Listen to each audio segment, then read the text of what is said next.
This is Trend Following Radio, where great thinking comes alive. Nobel Prize winners, legendary traders, best-selling authors, and the pros that know what drive us irrational human beings. I am your host, Michael Covel. Not filtered, raw, honest. That's my passion.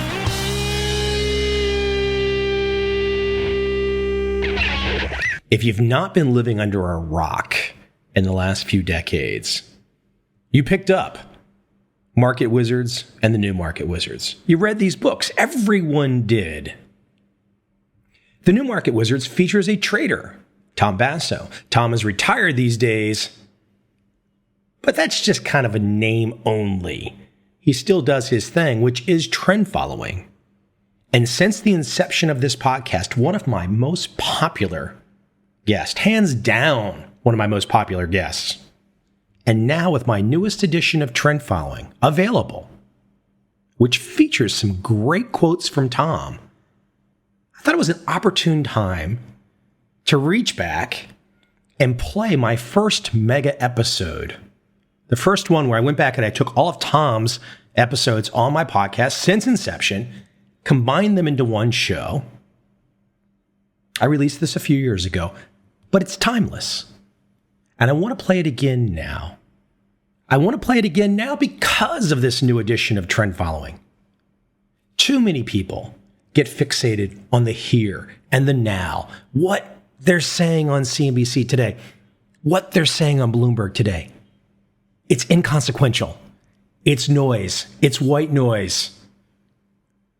It's gibberish. It's stuff to keep your mind occupied. It's mental bubble gum. But a guy like Tom gives you permission to think about how the world really works, to think about developing a trading strategy that makes sense over time. Tom's not the guy that's going to predict tomorrow. There are no great traders that can predict tomorrow. In fact, if someone tells you they can predict tomorrow, you might want to reach back and see if you still have your wallet, because it's been picked. That kind of stuff just is nonsense. And if there's one thing about Tom Basso, he is a no-nonsense guy, which is, I think, one of the main reasons that everyone likes listening to him. Now, I'm sure some people don't like listening. Those people that want to believe in fairy dust and pixies and all kinds of other types of fantasies. For example, the suit that comes on TV from investment bank XYZ and tells you to bet on Snapchat the next day. Those kinds of people, they're going to hate Tom Basso. I mean, they're going to really hate him. They're not going to want anything to do with him. But for those people out there, and there are plenty of them, that still have a pulse, still want to know the right way to think, Tom brings it. Now, I'm sure many people on my podcast have heard this presentation. Perhaps they've heard all of Tom's episodes back to inception, back to 2012. Immaterial. This is the reminder that you must dig into every now and again to just put yourself on calm footing. On the other hand, if you're new and you've never heard Tom's presentation, if you've never heard Tom walk through his philosophy, walk through his thought process, and you're open, this is gold.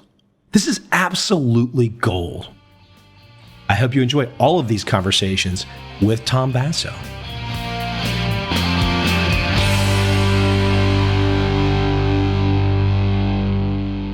Well, Jack wanted us to talk on elements of successful trading, so I tried to think of what is it that creates successful trading, and I think Mark mentioned some of the things. I know Market Wizards 1 is one of my top 3 favorite books of all time, because if nothing else, when you read that book, you clearly figure out that there's as many different people as there are in the book, many different ideas of how to trade as there are in the book, different markets, different systems. It can't be any one thing, and as Mark indicated, and I'm sure Bill would agree even, there isn't one single holy grail out there that just does it for you. So I tried to look at the common characteristics. What is it that we have to do as traders to be successful every day of our lives? It seems to break down for me into three areas, and from least to most important, I would list them as follows. The least important area is the one that most people spend time on, and that's where do we buy, where do we sell? Call it the strategy, if you want to put a name on it. You have to know where you're going to buy, where you're going to sell, or when you're going to buy, when you're going to sell.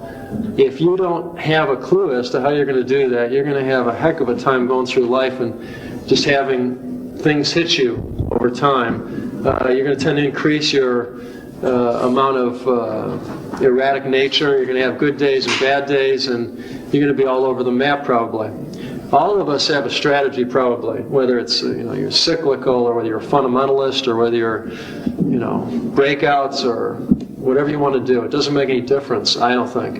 I think the important thing is that you have something. And I think, as Jack indicated, and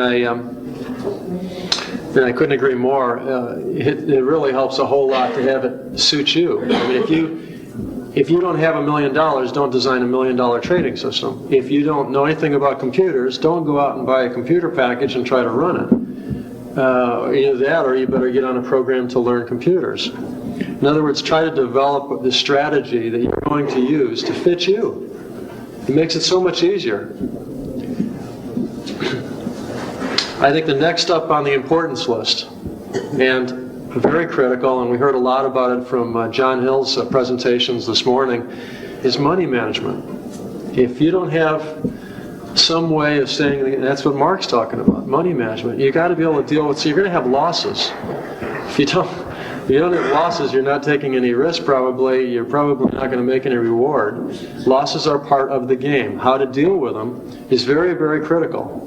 If you ignore them, they will come to haunt you. I like to limit all of our positions in futures, for instance, to a set percent of equity. I'm willing to risk that much. I always know that if my equity is going down, I'm in a drawdown, I'm committing less and less. As I'm running up, I'm automatically compounding my profits. It gives me a sensible way to not stick my neck out. I can come back and play the game again tomorrow. It also allows me to do one other thing. I can come in every day and I know that all my positions are a certain percent of equity. And the day that Jack was referring to, where the crude oil had gone all over the map overnight, by the end of the day, or as soon as we came in, our risk in the crude oil positions was exactly the same as it was the day before. It tends to help you as a person keep each day somewhat like the previous day. But if you ignore it, it comes to haunt you. This is the problem, I think, with a lot of the simulation software, a lot of the black boxes, the so-called holy grail systems that are advertised. A lot of them will deal with, say, one contract. We'll buy one contract, sell one contract, and it adds up to this much profit after the end of the next 5 years. The problem with that is, in real life, as those profits build up, you have a tendency to have to compound those profits. If you don't build that into what you're doing, then doing your historical simulations and what you intend to do in the future don't even match each other. So you're going to get different results. And that's kind of almost a pointless exercise.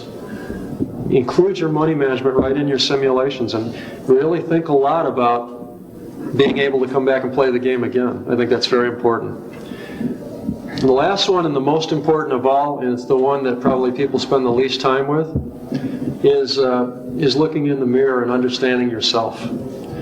If you really look at trading, I think, and you alluded to it in your comments on most traders, you'll find that a lot of traders will match up very well to whatever their personalities are. You got a guy that's impatient. It's amazing how he becomes a short-term trader. Somebody that wants excitement, can't get to Las Vegas on the weekend. Boy, markets will provide him all the excitement he wants. There's also any personality trait that you have that might be exploited by the market against you. The markets have a wonderful way of doing that for you. So be careful what you wish for, because you might get it. In knowing yourself, I think of three major things that can really help your efforts in becoming a better trader. One is that self-confidence is extremely important in trading. If you have a lack of self-confidence about either yourself or your trading systems or strategies, it seems to me that the markets will tend to exploit that in you. You'll end up, being nervous about a drawdown period. You'll let go of what you're doing and go on to some, next best idea that is just one more example of something that's about ready to fall apart. And you'll just wander around aimlessly frustrated over the whole thing. And I think self-confidence goes a long way to giving you that courage to stick it out through some of the tougher periods. I think awareness of yourself is very useful. If you can either detach yourself or be aware that you're getting excited, about making too much money. That can be a problem. You get too excited or you get too emotionally set one way, markets are going up and you're long and you're just making it hand over fist. It may cloud your judgment on being able to limit your losses when it comes time to pull the plug on that. You may stay a little too long. You may give up the profit. So being aware of what's going on inside your head is a very interesting thing to think about, and the more you can be aware of what's going on inside of you as a trader, the better off you'll probably be. And then the last thing I'd mention is to think about a state of mind that's something like balanced. In every trade that you decide to do, there's probably some good points and some bad points to think about. There's some reasons why it would go up or go down for that matter. The more you can kind of balance those out, I think the better chance you have at being flexible and not getting married to a trade and finding something going against you, cut it loose. It's not a big deal. You can constantly be changing your mind about things, and it keeps you flexible, keeps you with the ability to survive. And the last thing I'd say about trading, and it kind of wraps it all up, and it's a saying that I kind of repeat to myself frequently, so in the hopes of maybe that you would like to repeat it to yourself, I think this could apply to, I say that this applies to not only trading but probably life, and certainly to golf, which I'm an avid fan of. And that's to concentrate on the process and let the results take care of themselves. What that means is being a trader has a lot of little things that we do every day as traders to be successful. And some of them are very unglamorous. The view of people have of traders is probably different from what really trading is if you really sat down and followed me around all day, or any of the rest of the panel. So concentrating on doing these little things right, that tends to help the results be just fine. To reiterate, get a strategy, watch your risk and volatility, and make sure you can come back and play the game again, and look in the mirror and understand yourself. And with that, I wish you the best of luck in your trades. If you as a trader have a certain comfort level or a certain strategy that you're using, I don't care what's fundamental, technical, systems trade, or whatever, and if there's only a certain amount, as Bill indicated, that you can pull out of a market that year, and that means you're flat for the year, then a good trader says, well, that's what I pulled out of it, and I'm flat. I think if on the other hand, there's hundreds of percent to be had, and you make hundreds of percent, it doesn't necessarily mean that you've done a good job trading. Profits and losses are not good trading, bad trading. Good traders are concentrating on the process and whatever their slant on it is, and whether they're trading one market or many markets, they are staying true to whatever they're doing. And then as the market changes, it allows them to pull more or less out of it, to match their style. I'd lump both of what they're saying into money management, which, as I indicated, is very important. And if you don't have something involving that, whether it's stops or whatever Jack's doing, it's tough. You might walk in one day and find out that you can't trade today because you're out of money. I guess I would agree with them, but I'd qualify it in the following way. I'd give you more, maybe the positive side of what to do about it. If you can match what you're going to do, and don't say system, but strategy instead, because you could be a fundamentalist or a systems trader or whatever. Whatever that is, if you can match it to you, you're going to have a much better chance of success. Now, what are the odds of you going and buying that fancy black box for $2,000 or whatever, and having it match you? I mean, for starters, you may not even know what's inside of the thing. First time it has a down week or a down month, you're going to be nervous. It's going to maybe, what happens if it goes through, as John Hill was showing us this morning, some systems that are very successful over time that have 2 years straight of flat profits. But that's normal. That's expected. It wasn't broken, and in fact, over the time period, it made a lot of money. But if you're sitting there, you don't even understand that, then you're not going to have the psychological side to stay with it. You're kind of setting yourself up for a lot of frustration, potentially, and if you spent the same amount of time and money just sitting down and saying, what do I want to do myself? What's my way of looking at things? Then it's going to fit you, and you're going to do it, and you're going to be a lot more successful at it. I said something else that occurred to me. A lot of these systems have another, and I'll add in the system writers of the world and most of the, like the meta stocks, a lot of the software that develops systems. You'll find a lot of them are dealing with one contract lots or constant contract lots. If you just do that and you tend to ignore the money management systems that we all talked about, and they talked about this morning in the panel, you're going to tend to set yourself up for having difficulties in actual trading. You'll know where to buy, where to sell, but you won't answer the question of how much do I want to buy, how much do I want to sell. These systems don't tend to get into a lot of that. It's a big danger. And when the systems start addressing those issues, or when the trading software start addressing more of those issues, you may feel a little more comfortable with it. I would agree with Jack, though. I would have no intentions of selling our software. I'm sure these guys have better things to do than to sell that. Are you trading for yourself or for others? For yourself. The answer to that, I think, might be to take a look at yourself and decide where your pain levels are. I've known people that shouldn't be trading, and it's because they can't take a single 1% down.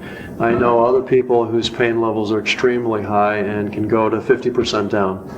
If you can decide where you are going to be uncomfortable with it, and then at that point say, I've had enough of this, I'm out of here, that will be your level. My own level is different from what I have to do for my clients. Since I'm trading client monies, my perception is that most clients have somewhere around a 20% pain level. So I try like crazy to keep the drawdowns less than 20.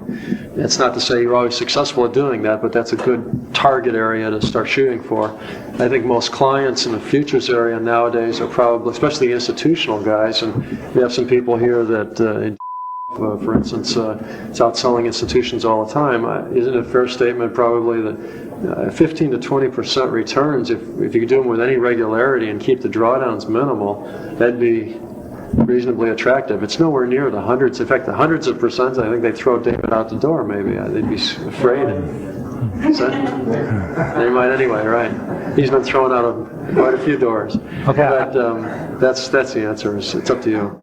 No, in my own case, if I hit, let's say I hit a drawdown limit where I say, it's gone too far now. This is unreasonably large for some reason. It's more than I would have expected. That's a time to take a look at what's going on, I guess, really dig in and see if I've learned anything, or there's something I've missed, or something I'd like to add, or whatever.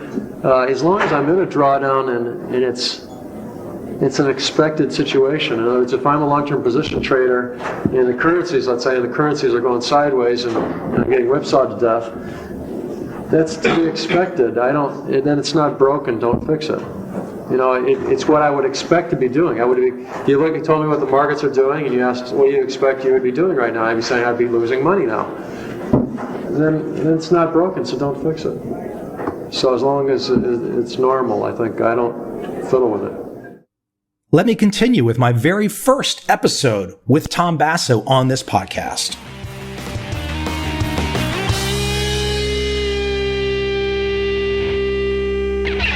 Tom, welcome. Thanks for stopping in today. Well, thanks for having me, Michael. This is the first interview I've done, I think, in about 8 years since I retired. The great thing about the world of trend trading is that I find that experience doesn't. There's no half-life. It doesn't go away. Like there's a lot of wisdom that we can all pick up from folks that have been down the dusty trail, so to speak. Before. I sometimes hear people tell me, they're like, well, the big Covel, what are you going to learn from these guys from decades ago? And I'm like, are you serious? Not much changes, Michael. It's the same thing. And I was just looking today to just make sure I knew where everything was, since I haven't been interviewed in so long. I did a Google search on my name and Trendstat, my old firm's name, and I was amazed to find I I gave up after 30 pages of results. It was amazing, all the stuff that once it's on the web, it just stays there forever. So it's kind of a trip down memory lane. Yeah. Well, listen, let me jump in, because I think a lot of people have gotten used to this, and they like this. They want to know, okay, I can pick up New Market Wizards and I can read this great interview story that Jack Schwager put together with you many moons ago.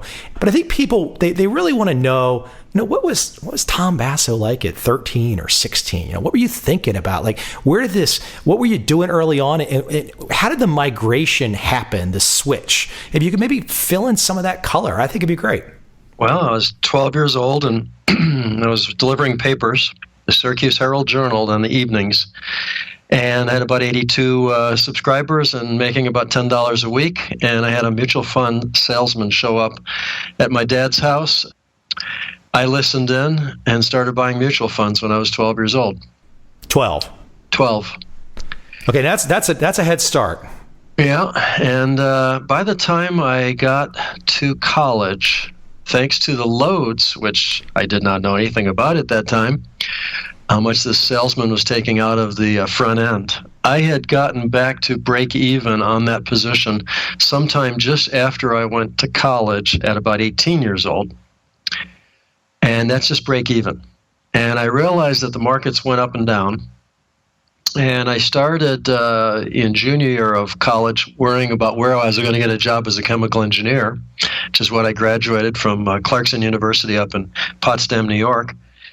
I had about 25 different job offers, so I thought one way to look at this might be to just sort of plot the stock of some of these companies and take a look at what they did. And I ended up going to work for Monsanto in St. Louis, and I plotted Monsanto stock, and I ended up starting to trade Monsanto stock because it went up and down. And I realized that it'd be foolish to just buy and hold it, because it seemed to pop up to 40 and go down to 20, and I might as well make money each time it does that, because it didn't seem to get much above 40 those days back in the 70s. That kind of led me more to trying to quantify, how do I do this without having to think too much about it? Because I was a busy guy. I was getting an MBA. I was being a chemical engineer. At that time, I was starting up with the original firm that was the precursor of Trendstat, which was Kennedy Capital, which still exists today in St. Louis, a small cap manager.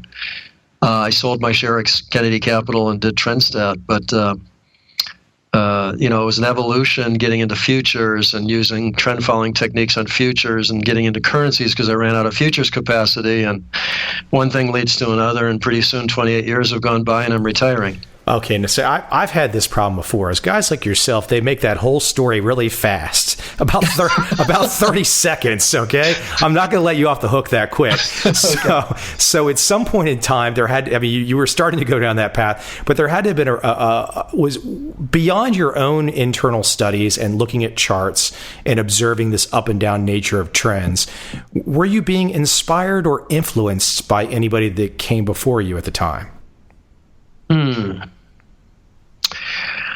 I would have to say no, really. I was an engineer by background. I was very good with computers.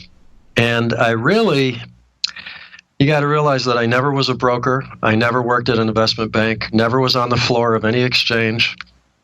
I was really started out managing other people's money by way of an investment club, and a lot of the investment club people were kind of lazy, and they left it to two of us to do most of the work. So I was one of those two guys. Being an engineer by background just gave me a real heavy dosage of math and logic and problem solving and how to do things efficiently. And when you're flat running out of time, and you realize that if I could, I call it putting myself out of work. I put all human endeavor into two sort of camps of endeavor, sort of the production side of things, where you're just grinding out something that you could teach a computer to do, basically, but for some reason you've decided to do it as a human being. And the other side of human endeavor is more the creative side, the one where you can't really teach a computer how to create something new or a piece of art or whatever. I realized that with a limited amount of time, if I was ever going to be creative and take trading to a new level and read new books and explore new research angles, that I had to get the actual trading function, the buying and selling, and where am I going to buy and where am I going to sell, how much am I going to buy, how much am I going to sell. I had to get that to a point where it was so cookbook, I could get it done in very short amounts of time so that I'd have any time left to do anything creative. And so I basically set out when back in the days when if you remember the Radio Shack Trash 80, TRS-80 was the first computer I got, and I went from there to the IBM PC and bought an AT after that, and I just kept programming, and my sole purpose was to just put myself out of work in terms of trading every day, and evolved into a very, very automated trend-set capital that basically made no decisions by human beings day after day. It was just basically a very, very automated operation covering some 80 futures markets and 30 currency markets and about 20 mutual funds that we traded, and by I don't know how many different strategies or how many different dollars, and it was very complicated. But you just buy another computer and you just crank it. Well, let me bring you back even further a little bit. So you're self-taught. You are on the outside. You are not a part of the trading floor up in New York City somewhere. You're not on the exchange floor. So talk to me about when it kind of hit you that, okay, well, gosh, there's all these guys out there doing fundamentals. Warren Buffett's a value guy, and you've made the decision that you're going to use price as your core variable, and you're going to start to code this. So this was all the buying and selling of price as a variable and figuring out how much to bet. That was something that you were trial and error figuring out on your own without really any outside influences.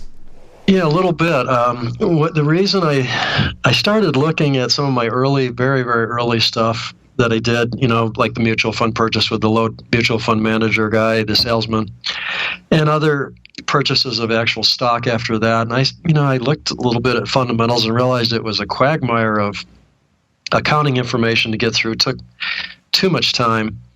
And I realized that no matter what I did, it seemed like there's always going to be somebody with a lot more time and staffs of people. And I had other engineers at Monsanto we'd be sitting there in lunch and they'd say, what makes you think you can do any better than some Wall Street firm with, teams of analysts figuring all this stuff out? And I got to thinking about that, and I started getting more global and sort of distant from it all, and realizing that everything that all these people do ends up somehow in a what I thought of as a battle. I imagined going back to the Waterloo days, and you got Napoleon and Wellington up on the hills, watching their armies down in the valley, maybe, and you could watch the front line and sort of going to the left and going to the right, and depending on who's winning at any one point in time. And I thought of that was my picture for what goes on in the marketplace. There's lots of people doing lots of different things, and some of them are buying and some of them are selling, and they all think they're right. They all think they know what they're doing, and they're doing it for a reason. But the sum total of all of that is where the price ends up, or in the case of the battle, where the front line is. So I thought, well, if I could just chart this, then I know where everybody out there that's participating wants to put this price. And if I just watch that and see that the battle is being won by one side over the other, like in other words, the buyers are beating the sellers this time around, then I might as well go lean that way because it looks like they are winning the battle. If the sellers are winning the battle, it'd be probably good to go that way. I didn't really think that much more about it than that. And that kind of instilled my thinking into what I did for the rest of my life and still doing today. We have a mutual friend who is featured in my book that came out last summer, The Little Book of Trading. Actually, two mutual friends featured in that book, Eric Crittenden and Cole Wilcox. Brilliant guys, brilliant. And I asked Cole the other day, I said, well, I'm going to be talking to Tom, what would be a good question from your perspective? And he said that you're like, what's coming next? But he wanted you to talk about lessons that you learned about life outside of trading where things didn't work. He said that he had really learned a lot from you about that. And I hope I'm not hitting you blindsided. No, it's okay. You can ask me anything. The lessons that I learned of things that didn't work. he must have something that stuck in his head that you had inspired him on. Well, like for instance, one thing that I was kind of, I don't know, I guess astonished at is back in the days when I had, just before I retired, I created this, it was like a Cadillac of something like 6 different programs that Trendstat was running across all the markets that we traded, across all the computers we traded. This thing was so diversified. It was a multi-manager fund, basically. However, run by one manager. So all the fees offset. I did all my fee calculations and incentive fees based on the aggregate total of it all. So for one hedge fund, you could get exposure to mutual fund timing of several different techniques. You'd get approach to currencies. You could get into some options trading on agricultural commodities. You got about 80 different futures markets using some like 3 different techniques: long, short term, medium term, and all automated, all offset in a very reasonable fee schedule. Far cheaper than a lot of the fee schedules that people were paying for. And I did 150 appointments.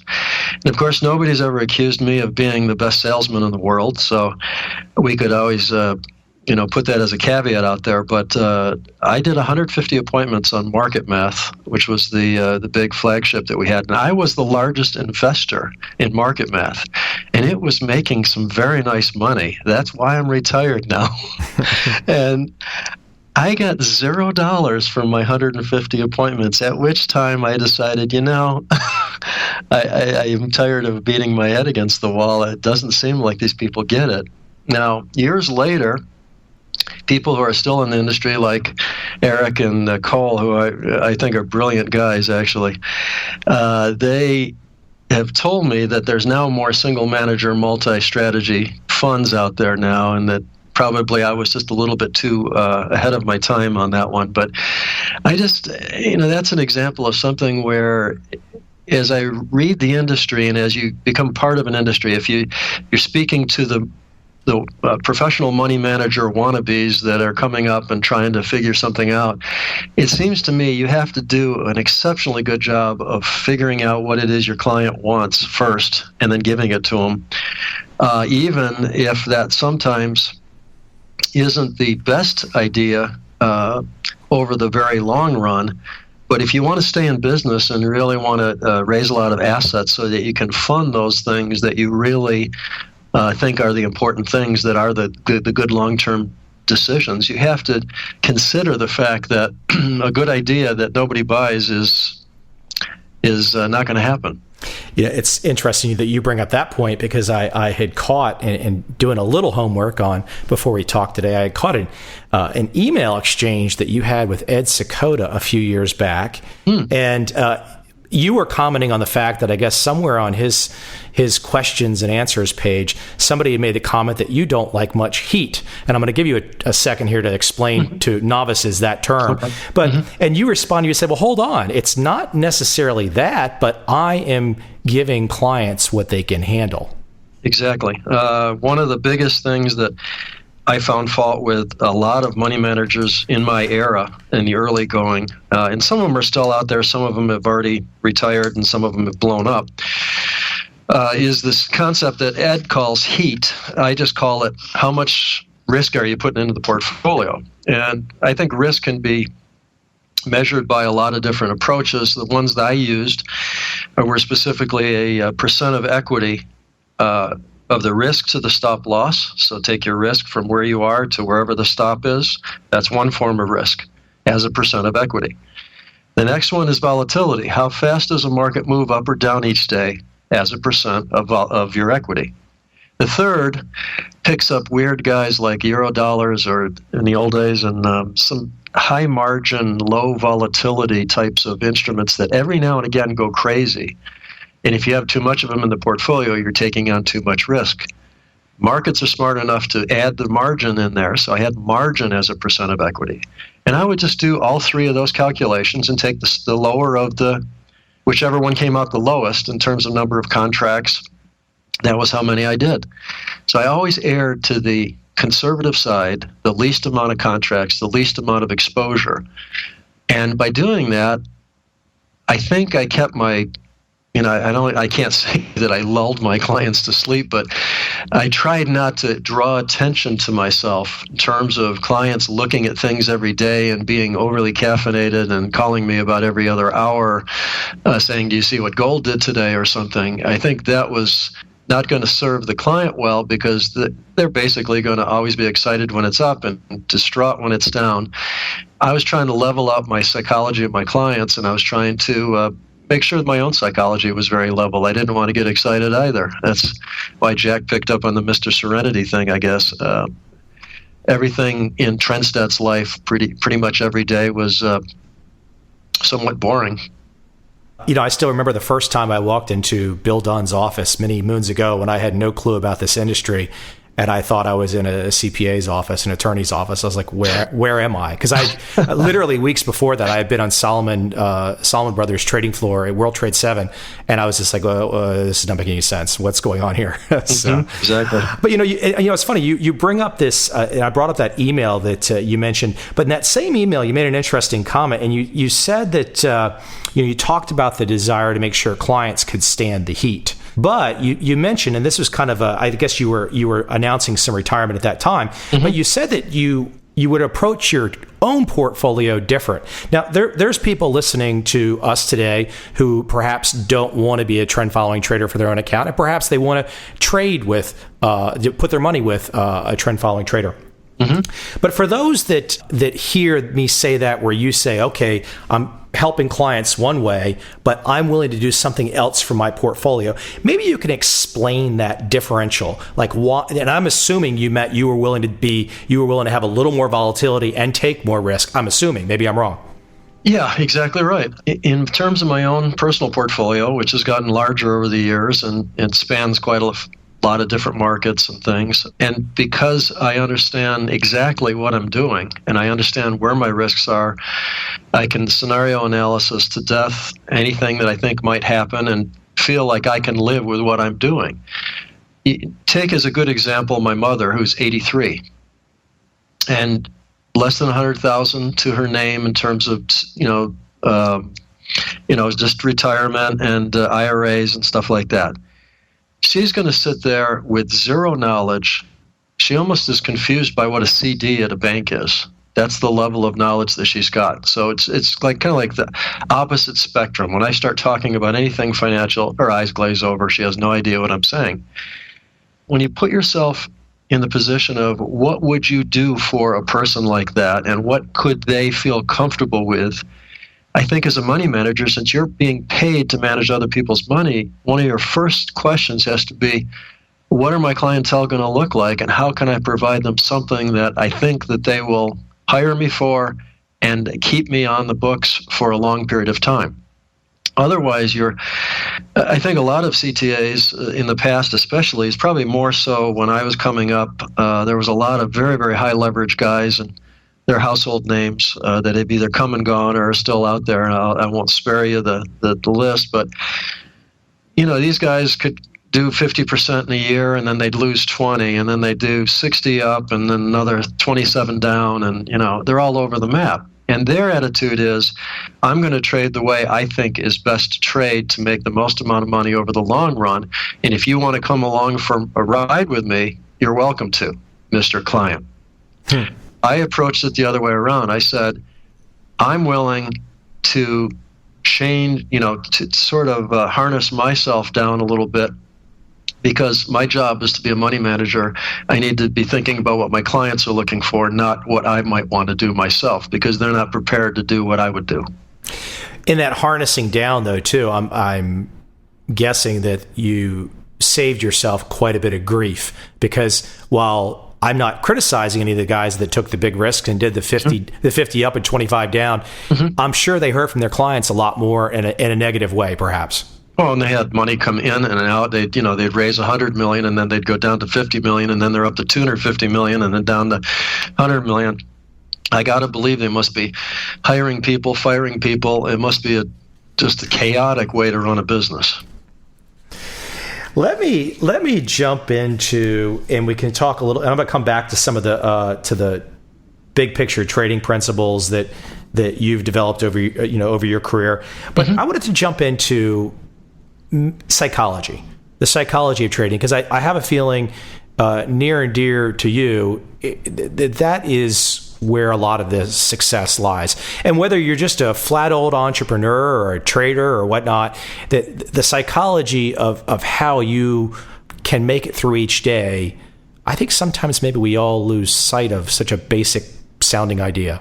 I agree. And it's the most important thing, I believe, in investing. It's way ahead of the second most important thing, which would be risk control and volatility control and basically all your money management side, which is way ahead of the importance of what everybody concentrates on, is doing simulation on buy-sell decision models. That's the least important thing to worry about. That's not changed, though, Tom. That's still, for the vast majority of folks out there, they still love that. But basically, the reason's easy to see. I've done studies, and I've been published, and there have been other studies way beyond what I did, where you take markets, do random number generator to buy or sell, put a good stop loss behind it, do good money management with it, and you get a positive return on investment. So if you're flipping a coin to buy and sell, how important can the buy and sell decision model be if you've put good money management behind it and you end up over time making a slight amount of money with a reasonable amount of risk? But even more so than that, think about the psychology. A lot of people used to think of Trenstad and Tom Basso as a sort of robotic firm. Like we didn't think or we didn't do anything. But in reality, I'm the guy that has the name on the, that owns the company. Any moment I want to, I can change any of those black boxes that we're running, right? So if I don't have good psychology, don't understand what I'm doing, understand, what buttons of mine are tending to be pushed with certain types of market action, and I stay the course and I know that this is normal, or I know that something else is not normal and I need to do some work on that, I need to understand myself and the psychology that's being thrown into my face and my brain, because if I don't, I'm lost. I could change the models every day if I wanted to. Just because they're computers. So the psychology is the most important thing of all, because that will drive what everybody does. It'll allow it forces them to abandon systems that are basically sound systems just because it's on a slight drawdown. They start tweaking things, they overcomplicate things, or they overly simplify things, or they get on a run and get full of themselves and start leveraging too much, and then they blow up. There's lots of different ways it can hit you, but understanding yourself is the most important thing of all. Let's break that down some, because I think sometimes people want to get down to brass tacks. So when you say understand yourself, so tell me about Tom getting upset or Tom not getting upset. Did you go through your whole trading career on kind of an even keel? Were there ups and downs emotionally? How did you talk to me? Some examples. Schwager documented this one. It's a well-known example of a situation where there was two different situations, and they both involved silver, strangely. I don't know how that happened, but I was trading silver. This is back probably, I'm in the business maybe 4 or 5 years. And my mom and dad were going to come and visit me down in St. Louis, which is where we were at that time. So I, as a dutiful son, take off the 1 week and play tour guide, and was working as a chemical engineer, running them around, didn't have time to update my stuff, missed a silver trade that broke out, but being the good disciplined trader that I am, decided, nope, breakout already happened, not going to jump in late, when I updated all my stuff after my mom and dad had left, and I just missed it. And that turned out to be the most profitable trade of any market during the entire year. So it was very frustrating watching it, and I realized that I needed to make sure that didn't happen again, because I didn't want to be frustrated like that. So what I did was I told myself, if I'm going to create a strategy, I have to be able to run it every single day, day after day, and I'm not missing anything. And I haven't missed a trade after that for years and years and years and years. because I put things in place and I put backups in place and I make sure things are, on stops and whatever I have to do to make sure if I'm going to be, say, talking to you and markets will be open or something, or if I'm taking a vacation, I'm going to Italy this summer, I'll be there 3 weeks. Well, hey, I'm going to have everything taken care of. I'll be trading right through it and it won't even bother me and I'll still be on vacation.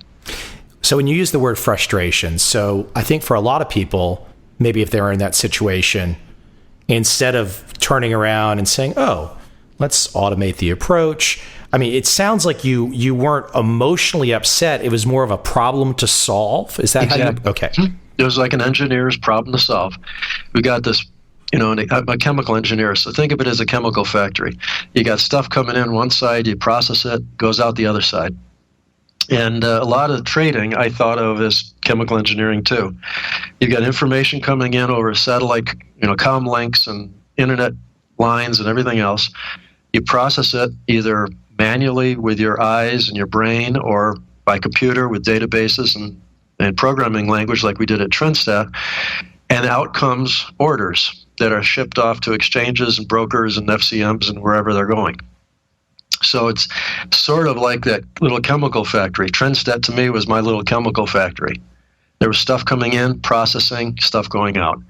And when I look at, in the early days, my trading, I thought of it the same way. I've got a lot of information. I've got to get it done every day. I don't have a lot of time to do it, so let's make it as quickly and automated as possible. And then I go on and ship orders and go on the rest of my life. So that was what I thought of it as problem solving. But the other example involving silver was probably a little closer to an emotional reaction, I would say. This was a silver trade. My account had gotten up to, I think this was in the early years of trading. I think I was up to I want to say 50 to 100,000. I can't remember the exact number.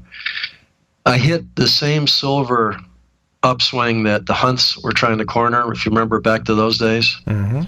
Due to silver solely, and I'm the trend follower, I'm going to stick with this, and I've got so many contracts, and man, let your profits run, cut your losses short. And silver's starting to go limit up and down all over the place, and the Hunt stuff comes out, and it collapses back, and I've got my stops in, I'm fine, but I saw my account go from like 100,000 up to 500,000 in just a month or 6 weeks or something insane. And I saw it in the next 2 weeks go down to 250,000. I ended up making, $150,000 on the one trade. And at that level, it was probably 150% return on my portfolio. This is way before I understood what I understand now. But out of that, I can tell you without a doubt, I was watching silver every day. I almost didn't care about the rest of my portfolio. It was very emotional attachment up and down and all over the place. And I said, wait a second. You caught yourself with that emotional attachment. I caught myself with the emotional attachment. I always have had this sort of tendency in my brain to be able to sit back at the end of the day and observe how I interacted with the day. And it's a very useful thing to have sort of an observer self that can sort of be impartial, if you want to think of him that way, and to sit back. It sounds like a split personality, but I'm not meaning to make it sound crazy. You just want to be introspective and you want to be non-judgmental, and you just want to sit there and say, how did you do today? Were you even keel? Did you do all the things you were supposed to do today? Did you get mad at somebody? Were you overly excited to the point of missing something? Did you get emotional here? Just kind of do a little bit of a counting summary of how'd the day go. When I looked at the silver thing, I decided, I was right in being a good trend follower and putting my stops in and letting the profits run and cutting the losses short. But there was no reason why I had to let my emotions go up and down and all over the place if I just controlled the size of my position. And that led to my very first risk control scheme, which was to say that as the stops got farther and farther away, in the case of silver, my risk got humongous. There was no reason to have however many, I can't remember how many I had. Let's say I had 5 or 10 positions. Maybe I needed 6. Maybe I needed 4. Maybe I only needed 1 contract. During the Gulf War breaking out at Trendstat, I think we had maybe 1 or 2 clients that ended up with 1 crude oil contract on after the volatility went from 32 overnight to 40 and back down and opened up the next day at 22 or something. That was insane volatility, and it just completely kicked all of the positions out of everybody's portfolio because nobody had enough equity to afford even one contract. So we took care of the problem easily, and it was no big deal. I think that a lot of people get caught up in the emotion of the thing, and then they just think, well, that's what trading's all about. Jack Schwager even admitted to me that he loves caffeine and coffee, and when he was interviewing me, I think one of the reasons he thought of me as Mr. Serenity is he's just exactly the opposite. He's overly caffeinated and extremely hardworking and very quick, and stay up all night and finish the chapter on the book and all that. And they're really, that's not very healthy over the long run, I don't think. And I don't think it helps your trading because you're sitting there trying to cloud your judgment with all these, chemical imbalances in your body from all the emotions that are driving you, and from frustrated to depression to excitement to euphoria to everything else that can happen in trading. And the markets love to push your buttons. So if you can sit back and figure out how your buttons got pushed and figure out a way around that, I think you're well served in trading to do that. I got an angle here for you. So, are you a golf fan? You golfer? I just came back from the range, actually. Okay. So I'm not a huge golf fan, but I followed it enough, and I caught the end of the Masters. Okay, mm-hmm. And obviously this and some of my family's from the South, so this great Southern character, Bubba Watson, hits the shot. Basically lays it all out there, wins the Masters. I take nothing away from him because some of our legendary sports feats are one shot, and you go down in the Hall of Fame with that. But here you are, you're talking about your process. Tom is focused on process. You're not sitting around necessarily thinking about the outcome. You're focused on your process. You're grinding it out. So I look at Bubba's shot, and I think to myself, some of the guys that did exceptionally well in the real estate crisis, John Paulson, Michael Burry, guys that are exceptionally smart, made great trades. But maybe you can talk to the person that's listening out there and explain the idea of laying it all on the line in the world of money to try and hit one home run versus grinding out a career, and maybe lay out the pros and cons to people. Well, okay, the making one shot, and I think a lot of people have indicated that Buffett sort of falls into this rule in that he has made the lion's share of his profits off of a select few very big home runs that he's hit over his entire career. But he's had plenty of losers along the way too, and that kind of gets glossed over a lot. And the net result of it all is the winners, of course, have more than paid for the losers, as we find in most trend following cases. That's fine. He has a big image that way. But examine the trend stats of the world that are just grinding it out and trying to, keep their clients happy and not do anything too flashy and all that. And, I think I would summarize my image in the industry back in the day probably as boring. I think a lot of people probably would not have gotten too awfully excited. I mean, Jack Schwager wasn't even going to interview me until... Hold on, it was never boring to you, though, was it? Well, it was never boring to me. Okay. I was doing, I was running a nice business. I thought we had a good clientele. I thought we had a good crew of staff at Trendstat. I enjoyed running the business when I did run it.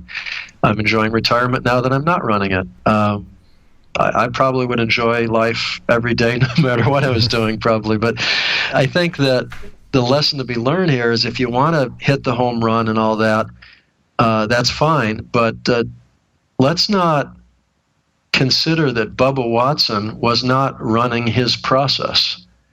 He likes to move the ball. He was out at my club just a few weeks ago, ended up shooting 67 there from the back tees and made it look easy. Went and shot 58 the next day up at Estancia, which is a pretty difficult desert course. He likes to move the ball, so he can take a shot. He's a lefty.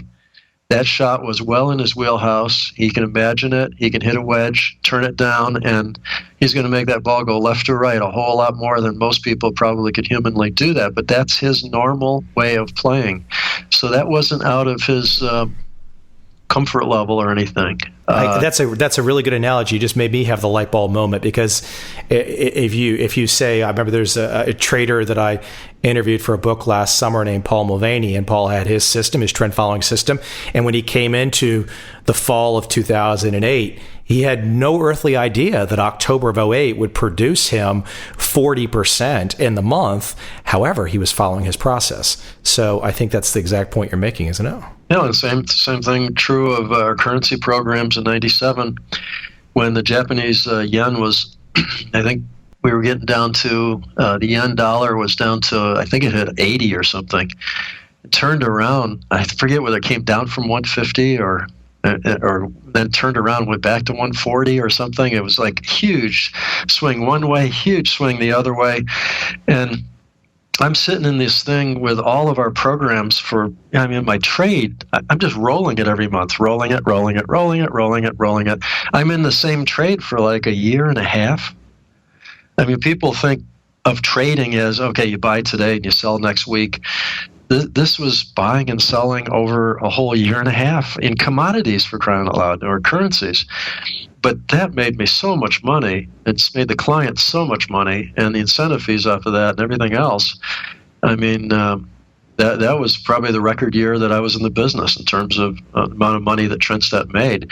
And I had no clue that was going to happen. I'm sort of an amateur economist in terms of I understand a lot about economics, and you watch some of my Facebook posts and you know which way I lean on a lot of things. You have no opinions, Tom. Yeah, I have opinions. I have a few. I'm more libertarian by philosophy and all that, but I like to examine economics from the standpoint of the behavior of the people involved with the decision. If you look at it from that standpoint, you usually can figure out which way economics will go on almost anything that you would propose. And it just seems like so much of what goes on today doesn't do that, and then there's this big surprise when it doesn't work. What? You got to be kidding me. It's not that hard. But I keep making the case to folks. I say, well, listen, if you believe that we're in this world of chaos, and I can't know what's going to happen in the future. Maybe it'll just become this nice, serene environment. But if we are in this world of chaos, what can one do to participate in chaos, or maybe it's not the right word, to actually excel? But I'm going to jump into something for those folks out there that are maybe further along and they want to hear something more interesting. I'm holding in my hands here. Oh, by the way, just before I even say this, I think we met before. Oh.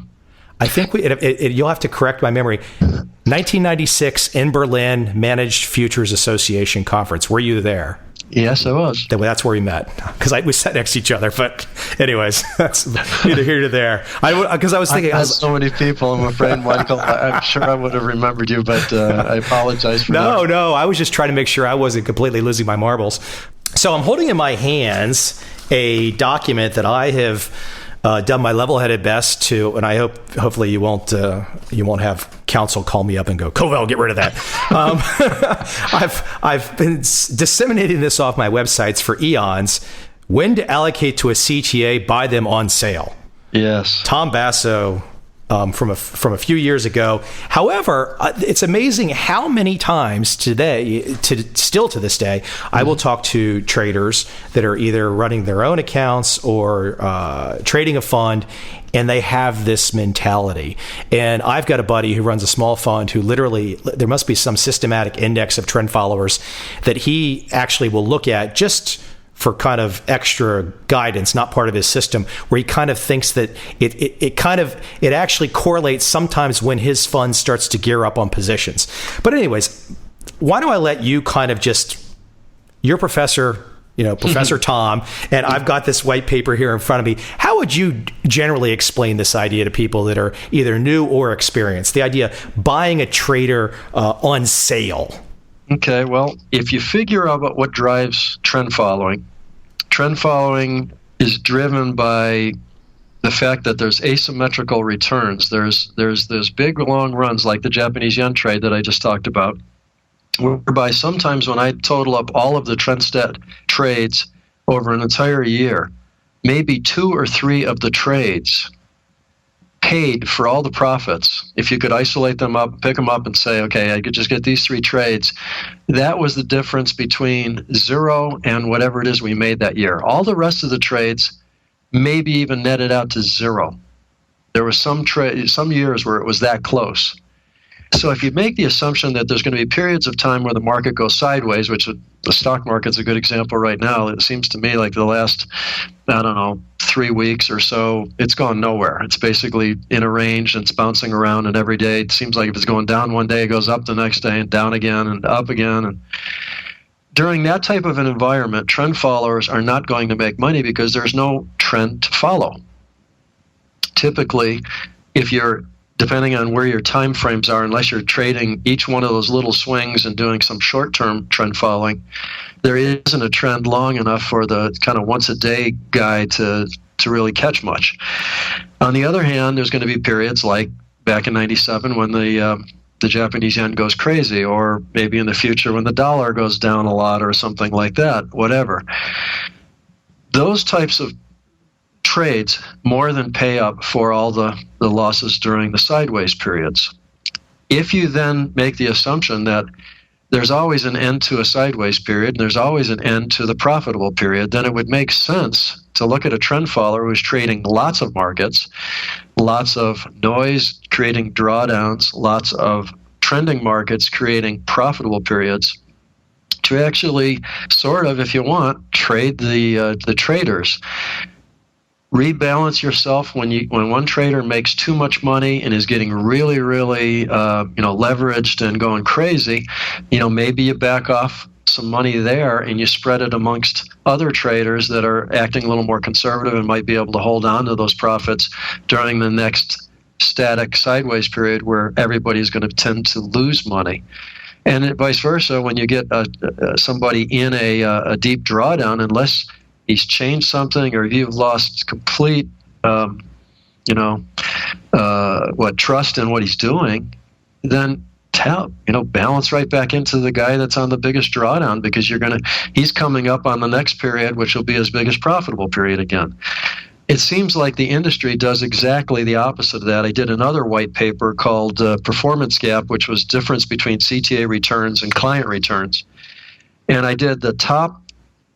It turned out everybody over 75 million and up that had a 5-year track record in the MAR database back in the old days, which doesn't even exist today. I think it's Barclays these days.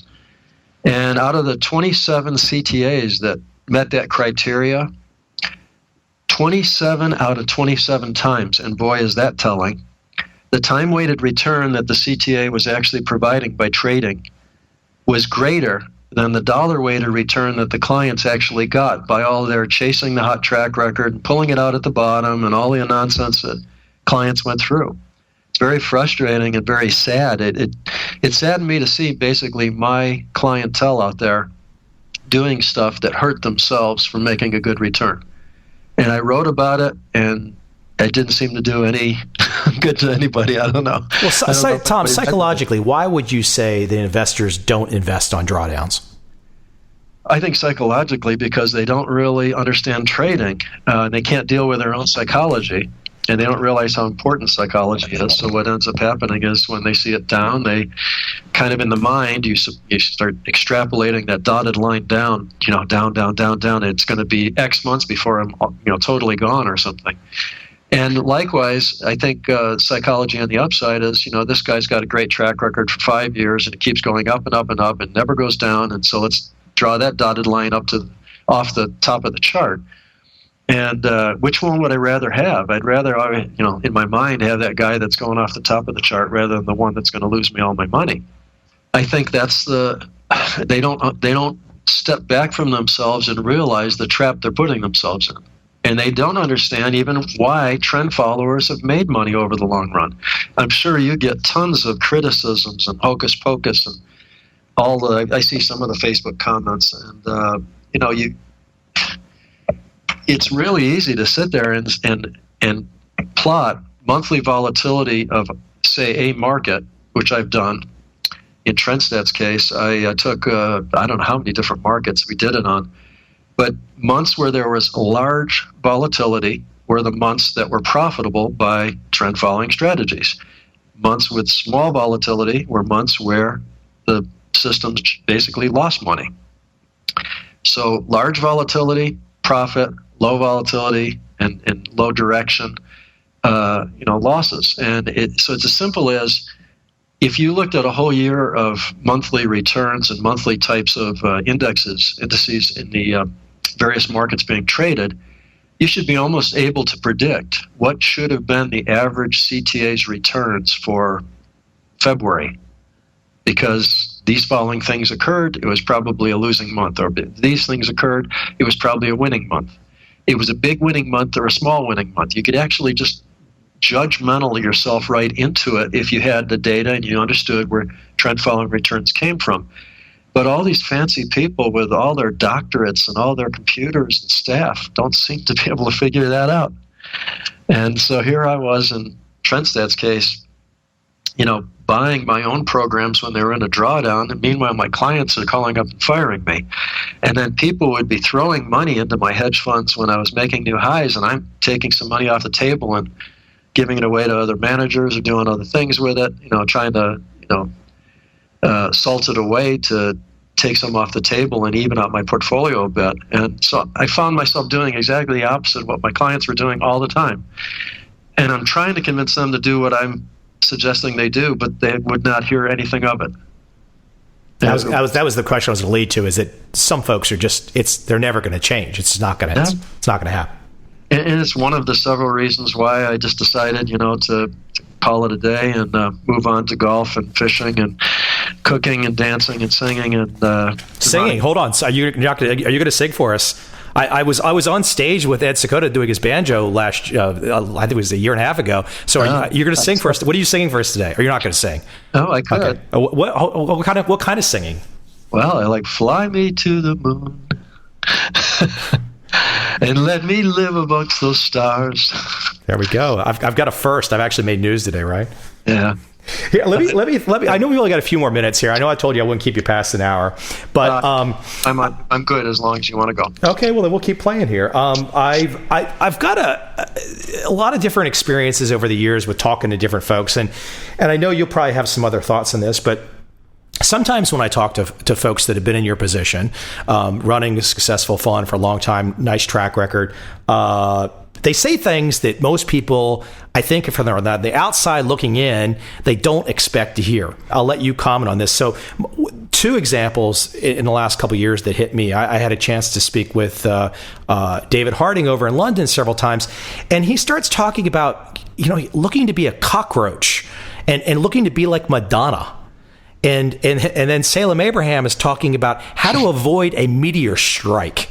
Okay, and clearly they're talking about surviving, so they're worried about surviving. And talk to that notion where because the average person sees the headlines, and these guys made all this money and they're da da da. But the reality is to have the chance to make it, you've got to be there still. Exactly, and one of the things that I think is the only reason probably why you're talking to me right now might be, or one of the reasons that you're able to be talking to me, let's say, is that I was able to, by controlling risk, controlling volatility, avoiding the meteor strike that Salem would talk about, or David's cockroach thing. Both are interesting analogies. I looked at it as I have to play today's game so that I can play the game tomorrow. If I'm out of the game tomorrow, I've done I've done no good for anybody. You've got to be able to keep playing the game, because statistics, it's like the casino. If you're trying to get the statistics on your side, and I think trend following does that well, it does it even better if you use very, very good money management models. Control your risk, control your volatility, control your margin, control the types of markets you select to trade and by which strategies and all those things. That's where a lot of the work is very fruitful. And I think once you have something that you feel comfortable works and you understand how it works intimately, I mean, down into your soul, you know exactly what type of market is going to feed your profits and what type of market you're going to be licking your wounds.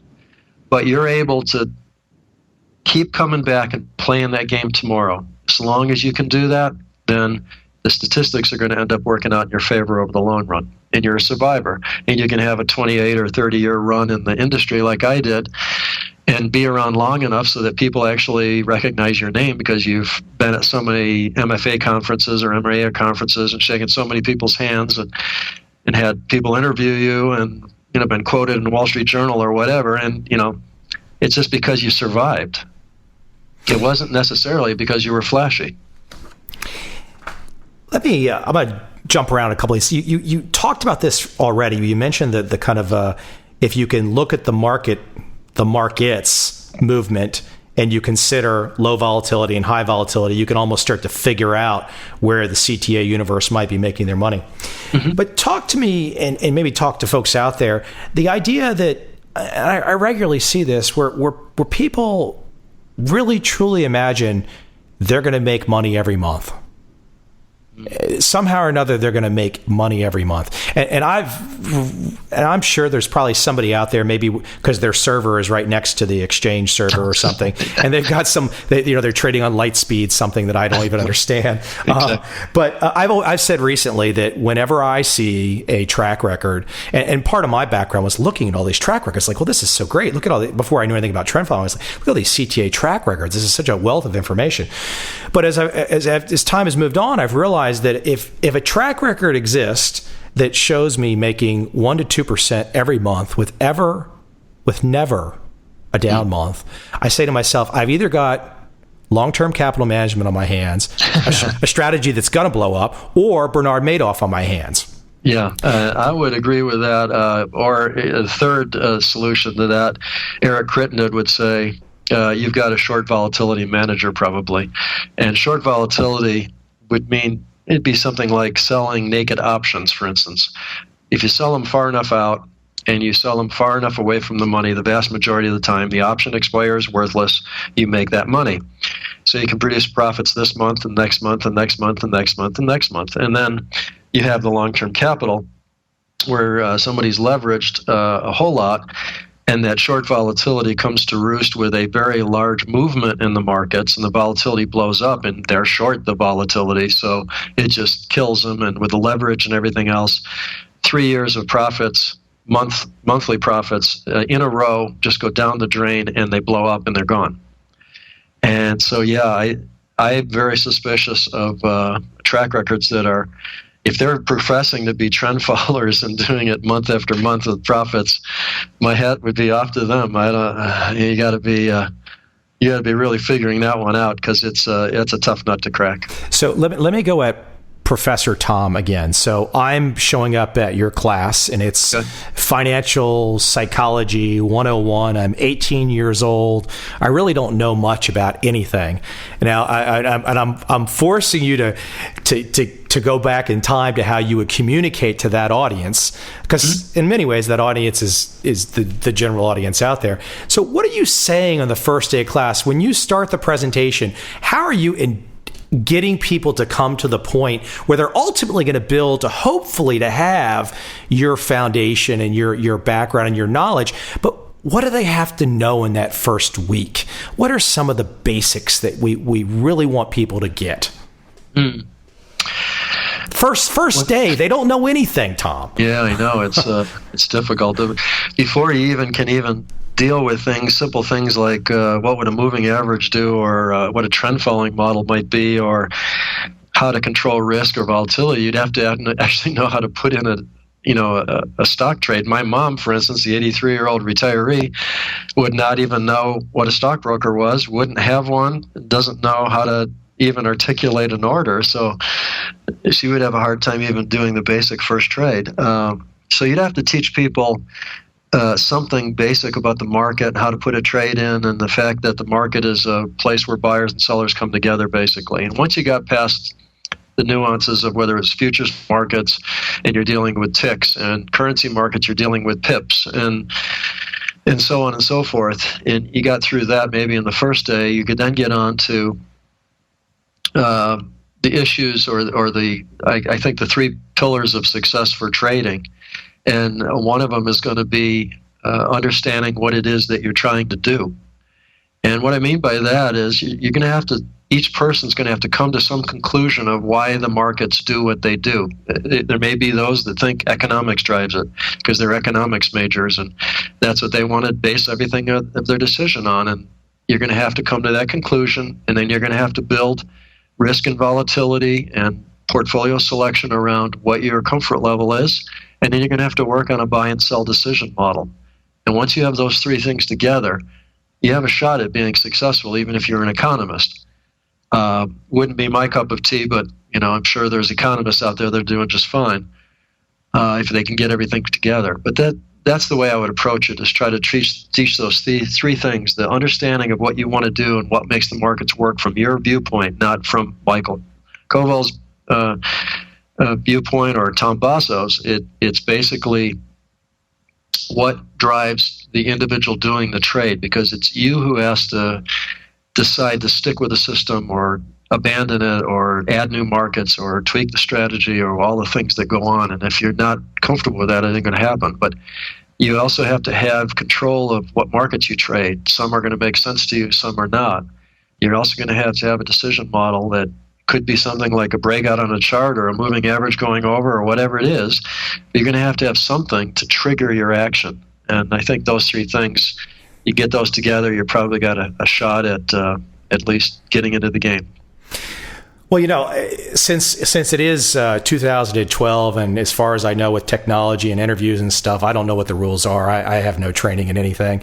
I have to ask you, what are you thinking about these days? This doesn't necessarily have to just be an interview. I want to know what is Tom thinking about these days, besides the fun part, the singing, the golf, the dancing.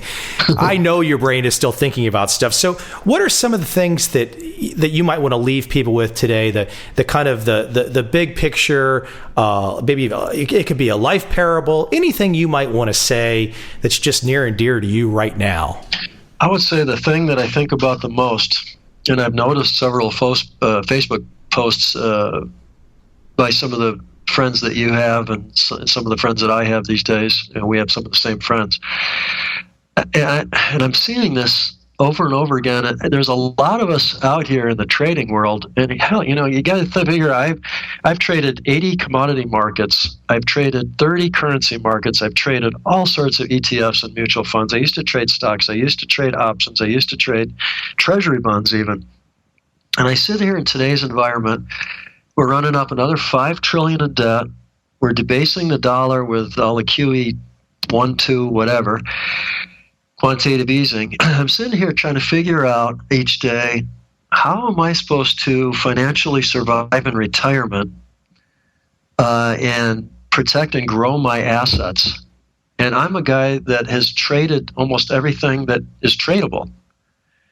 And I feel really sorry for the people like my mother, who is confused by a CD, because I am having a hard time coming up with ways, aside from doing my basic trend following stuff and trying to go with the trends that we all do, and in some months having a better month than other months. But you get this feeling like the trend followers of the world are going to nail it, and things are going to go collapsing or go skyrocketing inflation or whatever happens.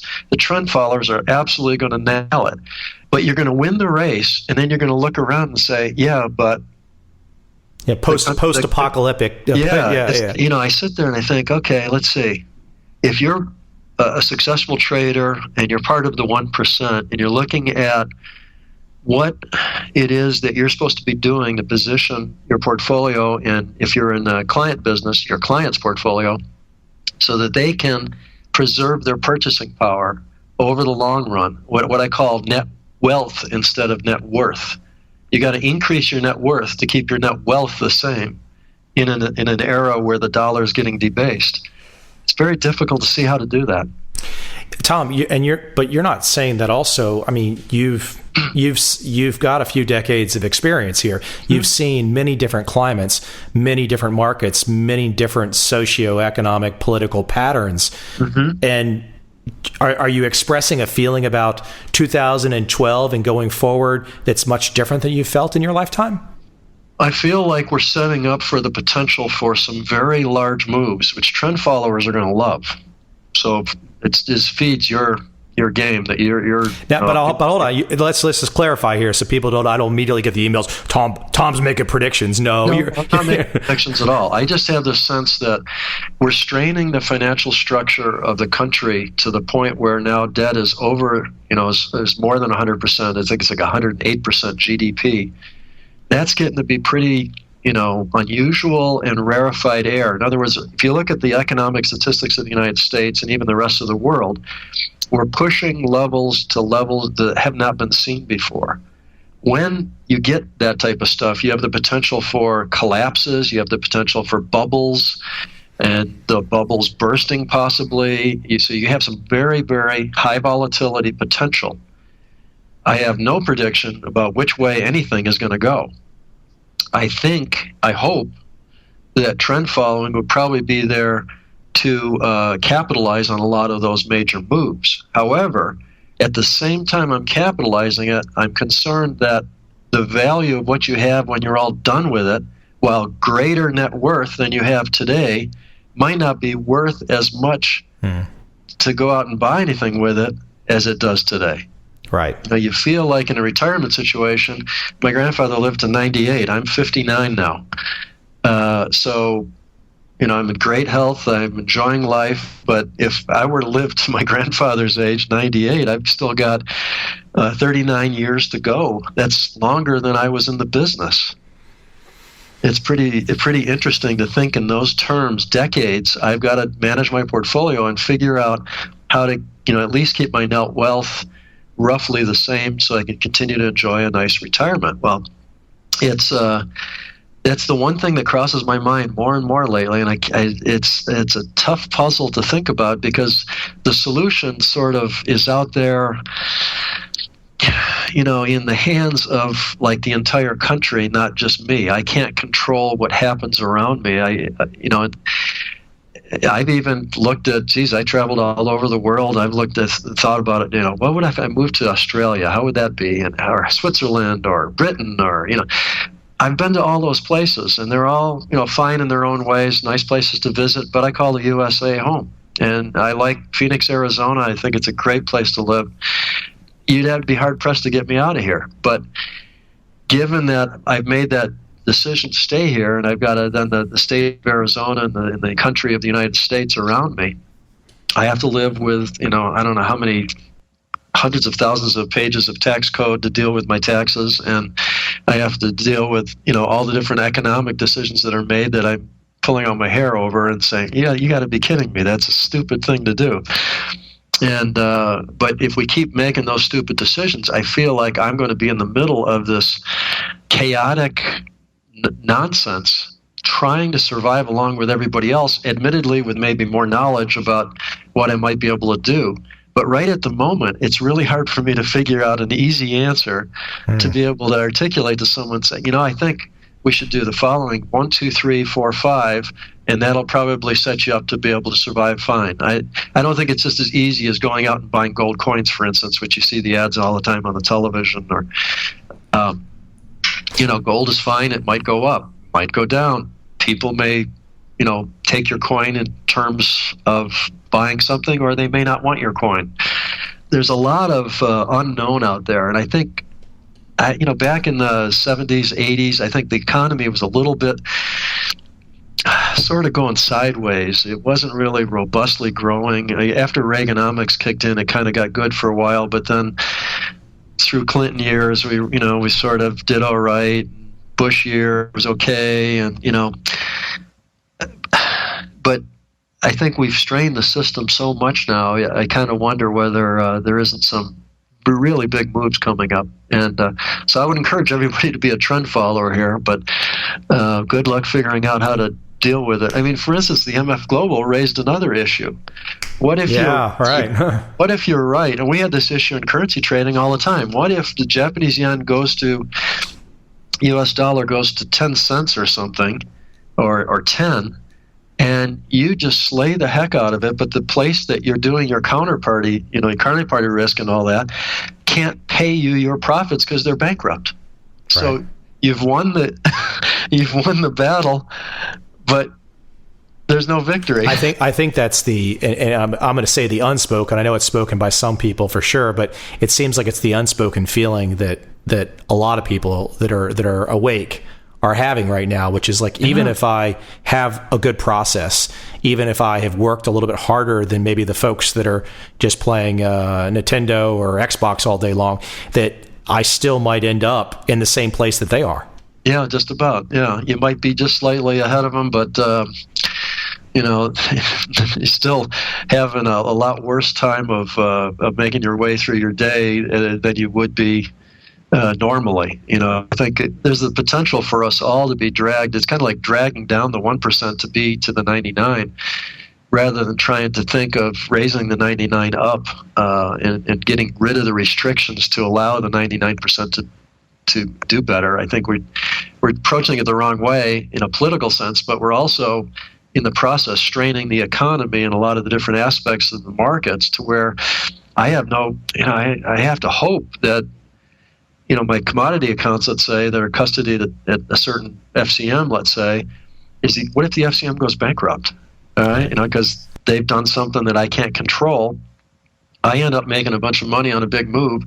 They're somehow short that same move or whatever, and they lose their shirt and they can't pay me my profits because their capital's gone. And I'm like, wow, that's getting pretty out there in your thinking. But I didn't used to think of those types of things as much back in the 70s and 80s. But it seems like we're setting ourselves up for some of those types of scenarios to come to pass, which is worrisome. I'm gonna ask one more thing though, so I can leave you on a nice, inspirational. Because we all feel that those things. We know there's something wrong. That's the bottom line. We all know there's something wrong. There was a great article in the New York Times the other day about people and their phones, and everyone they don't even talk anymore.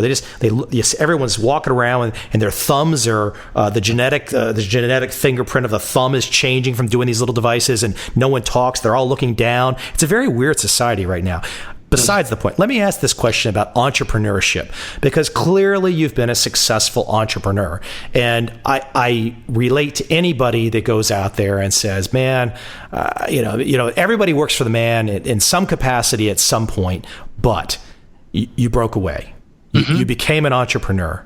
So, how is being an entrepreneur? Do you ever think about how different that makes you?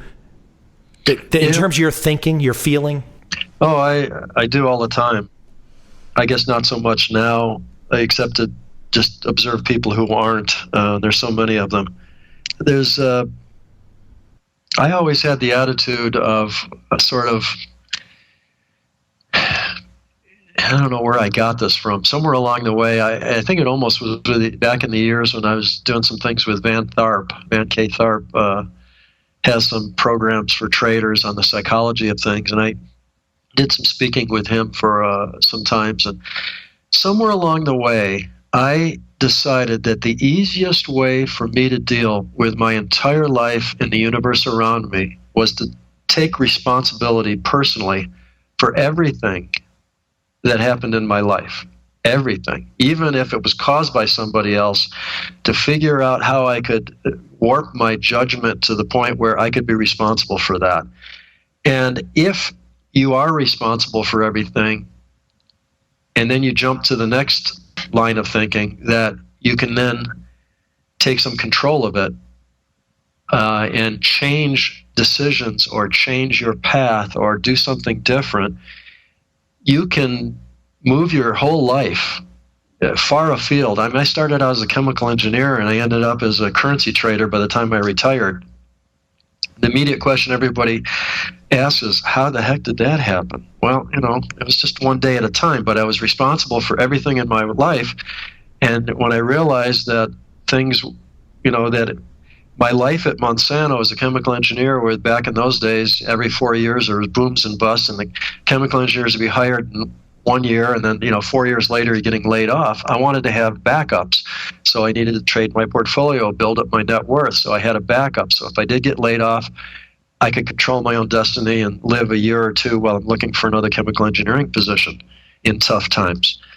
One thing leads to another, and pretty soon you're trading so much money, people notice it, and they want you to manage some of their money, and then you get sucked into the money management business. but you still take responsibility for making that decision to say, okay, I don't want chemical engineering anymore. I'm going to go be a money manager. That's all within your control if you're taking responsibility for everything in your life. And I think that's what entrepreneurs tend to do. Entrepreneurs tend to take control, and they realize that they're making it happen. They're not going to wait for somebody to hand it to them.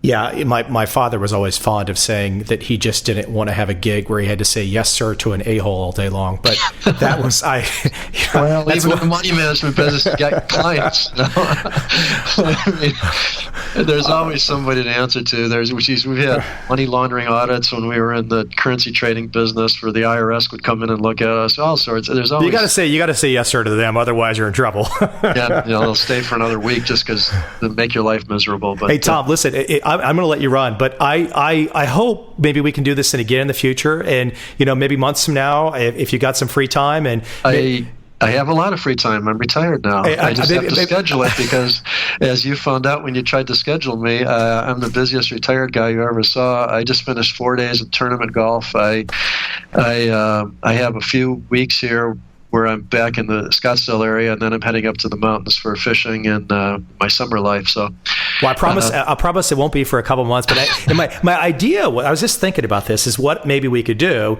is I could say to everybody out there, say, listen, I'd like to talk to Tom. You guys ask the questions. Give me a list of questions. We'll Bob wants to ask Tom this question. I think that might be fun. That'd be fun. I'd enjoy it. A different perspective than just having to deal with my psychological issues. Who knows what kind of issues I've got.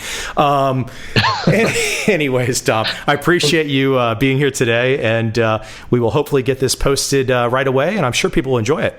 Yeah, thanks, Michael, and keep up your great Facebook posts. Thanks, Tom. Appreciate it. Talk to you soon. See ya. Bye-bye.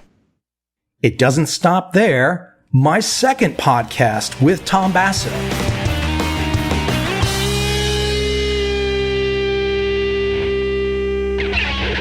Hello, Michael. Hey, Tom. How are you?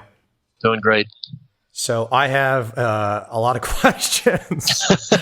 I've been watching them. I've been laughing as I read all these there. Yeah. It saved me today. I didn't have to work that hard. Well, I think we've hit on a new formula for the Michael Covel interviews, I think, as long as the person you're interviewing is open to a wide range of whatever is going to happen. Yeah, well, I don't necessarily have an order, but I figured, and I'm going to give an introduction earlier, so I don't think we need to keep telling them who you are. I think they're going to know by the time this is all established. But I have a quick question that I want to throw at you, Tom.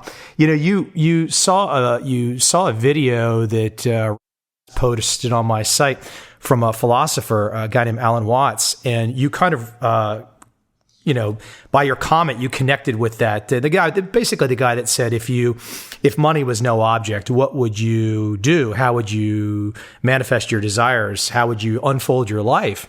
And I was wondering if maybe you, at the beginning of this, if you might kind of relate and talk to that little video. Well, it's something I learned probably sometime in my 20s, just now getting to be a lot of years ago.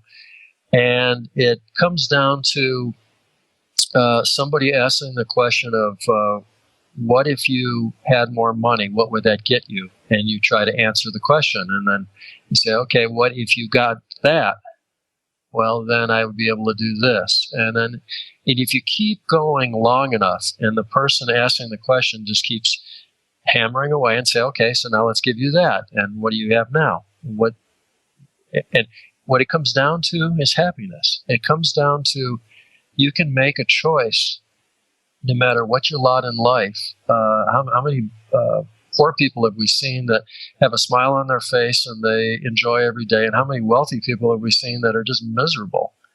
And it's really a choice that each person has to make to just be happy. So I think that if money was no object, I think it provides a lot of flexibility. It probably provides a little bit better chance at having proper nutrition or better ability to exercise and keep your body healthy. There's all those little things, but in the end, it can provide happiness as long as you allow it to. Yeah, I think that was a good way to maybe start this off, because we have a lot of people that really want to ask questions, and I've got them all here in front of me, like 7 or 8 pages of questions about making money essentially through a trend following system or trend following style thinking. And I just thought it was important for you to kind of put that out there at the beginning, because ultimately, you're going to have a lot of answers and give a lot of feedback to people, but I think it's important that maybe they actually know what's important at the very top. Well, and I'll add to what I just got through saying and kind of dovetail it into what you just said, that say you want to be a good trend follower and you become a master at it. So 20, 30 years go by and you're doing very well and you're managing your own money, and you can still make your life miserable. You can take some of the money and go buy some real estate and complicate your life, or you could have 5 divorces, or you could have all sorts of extraneous things that you allow to intrude on your happiness. And so just being a good trend follower doesn't somehow make you happy. You can choose to be happy before you become a trend follower, and you can choose to be happy after you're a successful trend follower. Yeah, I think it's a great way of saying it. Well, let me jump into some questions, because I know no one wants to hear from me. So fire away. So this is from Dan Montag, and it says, Tom, how do you, Mr. Serenity, manage your emotions during a loser? Any changes today since the book, The New Market Wizards? That's a good question, Dan. He's a smart guy. What I try to do is kind of a concept in my mind I sort of labeled anchor to the wind, if that makes any sense. What I try to do is, when I'm on a super fast winning streak and money is flowing in almost in record amounts, and I almost can't believe it, I keep trying to force my mind into a place where I remember back to those struggle for 4 years to get my commodity account to even break even, or the latest drawdown and how I felt during that drawdown. And what I try to do mentally is bring my enthusiasm back to neutral. And so the opposite is also true for Daniel. I try to, in losing periods, go back and remember those times when I had every market on the page turned green and making money hand over fist. And that tries to take my depression, or not my depression, but my frustration, anxiety, anything that would go during a drawdown, and you're trying to remember back to those times when you had everything on your page green and everything making a lot of money, and it sort of brings you back to neutral again the other way. And the goal is to try to go into each day just sort of dead neutral, and try to end each day about the same. It's just another piece of data in a long, long stream of thousands of days of trading over a lifetime that are all just data points. And when you step back and look at it from that distance, it sort of calms you, and it calms you on the upside and calms you on the downside, allows you to just think rationally. Yeah. I'm going to also offer here too, Nick Rosetto had a question which is basically the same, so I'm not going to ask it, but I at least wanted to give Nick the call out that his question was basically the same as Dan's. So there's a let's see, there's this one from Bruce Stock, and it says, Tom, you conclude most of your Facebook posts with the expression "enjoy the ride," and he is asking what drove you to that conclusion. And maybe was there a period in your life where it was a challenge to enjoy the ride? Good question. I usually put enjoy the ride to remind all those traders out there that there's no final destination to all of this. We all eventually are going to pass away, and we're not going to be trend followers anymore. We're going to be dead. I think you need to take every day and see the magical things that happen around you, and be open to new ideas and observations about the world that exists out there. And that's what it's all about. I think trying to get to some final destination and putting yourself through hell to get there, when the destination may not be quite what you think it is, or might be a little disappointing when reality sets in. And You get there and you say, well, is this all there is? Enjoying the ride is everything to me. I start each day with, I can't wait to attack it. And this morning I was hitting golf balls, playing with a new concept for about 2 hours and 10 minutes or so, and just enjoying a beautiful Scottsdale morning. And I was the only one on the range. It was very quiet. It was beautiful. And that's what enjoying the ride's all about. It's not just about trading your brains out. Yeah, it's funny. I had right before we started today, I did a yoga session with a teacher, and it was about an hour and a half, 2 hours long. And at the very end, as I'm laying on my back, eyes closed, she basically just read a passage that was almost verbatim for what you just said. Literally just almost verbatim. The moment of now, enjoy the journey, and it will all be over at some point in time. So try not to live in the future, don't live in the past, and you got right now. Mm-hmm. Exactly. What was the second part of that? There was something about enjoy the ride, but then... Oh, hold on. Okay, let's see. As I'm looking at 7 pages. Okay, was there a period in your life where there was a challenge to enjoying the ride that really stands out? Yes, probably. And that was probably before I understood a lot about myself, and probably in my 20s. I was working as a chemical engineer. I was trying to get an MBA. I was designing a custom home that I was about to build 4 years later out in the woods southwest of St. Louis. I was starting up Kennedy Capital, which is a stock manager investment advisory firm in St. Louis, and I was also trading commodities. That was a pretty much wake up in the morning, go hard all day, and then fall asleep exhausted and get up and do it again. Weekends, when I wasn't working as a Monsanto engineer, I would spend my time doing my research on my commodity account and try to improve what I was doing in my stock trading. And so my research projects, and this is pre-microcomputer, so you're doing a lot of stuff with a calculator, you're really running your eyes, and you're not enjoying the ride a lot, but you realize that you're trying to get through it. And I think at this stage of life, both from an energy level, my age being 60 and all, I think I pace myself a whole lot better. I do take on a lot of things and sometimes find myself rushing a little bit, but there's always that time in the day where I say, okay, time to put it away and go do something fun. So I always try to get a little bit of enjoying the ride into every day if I can do it. I'm looking at some of these other questions. Fred Penny basically asked a psych type question, a trading psychology type question that is right in line with what you're saying. And I just want to try and call people out because some of the questions are very similar. Let me jump into, where's the one that I wanted to get to here? I'm going to go kind of to the top. So I think this was actually... might have been the first. Was this the first question? I think so, maybe. So Larry Tintorelli. Larry says, can you ask Tom about his exit strategies on winning positions? Okay. A lot of traders know to use stops for losers, but exiting winners can be a bit trickier. So I'm going to jump back into some more fun psych stuff, for lack of a better term, but I thought that might be a good kind of meat and potatoes question to jump into. Okay. Larry, he's a smart trader himself. I listened to his podcast and loved it. The answer to Larry's question is pretty simple. I don't look at a whole lot of difference between a winning trade and a losing trade. I think of it in terms of if the direction is up today, I want to be long, and I want to put a stop sell behind that position. And as long as the direction continues to be up, I'm either keeping the stop where it was or moving it in the direction of up. So I'm moving it up behind the position. When the direction shifts and goes the other way, the stop eventually gets hit and the down direction is now in place, and I wouldn't want to be in the position anymore.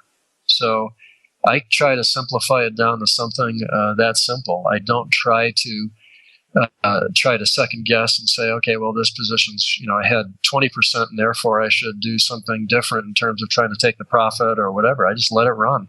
I remember a very famous question of Ed Seykota back. I was listening to a talk he was giving probably when I was in my 30s, I'm thinking.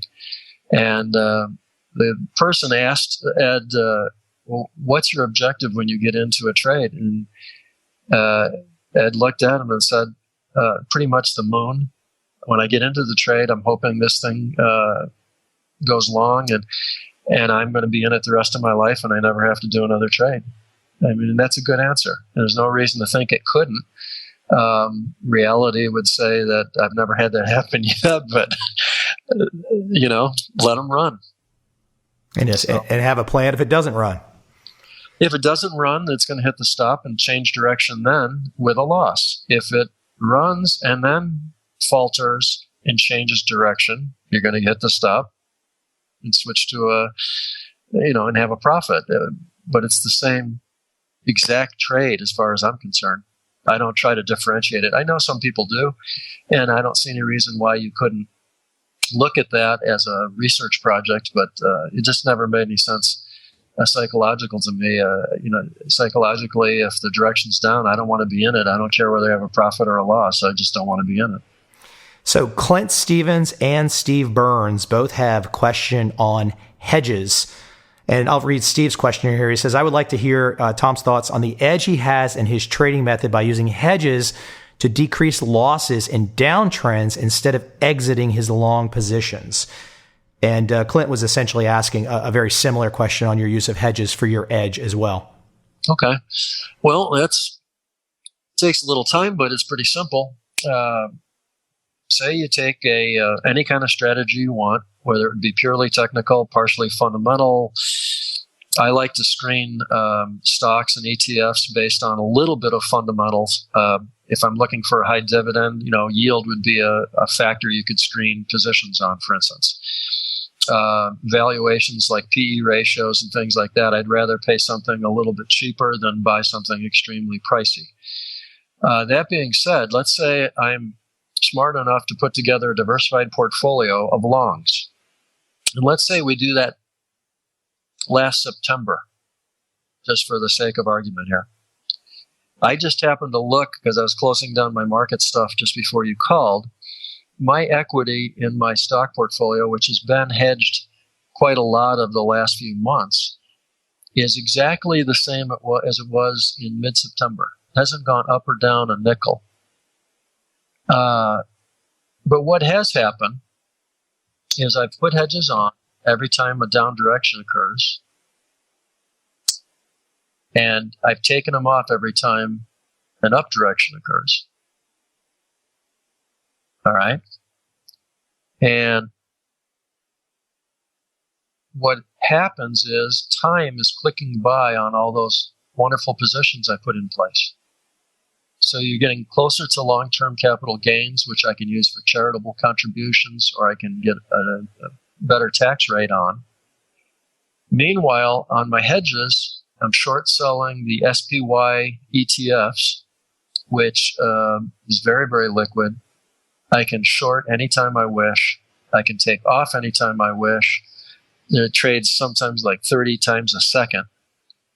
And what you're doing is buffering your portfolio with the SPYs at the same time that your long positions have the ability to, over the long run, become a long-term capital gain and to allow their alpha, if you've done your job right picking them, to sort of go through every up and down and show that they can do something for you. So that's where the edge comes in. You have the long-term gain and the taxes there against the short-term nature of the hedges. Let me go ahead and jump in, because we got a long list here. So I know. I did really block off the afternoon just in case. Oh wow. I'm still sitting here as a sweaty mess from yoga too.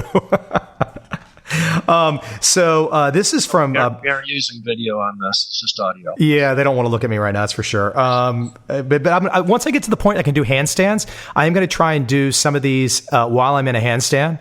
And so maybe I can ask questions. I've never really tried to read upside down, but I will try. Yeah. So that'll be something new for another a New Year podcast. For there we go. I will be somewhere in Thailand, because I'm going to Asia February 1st. I don't know for how long or whatever, but so maybe somewhere in Thailand in a really good scenic view, I can get upside down and do a Skype call with you, video sometime in the new year, Tom. That'd be really fun. That'd be fun. So anyways, this is from Brandon Bruckman, and Andreas Sis also asked a very similar question about, says, Tom, during the strategy development and testing process, what metrics gave you confidence in your system, and what process did you follow in taking a developed system from testing to live trading? I think it's probably Wow. Okay. it's not a short answer, I know. No, I know some of these are a little bit more. They're good questions, but they require a little bit of history and kind of blocking through the process. When we came up with a concept at Trendstat in the day, we were trying to figure out whether it added value or not. There was a number of different things we did. First of all, we had a set database of cleaned up data that we went through and painstakingly made sure there was no anomalies, like, for instance, a close or an open that was outside the high-low range is an obvious one that you find in databases all the time. And that can't happen. If you got an open and a close, it's got to be within the high-low range or something's wrong. So we'd have the cleaned up data, and we would go through and take the concept and program the actual indicator that says buy here, sell there, or do whatever the indicator's trying to do. Then we would try to have some metrics. We primarily looked at largest drawdown, average drawdown, time to recoveries, and we looked a lot at return to risk ratios. And we'd measure risk by return to drawdown. We'd measure it return to volatility of the returns, those types of things. And all of that is great, but I can tell you that in reality, the thing that helped me the most feel comfortable with any kind of new indicator was when I would go into my office, tell my secretary, Lisa, I'm shutting the door, and I'm going to be going down this research result. And unless it's an emergency, don't bother me. And I would take a ruler, and I would start with page 1, put the ruler on there, and I would read what the market did that day, and I would read what the results from the strategy were that day.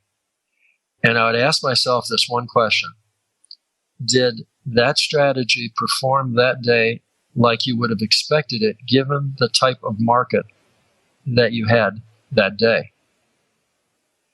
And it's very important to understand it to that level, I think, because in the end, that's what causes trend followers, or any traders for that matter, systems traders primarily, to let go of their system and abandon it when it's having a rough 2 weeks or a month or 6 months or a year. I know one of the questions was, what do you do when your strategy is not working? Well, to me, as long as, if you looked at the data of the last couple months of the market, let's say, and you said, based on the strategy and the way I set my strategy up, I would have expected my strategy to have a difficult period in the last couple months. Well, then it's not broken. Don't fix it. Just let it keep going. Wait for the good times. Good times are somewhere in the future, probably. I think a lot of people take a drawdown as it's not working anymore. None of my strategies, maybe there's ways of doing this, none of my strategies, including when I had all of them together and add them together, ever got to the point where I never had a losing day. They're always going to have losing days. So when I looked at it, I said, geez, as long as, if I'm having a choppy sideways market and I've got a trend following model that's getting chopped up a little bit in the sideways market, well, that's what I would expect. Let's wait until the next trending market and I'll be fine. And I think that's really, I got that level of knowledge by going through day after day after day. And I would just sit there with, I'm talking thick pieces of computer paper, and just take a ruler and go down the page and look at every day's data. It would take me hours.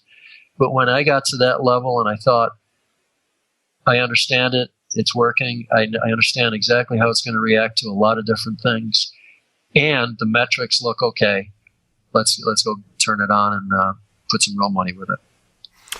Well, let me throw in as a follow-up here.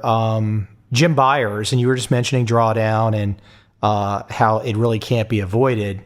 And so Jim asked the prescient question. He says he wants to know if you can describe what you learned from your earliest large drawdown.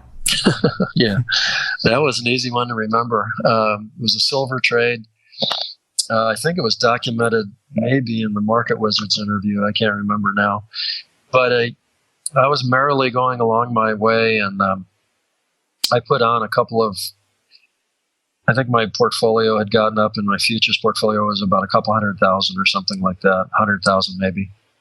And I got into a couple different silver contracts, and this was the time when hunts were trying to corner silver. I didn't know it at the time, but it turned out to be that time. So silver went through the roof, and it exceeded any expectation I would ever have. But being the good trend follower I was at that point, I was going to hold on for dear life and just go up and down, and whichever way the market went, I was just going to keep moving my stops as the stops could be justified. My stops got pretty far away because the market was going so fast upward. And at one point, I noticed that my equity in this little $100,000 futures account had gotten to something like 600,000 or 500,000, something like ridiculous. I had made 400 or 500%. I'm still hanging on to the same exact positions. That's when the major drawdown occurred. I got out of the position, and my portfolio ended up probably about $250,000 or 300,000 or something. I had lost 300,000 just in a matter of weeks when they broke apart the corner and reduced or increased the margins, and the whole thing just fell apart and went limit down, day after day after day. And what I learned from that was that volatility as a percent of the equity in my portfolio need not change. What I mean by that is I had several different silver contracts. There was no reason why I couldn't stay with that silver trade and be a good trend follower and ride it to the bitter end. But I didn't need to hold the same number of contracts at the end as I had when I started out. I could peel off contracts as I went so that it reduces the volatility to the portfolio, but still gave me a significant silver position. That way, the portfolio acts more like a portfolio instead of 15 things in a silver position, where the silver position drives the whole portfolio up or down every day, and the rest of them doesn't make a difference at all.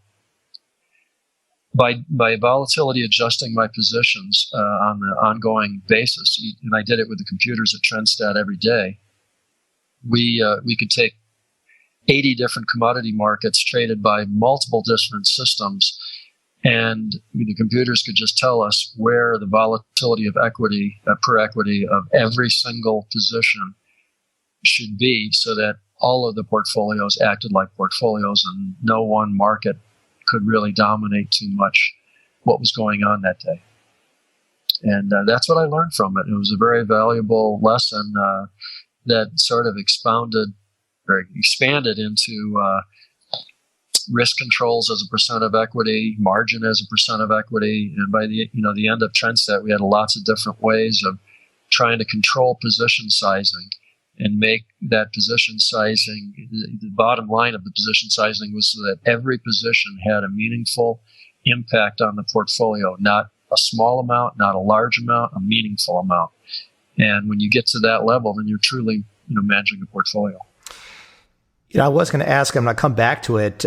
Clint Stevens has a question where he was talking about returns plus Serenity versus just going only for returns. I'm going to jump back to that, but I want to Eric Spinneman and Rudy Widjaja both have questions that revolve around your use of money management, the types of money management, how you approach risk control, and whether you pyramid at all.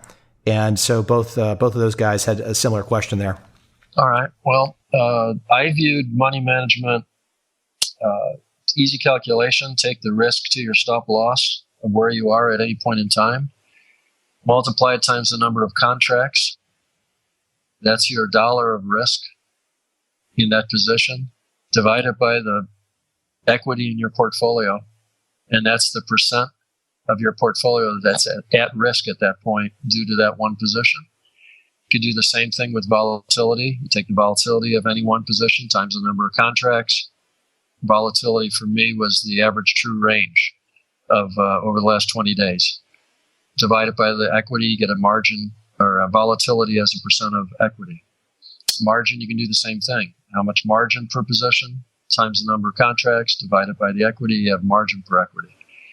You can set fixed levels for every one of those three things.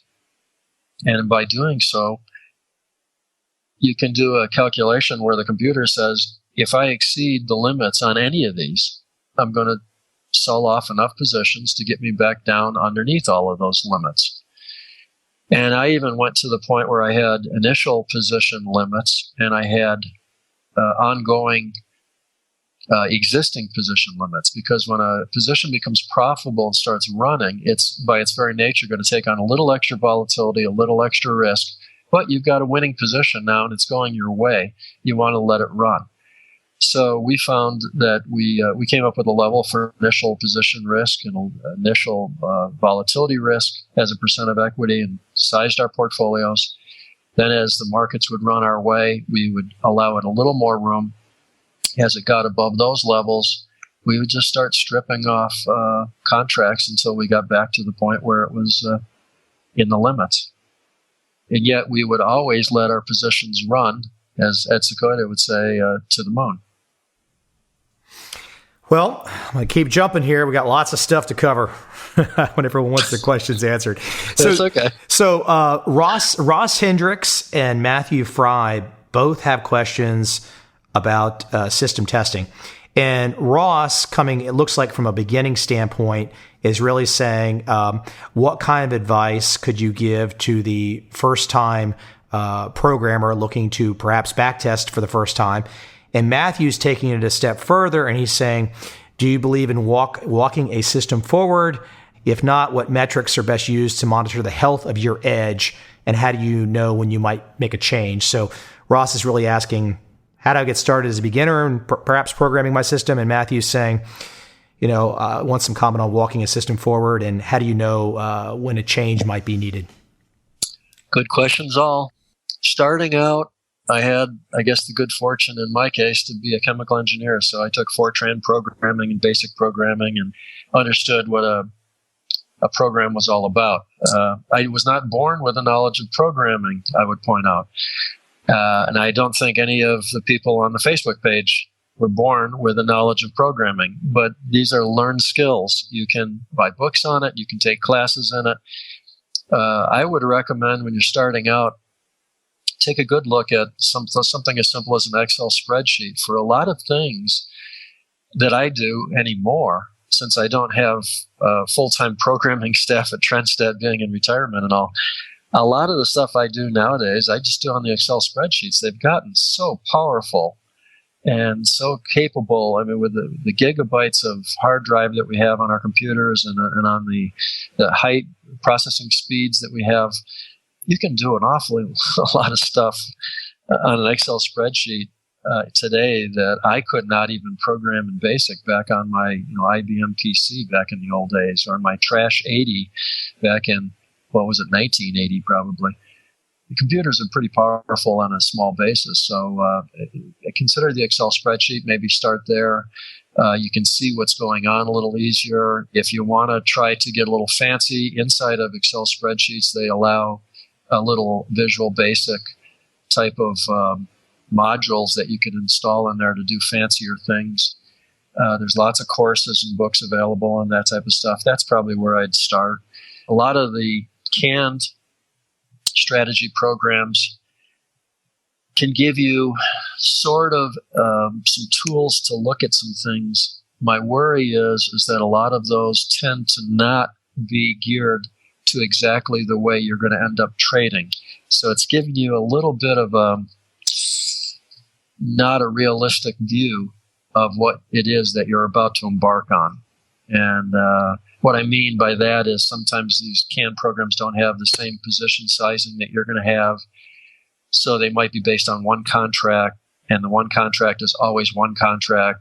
And so you get the results of one contract, but you don't get the effective money management in there and all that. So you get a sort of a weird look at history, and you might become tainted good or bad by that. And when you're looking at history, you want to become comfortable with your strategy versus various types of markets. You do not want to get to the point where you just fall in love with some strategy based on some simulation that was not even done in a rigorous fashion, and then all of a sudden it's falling apart in the future and you don't have that comfort level that you need to stick it out.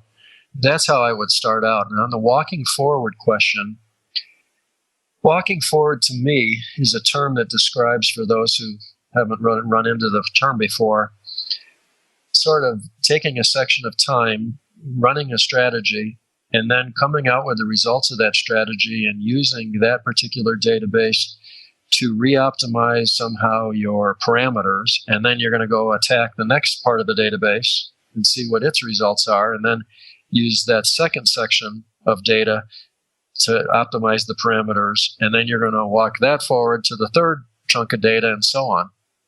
I thought that seemed a bit clunky in that that's not the way real world works. I don't, to me, every day was another day, and I wanted to just continue to have things.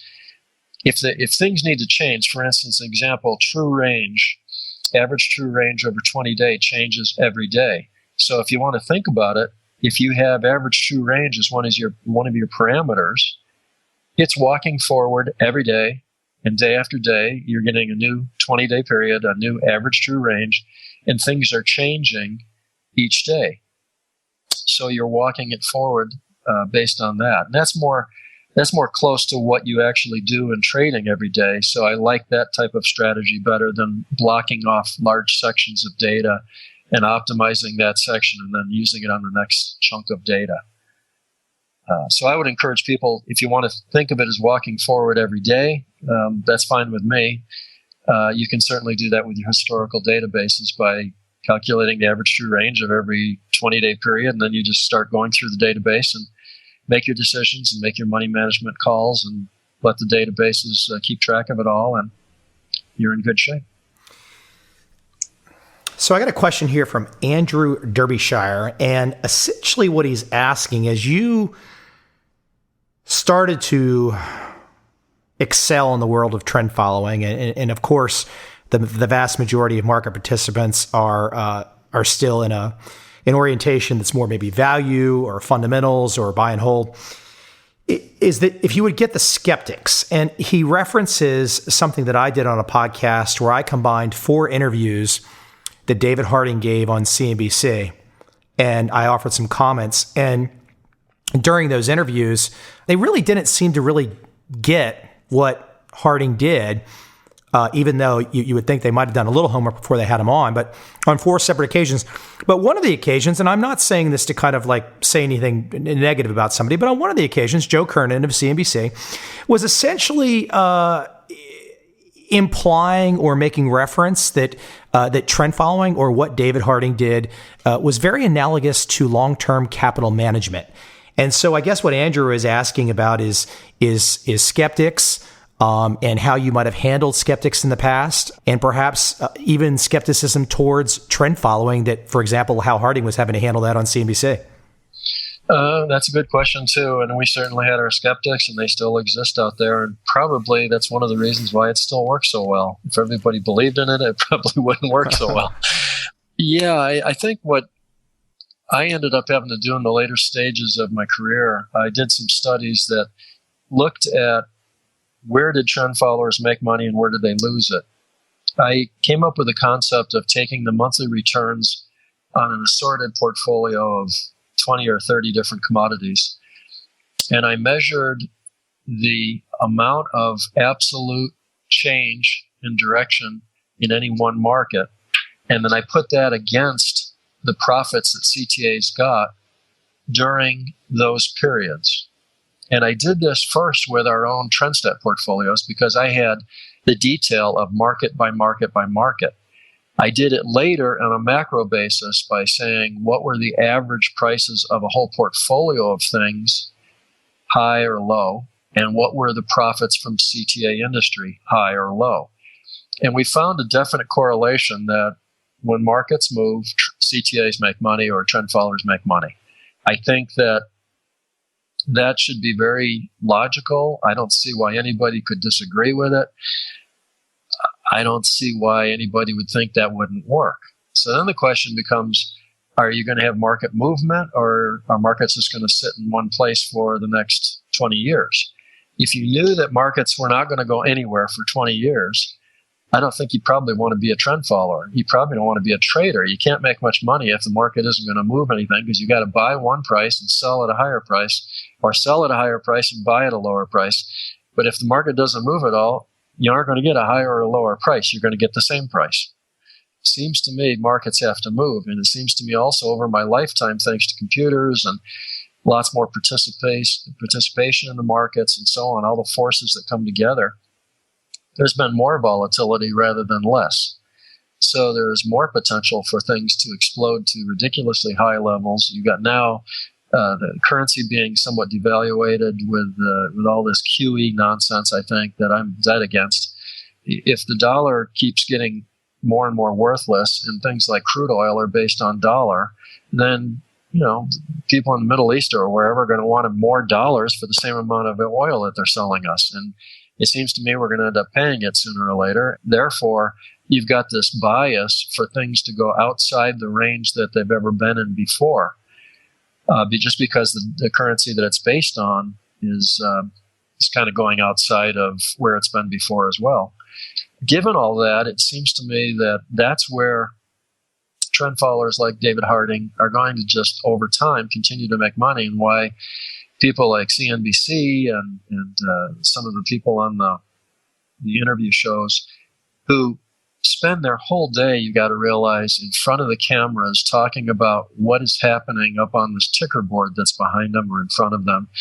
And they can't see the forest for the trees. They're looking at the noise all day long, and then trying to ask David Harding, a guy who's thinking in terms of lifetimes, a question which he answers very eloquently, and they don't get it because they can't see beside, they're looking at the last 5 minutes of what the Dow did or whatever. I think that's where the disconnect becomes. And in terms of where I see the edge for trend followers is just simply my bias that I think there will be more volatility in the future rather than less. And I think there's going to be a lot more big moves in the future than less. And you have to put up with the nonsense in between. As you were talking about some of the talking heads in the news shows, I've had I've had a lot of interesting experiences, but one interesting experience comes to mind was being invited to CNBC to speak with producers, to have them, unbeknownst to me at the time, they wanted me to pitch them a show on the spot. And I remember walking through that studio, and it was so interesting because there's this big bullpen area of all these reporters, the people that you see on TV, they go back to their computers and they start typing away, doing whatever. And then over off to the side is the set. So, as a viewer, you're sitting there and you see this nice little TV window of what's going on. But as when you're inside the studio and you look at it, you realize, wow, this is all to steal from your background a little bit. This is all very engineered. This is all very fake. This isn't real. And if you stand there and you see it in live, in living color, it's much different than flipping on the TV and seeing what they want you to see within the confines of the borders of your screen. Mm-hmm. It's quite interesting. And a lot of it's just geared to talking about noise. Yeah. Why would anybody tuning in want to hear something from David Harding on a strategy that would require a tremendous amount of work to put together, cover the next, decade or something, instead of, I want to know why the Dow's down 50 points today. Right. When are they going to get to that? That's what I want to know. Right. So that's kind of the average Joe just doesn't get it. And, I wouldn't think CNBC would be a place where professional traders would go for ideas. Except maybe what to do the opposite of or something. Well, I guess maybe if they see an interview with David Harding and they've never heard those types of answers and that type of thought process, maybe they'd be like, well, maybe I better find out who this guy is and what he does, and maybe I can learn something. Yeah, but it would require you having enough knowledge to separate the good pieces of information, David, from the bad pieces of information, which would be, the announcers that are asking him the questions. Yeah. Touche. And if you knew that, you probably didn't need to go right. talk to David Harding. Exactly. There you go. That's catch-22, huh? Yeah. So I have a question here from Clint Stevens, and Clint says, in Jack Schwager's book and the Market Wizard's book, it suggests that you were not included in the book on a return basis alone, but for this combination of, quote, serenity, a nice way of life, plus returns. So Clint wants to know your development of your trading approach and how you run your life from the ground up was the notion of serenity and not being a crazed, overweight, overworked trader sitting there nonstop, no life. Was that thought of from the very beginning? Yes. As you were going to lay out a life in front of you? Yes, it was to a large extent. It's slightly different than you would expect, though, in that my view, I think we might have even covered this in the last interview briefly. My view of my job as a money manager was to manage client assets. It wasn't to manage my assets. So when I talk to clients and I ask them what they like and what they don't like, and I listen to client complaints over the years about, I'm firing you because of this, why, 1, 2, 3, 4, 5, whatever. You learn as a money manager that really the average client out there, sadly, does not allow their money manager that they hired to do what that money manager is capable of. Because if you do, and you go up and down too much, it makes the clients nervous, they fire you. And they always want to chase after the returns and give you the money when it's high on your equity curve. And when your equity curve's gone through a drawdown, they want to pull it out. So it's very self-defeating from the standpoint of performance fees. It's very self-defeating from the standpoint of clients making actual returns on investments. It comes down to something I determined very early on in the process, that it was my job to try to make the clients as good a client as I could so that they would allow me to be the best money manager I could be. When you do that, you start designing your strategies around the client, not around you. Now, because clients had a lot less risk tolerance than I did, it indirectly fed into my quality of life because I created strategies that were a lot tamer, that had a lot less variation. I attempted to try to stick to return to risk ratios that were good and sort of boring. And the reason Jack, when he looked at my stuff, he kept having people say, you should really interview Tom. He's a very interesting guy.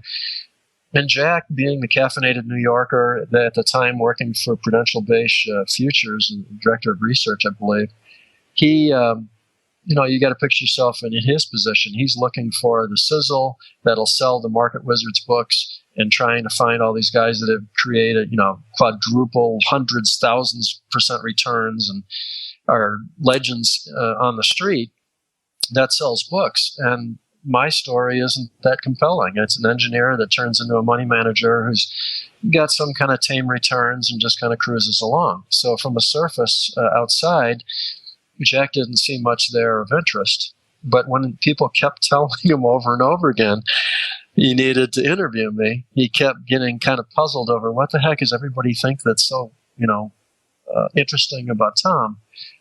And when he got done interviewing me and found out how I designed everything to have a life and that I had a really fun life, and he realized sort of wistfully, I think, that he hadn't figured out how to do that for himself yet.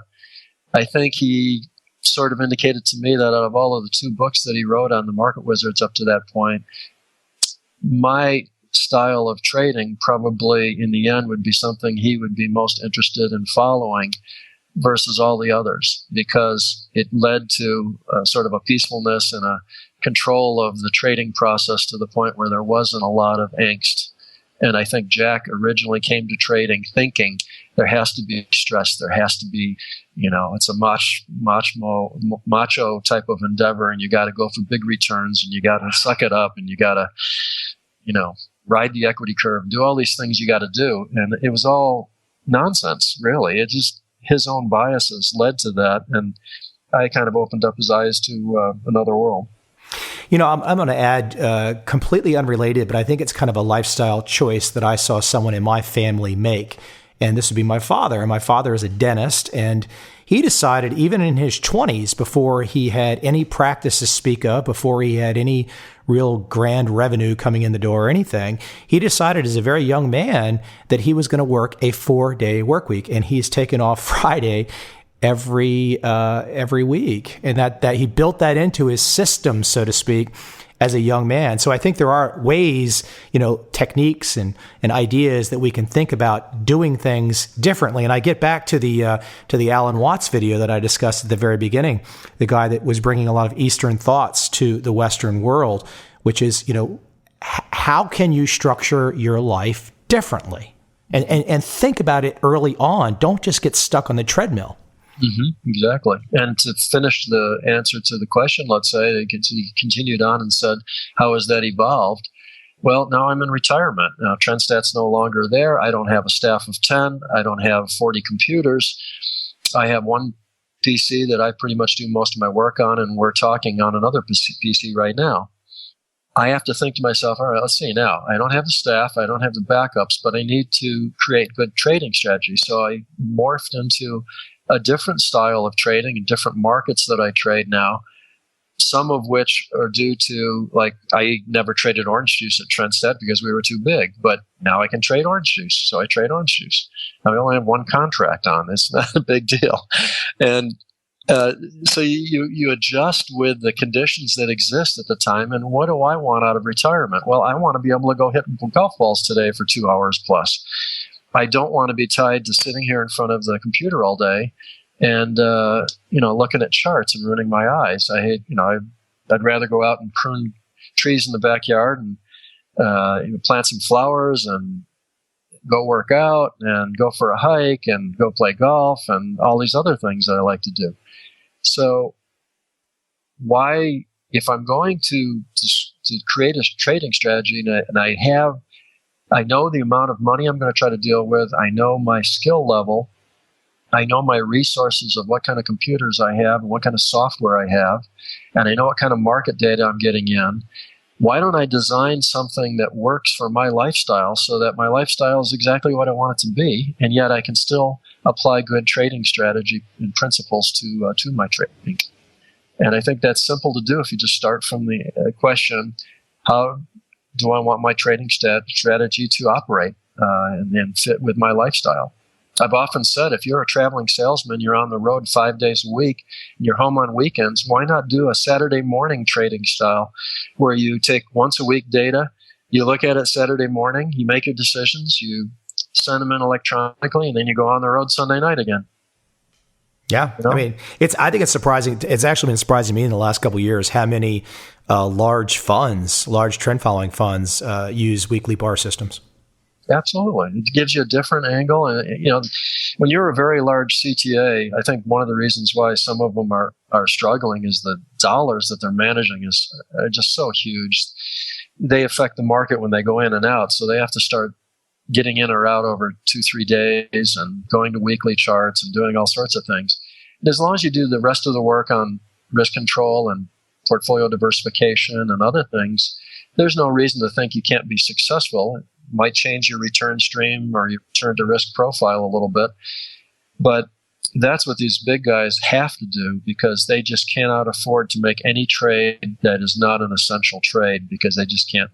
They got too much money. And it's hard as a CTA when you got a lot of different forces trying to shove money at you, and your employees trying to make a career of being in the business, and you're trying to expand and go into new markets and all those things. It's really hard to turn down money coming in. You have to really set some of your own personal levels and say, no, this is going to be 100 million and we're going to shut it down at 100 million. And if it gets above 100 million, we're going to start sending money back to you all. A lot of CTAs have done that, but it really does give an indication that you're kind of choking on the amount of money that you're managing. And so, allocators that are giving you the money are starting to think, geez, this guy's sending money back. That means he's really struggling to try to get the money invested. Or maybe they say he's being true to us and not diluting our returns by trading once a week in something. So it has two sides of the story, but it's something that brings up a sort of a spotlight on that trader, and he has to be able to withstand the scrutiny and explain why he's sending money back. But some people just don't, and then the returns sort of get diluted over time. Yeah, you bring up a good point. Maybe not necessarily where you were going, but it made me think about the idea that the idea of the trading strategy and then the money management business. And one of the things that I've done in my books, to some degree, there's a positive to this, and then there's a negative. But it's great to show the validity of a trading strategy by looking at all these different traders that have these historical track records. And you can say, well, look at how this is performed over many, many decades. And that's fantastic. But your point also, when you start to talk about the money under management and assets and the money management business, frankly, I don't think most, not that you were doing this you weren't doing this on purpose, but I think most people they really want to know about the trading strategy. I think sometimes what happens is the money management gets blended into the two of them. And like here you describe your life today. Your life today is is one man, no staff, and a nice life. And I think sometimes, when I receive questions from people, they want to talk about, well, did you see this? I mean, for example, John W. Henry recently closing down his shop. For me, it's hard to criticize a man who was in this space for 30 years, very successful, had survived. Yeah, survived. Huge assets under management. And, then he decides he wants to go to another business, completely unrelated, makes a fortune in that. And then is it surprising necessarily that he maybe doesn't have every ball in the world bouncing up in multiple Fortune 500 businesses? So I think it's sometimes you just need to step back a little bit for perspective on this kind of thing. Yeah, you do. You really do. And I think John Henry is a good example. I mean, he ran a little bit more leverage than I would have run. So he had a little bit more up and down, but, he was able to continue to attract attention and had enough marketing capability or sales capability that he was able to keep the business running for a long, long time. Hats off to him for doing it. And yeah.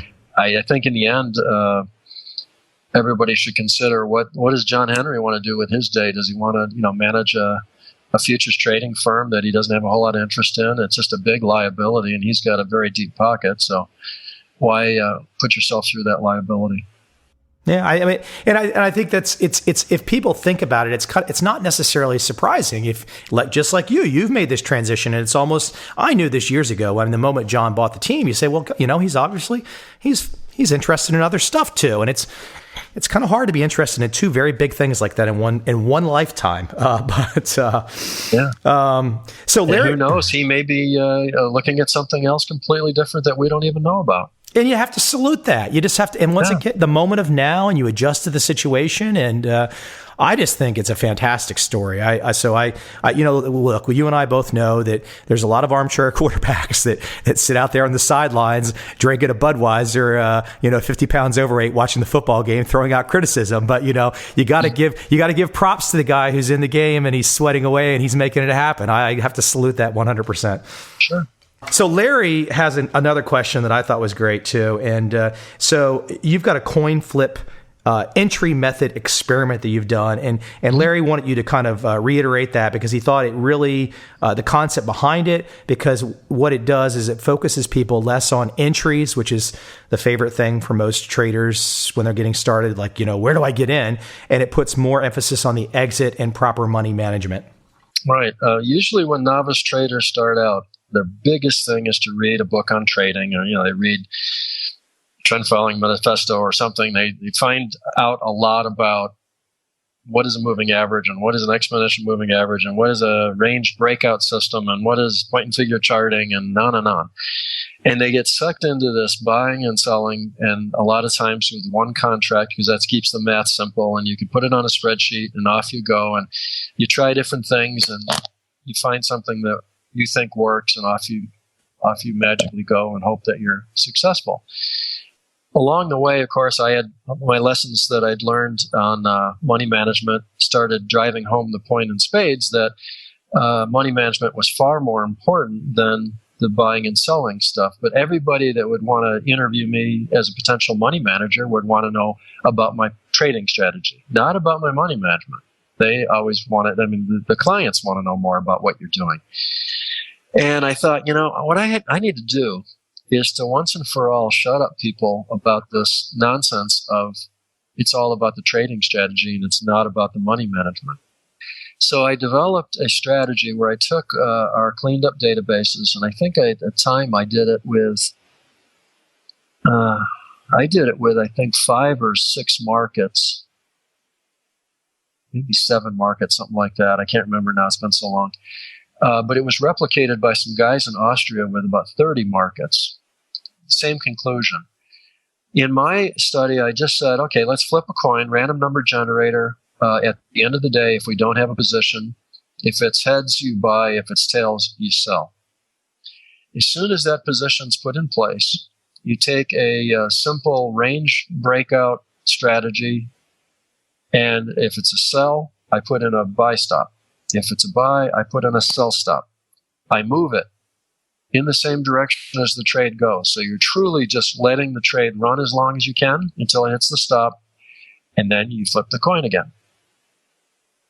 What I found when I did that was over any run that I did, because it's random numbers generator creating, so your buy and sell decisions are completely random and completely different every time you run it through. So we ran it 100 times and got different results every time.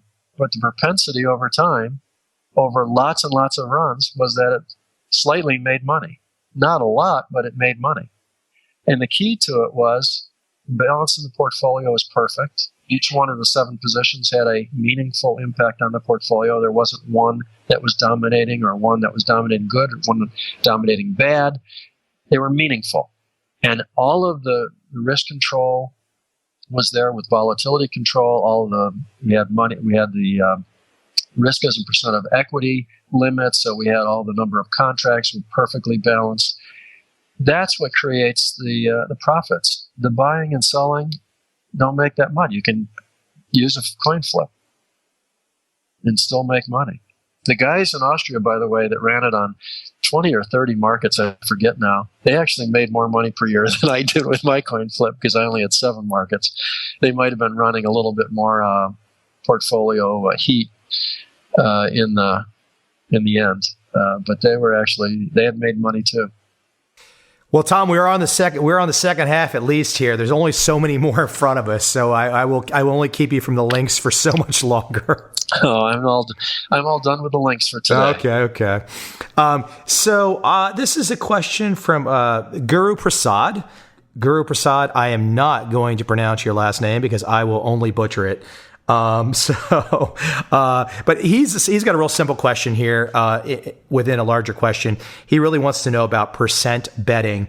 He's talking about he feels comfortable at 1%, and I think he would really like to hear your view on percent of capital bet on each trade and maybe how you view that choice of percent bet. Yeah, this is where I think it'd be very important for each trader to do his own simulations on percents. And we had limits, as I already said, on things like margin to equity, volatility to equity, risk to equity. And we had those specific numbers that we had come to based on simulating how various leverages feed back into return streams and how much can the portfolio go up and down in a particular day, week, month, year. What kind of maximum drawdowns do you tend to get out of different portfolio heat levels and how much leverage? And so he's very perceptive. 1% is an area where probably we ran Trendstat quite a bit. In some cases, some markets, we were down in the less than 1%, very rarely where we were above it. And we pretty much, on ongoing trade risks, were up in the more like 2% ranges and stuff like that, because you had a position that was now moving your direction, your stops are now been moved, and you're starting to get to the point where you're going to start letting it run as far as you can, and a little more risk is fine. Excessive risk then is not fine. I think that's a question that each trader needs to handle for himself. And an important thing to note is, now that I'm in retirement and I have my wife and myself as our sole two clients, and she's happy with what I'm doing, I can run the portfolio, especially my futures portfolio, a little bit higher than 1% and feel very comfortable with it. Because I know what I'm doing. I know it's going to go up and down a little bit more, but I know I've controlled the amount of risk that I've got, and that makes trading it a little bit faster. Not a big deal to me. You want people to see what the range of possibilities are. Correct. Each trader should really try to simulate some trading ideas at different levels and try to dial it in, if anything, a little lower than you think you can tolerate. Because when in the heat of the battle and you're in that big major drawdown that you've never had before, having less of a drawdown will be better than having more of a drawdown. You want to kind of err on the conservative side on the numbers. So if you can do your simulations and it comes out, well, I think I can do 2%, well, maybe do 1.5% just for a while at least, and see if you think that's okay. You don't need to be rushing out and trading 10% of your equity on a position. Giuseppe Luizzo, I hope I pronounced that right on the back end there, has a very straightforward and basic question, which has got a lot of weight behind it. How do you diversify your portfolio, Tom?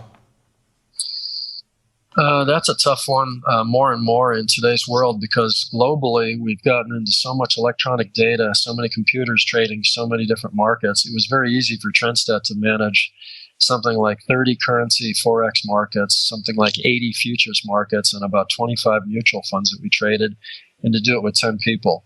4 of those people were doing development work.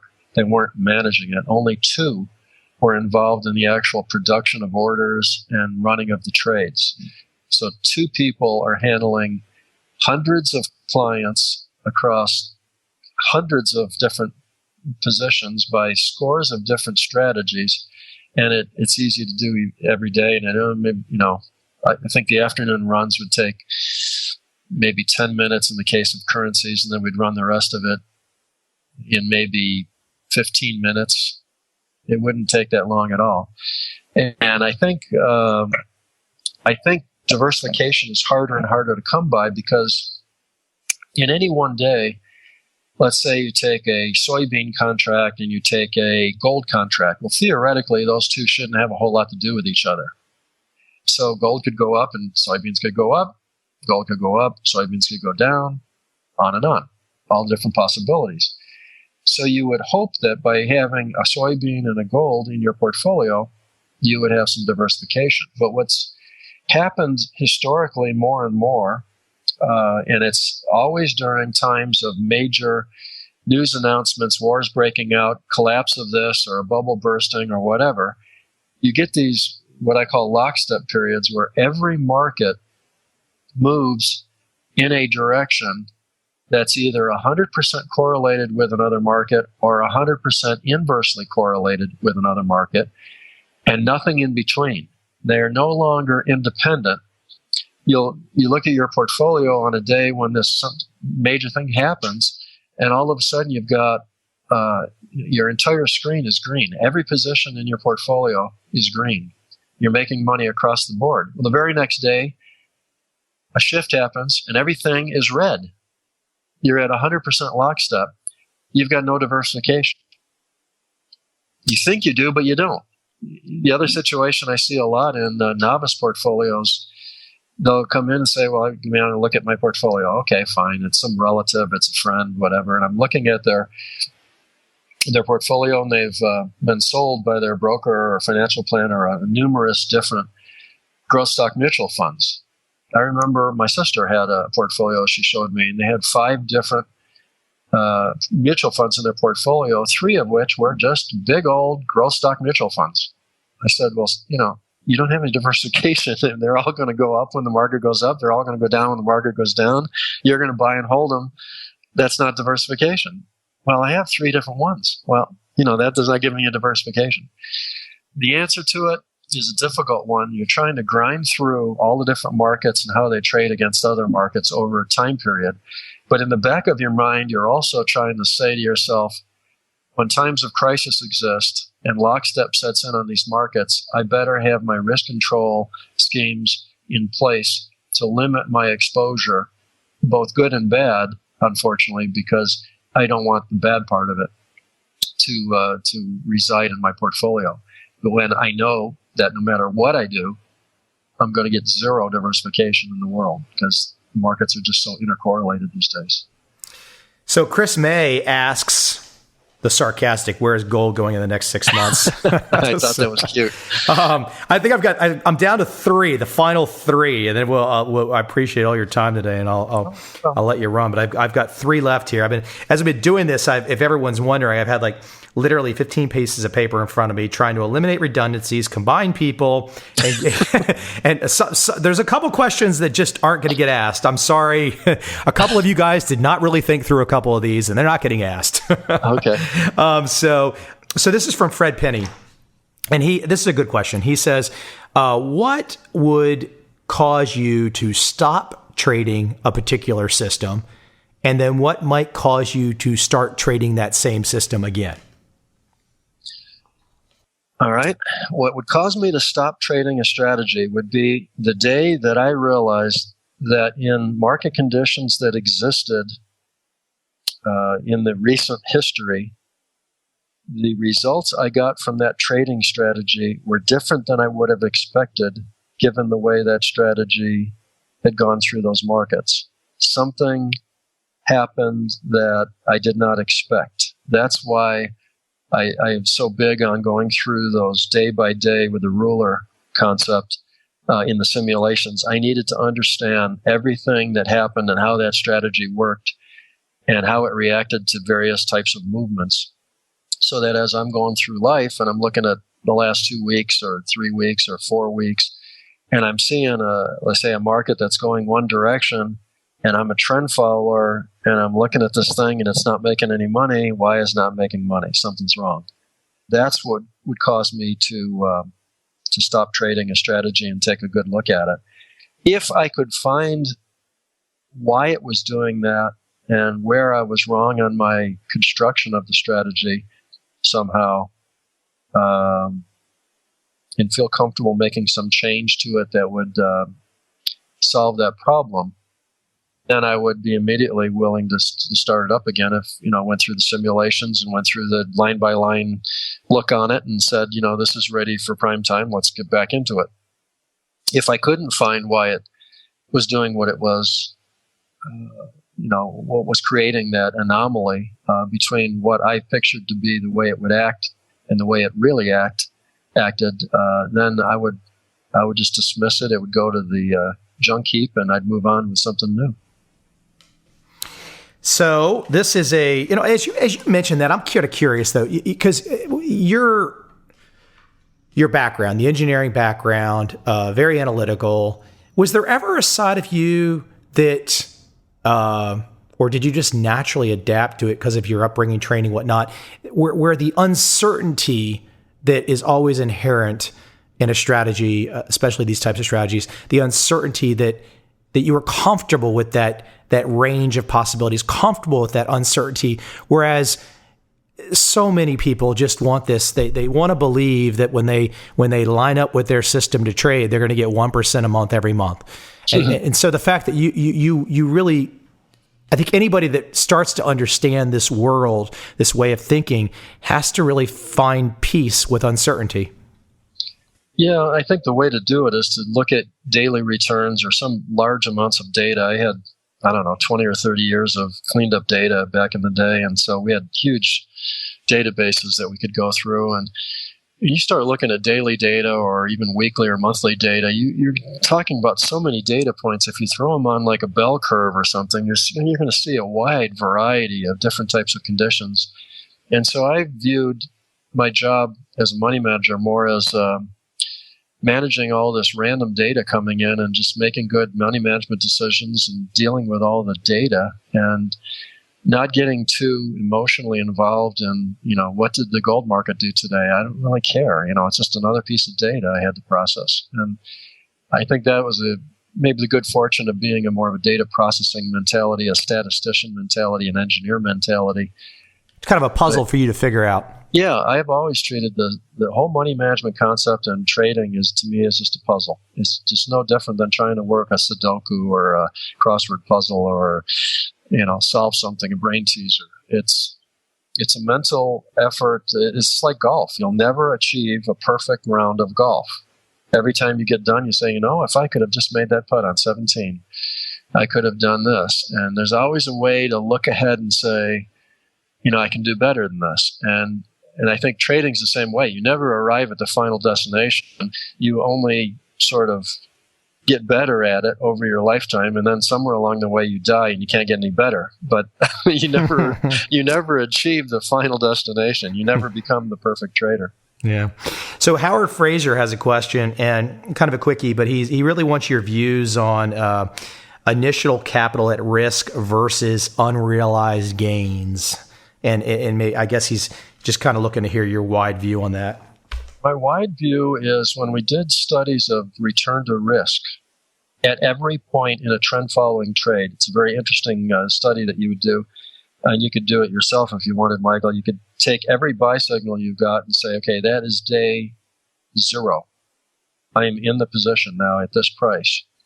My stop is wherever it is. And then you go ahead and you let the trade continue on.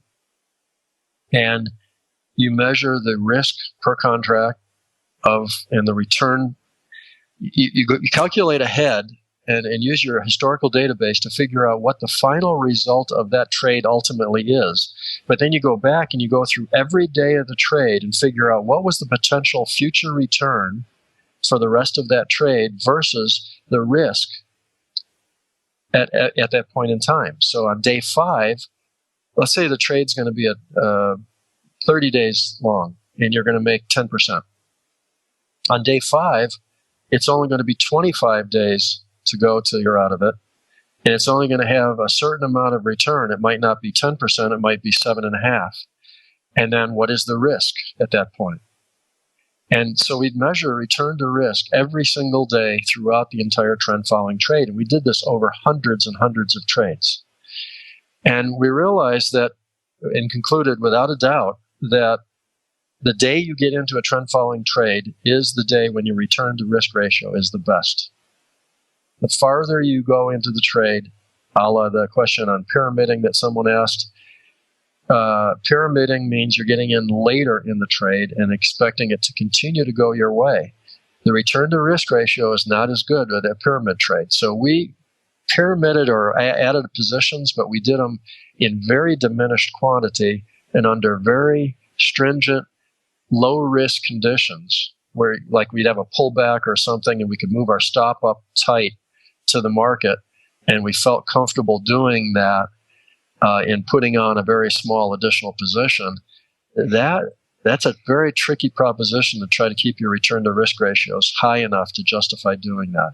Your initial return to risk ratio is the highest the day you get into the trend following trade. Now, on the ongoing risk, to answer Howard's question there, I always felt because of that nature, that trend following, a market that has gone in one direction and it favors your position, you're trying to let those profits run. At some point, you have, let's say 5 days into this trade I just described, 10% trade, we're up 3% already. And so it's looking pretty good that this is going to be a profitable trade. It's not, you're already moved ahead nicely and it's going your way and you don't know it's going to be 10%, but it's moving along good so far. So the odds are now greater, it turns out, of having a profitable trade than not having a profitable trade. if it moves in your direction. We did that study too. Given that, what we did was we loosened our risk and volatility controls a little bit for an existing trade, and we called that existing controls. And then we had initial limits for the initial position. And the existing trade levels were always a little higher than the initial risk levels and volatility levels. So let's say, use the 1% as an example. Say you do 1% risk of your portfolio, and then maybe existing trades, it's 2% risk of your portfolio. So you're giving it some room to grow. And I think you'd also make the point there here. Once again, this is something where people need to not just trust Tom, but Exactly. to test this, to see how Absolutely. the range of possibilities unfold. Exactly. Because in the end, each trader has to live with his or her own decision. I'm not going to be there to console them. So they've got to come up with whatever level feels comfortable. For somebody like my mother who couldn't stand to see her account go up or down a penny, she would have to trade at like a tenth of 1% risk to keep it so boring. But I think everybody's got their own level of comfort, and I think you need to understand what that is. Let's say you're, Warren Buffett, to cite an example, and he's going to go into trading 20 commodity markets, and he's only going to put up $1 million to do that. Well, that's going to be such chump change of his total net worth. He might feel comfortable holding a different risk level because it's immaterial to him, even if he loses it all. So his comfort level could be a lot different because of his situation. Comfort level also come from expertise. His utility of money, for sure. It's going to be different there at that stage of the game. Exactly. And his also expertise levels. If somebody's very, very into their systems and understands exactly what they're doing and is comfortable with drawdowns generated by those strategies because they're so knowledgeable in systems, well, then you could run your risk levels a little higher, perhaps, because there's that technical expertise that you have over the novice. But the pure novice with no experience, no nothing, keep it low. The lower you go, just putting a trade on and taking it off, even at a very low level, may not be material to making a lot of money, but it's very material to your experience and your growth as a trader. Yeah. I have one last question, Tom, but I want to make a comment overall for people because we were kind of getting into it there a second ago, which is the idea of kind of a guru status. I think, Tom, if I read you, Tom, you love giving insights about what you've experienced. And then the idea is that people can extrapolate from that, and maybe they can get a little bit of a head start, or they can learn from your experience. They can see something. But I don't think Tom is looking to hold himself out as a guru. I think he's looking to be a man who's sharing his wisdom, sharing his insight, saying, here's my past experiences. And I think the group of questions were pretty good that I think most people kind of get that about you, Tom. But there's some questions where you could kind of tell people, they want like the magic answer. And if you give them the magic answer, then they're validated. And that's really not what you're trying to get across to people. Is that a fair assessment? It's a fair assessment. The only reason I put the direction that I have on my indicators and my hedges every day on my Facebook page is because I have a brother-in-law and I have a stepson who are trying to muddle through early stages of trading.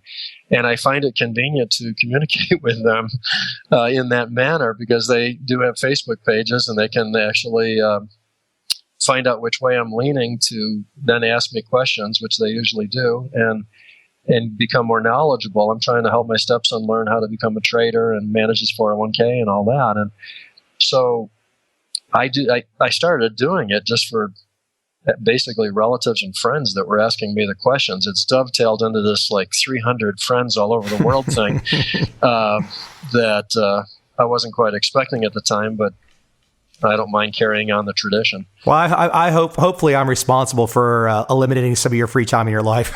It seems to me a lot of the new friend requests usually have a Michael Covel as a mutual friend. Yeah.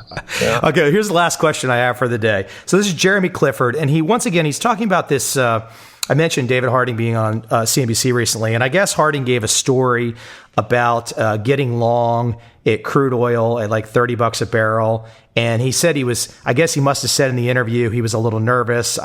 But his system said, get long, you got long. It turned out to be a great trade. And so Jeremy's saying, do you have anything that you can think back of where, the signal said, get long or get short, and your gut was just like, no way, this is insane. But it's your system. You stuck with it. You did it. And it turned out to be a great winner.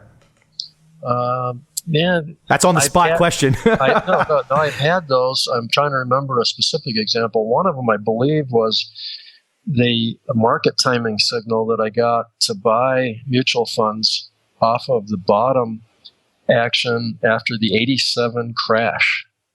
The world was coming to an end. Everybody, they were flooding liquidity in with the Fed, and we'd lost 23% on the Dow in one day, something like that. And mutual funds, fortunately, were in cash about a week or two before the signal went. Well, when the signal went off, it was already a week before the crash actually hit. So I preserved all the assets, and now we're getting a buy signal, and I'm thinking to myself, boy, is this artificial? We got the Fed coming in, we got super volatility, that's gone off the map. But it's a buy signal, and if this thing runs up, we're going to be caught without a position, and it's not what we do. So I said, it doesn't feel comfortable, but it turns out if you bought in right after that crash, it did nothing but go up for a year or so. It was a good period, and you just have to shake your head and go, oh boy, this would be interesting. But you got to follow the strategy. The people at Trendstat had a rule with me. I said, as long as you do exactly what these computers tell you to do, I'll take the responsibility for the computers to be doing it correctly, and I'll also take the responsibility for having the strategy produce losses during any period. But you're going to take the responsibility of actually executing it flawlessly. And by separating that out, I relieved them of any stress of being wrong on the market direction or anything, and they could execute. But yeah, I had a few times over my life that I've had that happen, and it's been surprising how many times when you're most uncomfortable, so are almost everybody else out there. And by the time everybody gets comfortable, the market's already moved significantly in that direction. You gotta just turn your brain off a little bit and do the trade. So, Tom, do you have? I know if you want to say, Mike, I'm fried, I'm done. But do you have anything that? Those are the end of the questions. So, if there's any other thought or wrap up that you might want to go, or we can just pause until the new year and hopefully find you again on the podcast in the new year. Well, it'd be fine, but I think the only thing I think we can encourage people to do out of this is what I try to encourage everybody to do. Really, is to find their own way. List down what your resources are, what your skill levels are, what your mental capabilities are, how many dollars are you going to put into the thing, what markets are you trying to trade, and figure it out and design what works for you. Because what works for you is not going to work for me, and what works for me is not going to work for you. So I get a lot of questions on things, and I'm happy to have the questions. I'm happy to help when people have issues. But I would encourage that sort of introspective look at oneself to decide, how do I want to trade? Because I've seen so many successful traders and do it so many different ways. I think the key is when you look at what they're doing, it matches what they are. And they didn't go out and just follow somebody else. You're probably most happiest when someone who's been asking you questions disappears and finally stops asking you questions. No, I like you know what I mean, though, philosophically. Yeah. Well, philosophically, I think they finally either get it or give up. I'm not sure which, but if I don't hear from them again, it's hard to say which one it is. Well, that's fair point. but no, guys, a lot of times when they're starting out, they'll ask me a lot of questions, or they become a friend on Facebook and they'll ask me some questions, and I try to give them concise answers on and get them pointed in the right direction. But invariably, some of those answers are going to lead them off into, maybe months of work. And right. So if they're going to go off and do that work, great. It's going to take months. I probably don't hear from them for a while. But, there's a lot of guys you've interviewed, and I listened to some of the podcasts myself. It's phenomenal how much effort they've put into thinking through their own strategies and they aren't doing what I do. They're doing something different. And yet they are successful in their own right. And it matches who they are, what their dollar sizes are. Some of them are working full time. Larry, I remember, just started up his new car dealership there and has a phenomenal life plan and a great trading strategy. And it's not the same as mine, but he's got a lot of things going for him. Just lots of other guys. Steve Burns, listened to his podcast. I thought it was great. I can't even remember all the names and all the ones I've listened to anymore, but there's a lot of smart people out there, and they all have different talents than I have. I mean, a lot of people that know a lot more about economics than I know about economics, let's say. So maybe that's useful. Or they may know a lot more about computer programming than I do. I'm an engineer, but I wouldn't call myself a programmer. I can program, but, I keep it simple. Tom, I have to fess up. So I think this is like 93, 94 podcast or something. You're not the only person that's having a memory problem with all these podcasts.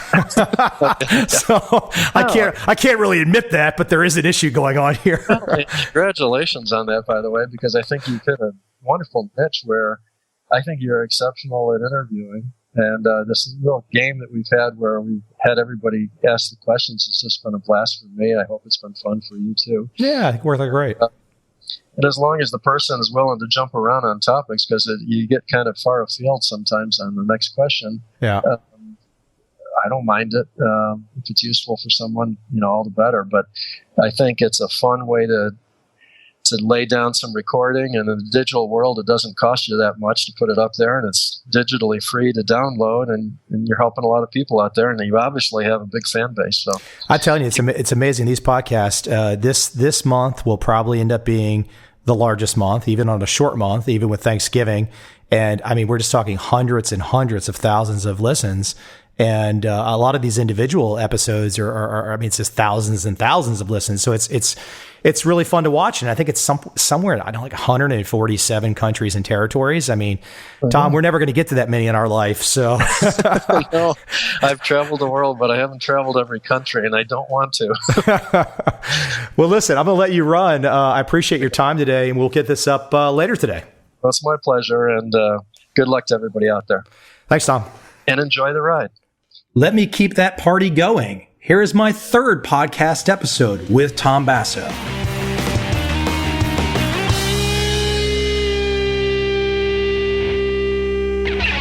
Here's the first question I had for you today, and a bunch of folks on the internet also had some questions too. But I think one of the things that's interesting about you, and I think this is somewhat what you're known for, at least by reputation, but you're very good natured. And there are a lot of people in the industry, so to speak, and maybe traders where sometimes they lose sight of the happy part of life. They just lose sight of life. In fact, they get so fixated with the screen and the idea of making the millions and what they think will come with all the millions. And they get caught up in that. And you're so good natured. So I guess my first question is, when is there a reason why Tom Basso is so good natured? I mean, you sign a lot of your posts, enjoy the ride, my friends. I mean, it's very good natured. That stands out as unusual in today's society. Yeah, I suppose.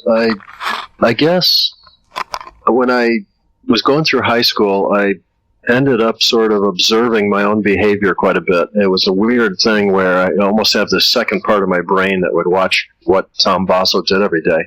I kind of, I don't know, it was a weird thing, but it kind of gave me the ability to sort of analyze how did I react to the world around me day after day.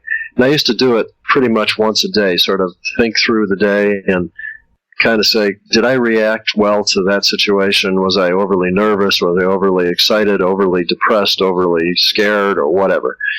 And I think as time went on through college and I played a lot of basketball, I started noticing, being able to be sort of out of my own body. I could almost look at our defense and call out where everybody was supposed to be and could see guys behind me, because I could, in my mind, keep track of the other five guys, and there's one missing, so he's got to be behind my vision.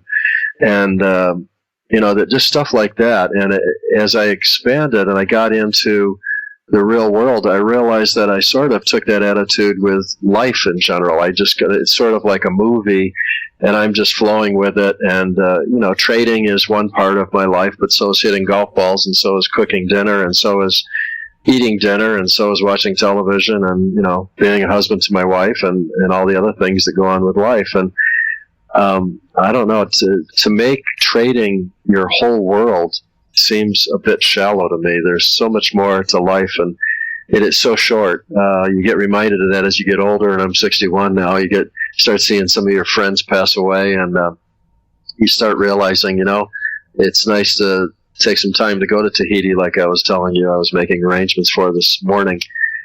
Just to enjoy some things that you've never done before, and help other people. To me, I only have a finite time on this earth, but trading will go on, hopefully, way past my lifetime. And it's nice to pass along the simple things that I've learned that aren't rocket science really, as you know from your knowledge of trend following. It's not that difficult. People make it difficult, I think. And I think if you can help people understand how simple it is and how there's more to life than just trading, I think that's a good thing. More balance in the world. I'm going to give a shout out to a young guy who I believe you were on his podcast, Andrew Selby. Yeah. And I caught a line that as I was preparing to talk to you today, I caught a line where you talked about the idea of imagining, and I'm paraphrasing, so I'll let you tell it incomplete, but imagining the horror, even if it doesn't happen, imagine feeling it. And when I saw you say that, or I saw the comment, I thought to myself, stoicism. Was I on the right path? Yeah, I think what was this a reference to how to prepare for things? Right. You kind of got to go through like mental exercises and whatnot. Yeah. And you were talking about the imagining. And my first thought when I saw it, because I always think of stoicism is like, think through the worst case scenarios, live them in your mind. And then when some of these bad things happen, you're not so surprised. Well, that's exactly right. But I'd also argue that you should also live through the good times as well in your mind. So when you're getting into a position, if you could say, if this went insane, like if tomorrow or something, this stock I just bought gets an offer for twice the value that I just put into it, what does that mean? How do I react?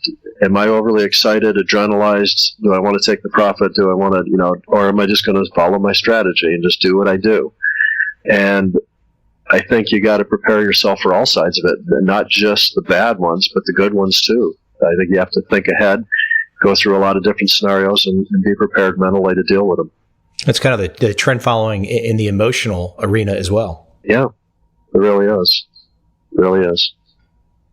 Tell me about because since we kind of started going down the psych side of things, so to speak, the mental side, tell me some about your mental exercises, so to speak. And I'm assuming the mental exercises that whether you're driving in the car or whatnot, that these are for far more than just trading. Yeah, I played all sorts of games on myself over my lifetime with my brain, and I think that it reaps some good rewards. I've already mentioned the sort of observer self that I had in high school and through college. As I observed myself doing things, I think eventually somewhere probably after college, I would say, this observer part of my brain, that just I kind of had a certain part of my brain dedicated to kind of keeping track of what Tom was doing every day. That sort of meshed right into my brain, sort of. It became such a natural thing for it to be there. I don't even think about it. I don't see it as a separate entity or part of my brain that would dedicate itself to watching Tom do his day. I think all sorts of exercises you can play games with minds. For instance, I remember Van Tharp saying that young children that were about ready to, young boys mostly, that would go out and fight their first tiger or try to hunt their first lion would be taught to defocus their eye state and see what it does to your brain.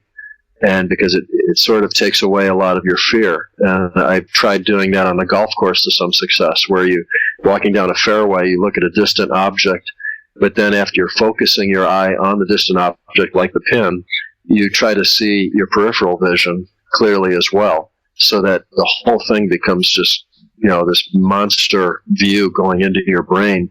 and you're not focused on any one thing like that lake over to the right that your ball could go into if you hit it poorly.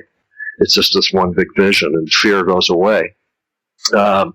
Lots of different things. Breathing, noticing that you're breathing heavy, or you're talking faster, or you're moving faster, or those types of things. All just being an observant, I think, is a lot of it. Driving, I've played games with just wondering how these guys get off the drag race, when the light goes green. So I'll be sitting there and I'm watching everybody else who's playing with their texting and listening to the radio and doing everything. And I'm sitting there in the first position at an intersection, of course, being careful to look both ways, making sure nobody's coming at me, trying to see what would be the quickest possible reaction time that my body can take my foot off the brake and put it on the gas. Not to go fast, but just to be the first car moving into the intersection, leaving the rest of them still wondering what's going on. Just little things like that. I think it's all been fascinating, learning how the human body works and how the brain works. And I think even though we can't get into the minutia of all these different types of things in this conversation, if anything, you can inspire people in the audience that are younger, maybe they're starting out, or maybe they've gone the wrong directions. You can inspire people to start to think more about this mental aspect of success. Because if you don't have mental capability and good psychology and trading, the rest of everything you'll do will be destroyed. You can have the most fantastic. I could automate a program, put it in a black box, hand it to somebody who is a basket case mentally, and they will screw it up because they have the ultimate ability to, the person that doesn't have good control of their mind is going to have a problem even executing a well-constructed black box because they will screw it up. They will override it. They will not do a trade that they should have done. They'll take profits too quick because they finally feel like they've got all this profit built up and they won't wait for their stop signal to get hit. They'll never do it. I think as soon as people realize that the mental side of trading is the first and foremost, and then next up probably is going to be your position sizing, control of your risk, volatility, all those issues on the portfolio. And last and least important is going to be what you buy and sell, or where do you buy and sell, basically. On the emotional side, as you're bringing that up, you're not just necessarily pointing out to, let's say, new traders or inexperienced traders. There are plenty of super successful, not necessarily sure how they got there, but plenty of super successful, maybe they had a little luck, very wealthy people that make those mental errors that you're talking about, and a life's fortune can go down very fast. It certainly has. And if you look at, say, the first Market Wizards book and even the second one, you'll see certain people in there that are no longer around because they might have done well up to then, but they were pushing the envelope and maybe they didn't have their mental processes screwed on as straight as they would have liked, and went awry along the way. I survived 28 to 30 years roughly trading. If you want to count now, it's another 10 years trading currencies with no issues blowing up, or I'm still doing it. I mean, it's a long run, and you got a lot of traders don't make it that long, and I think a lot of it's due to how they think through the process and how much risk they want to take on and how much they can stay with something day after day after day after day.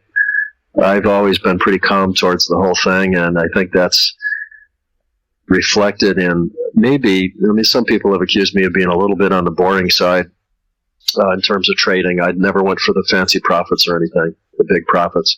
But I like to try to avoid the losses and continue to plug along, and I think that serves you well over the long run. A lot of people could take a good lesson from that. You're one of my most popular guests, if not the most popular, so your boring must be pretty exciting to a lot of people. So that's my impression. Yeah, so every time we do one of these interviews, I get about 15 emails or Facebook letters. Well, let me jump into some trading issues. I had a couple points that people brought up and a couple things of my own. I saw a line. I just want to read it to you and tell me what you think about it.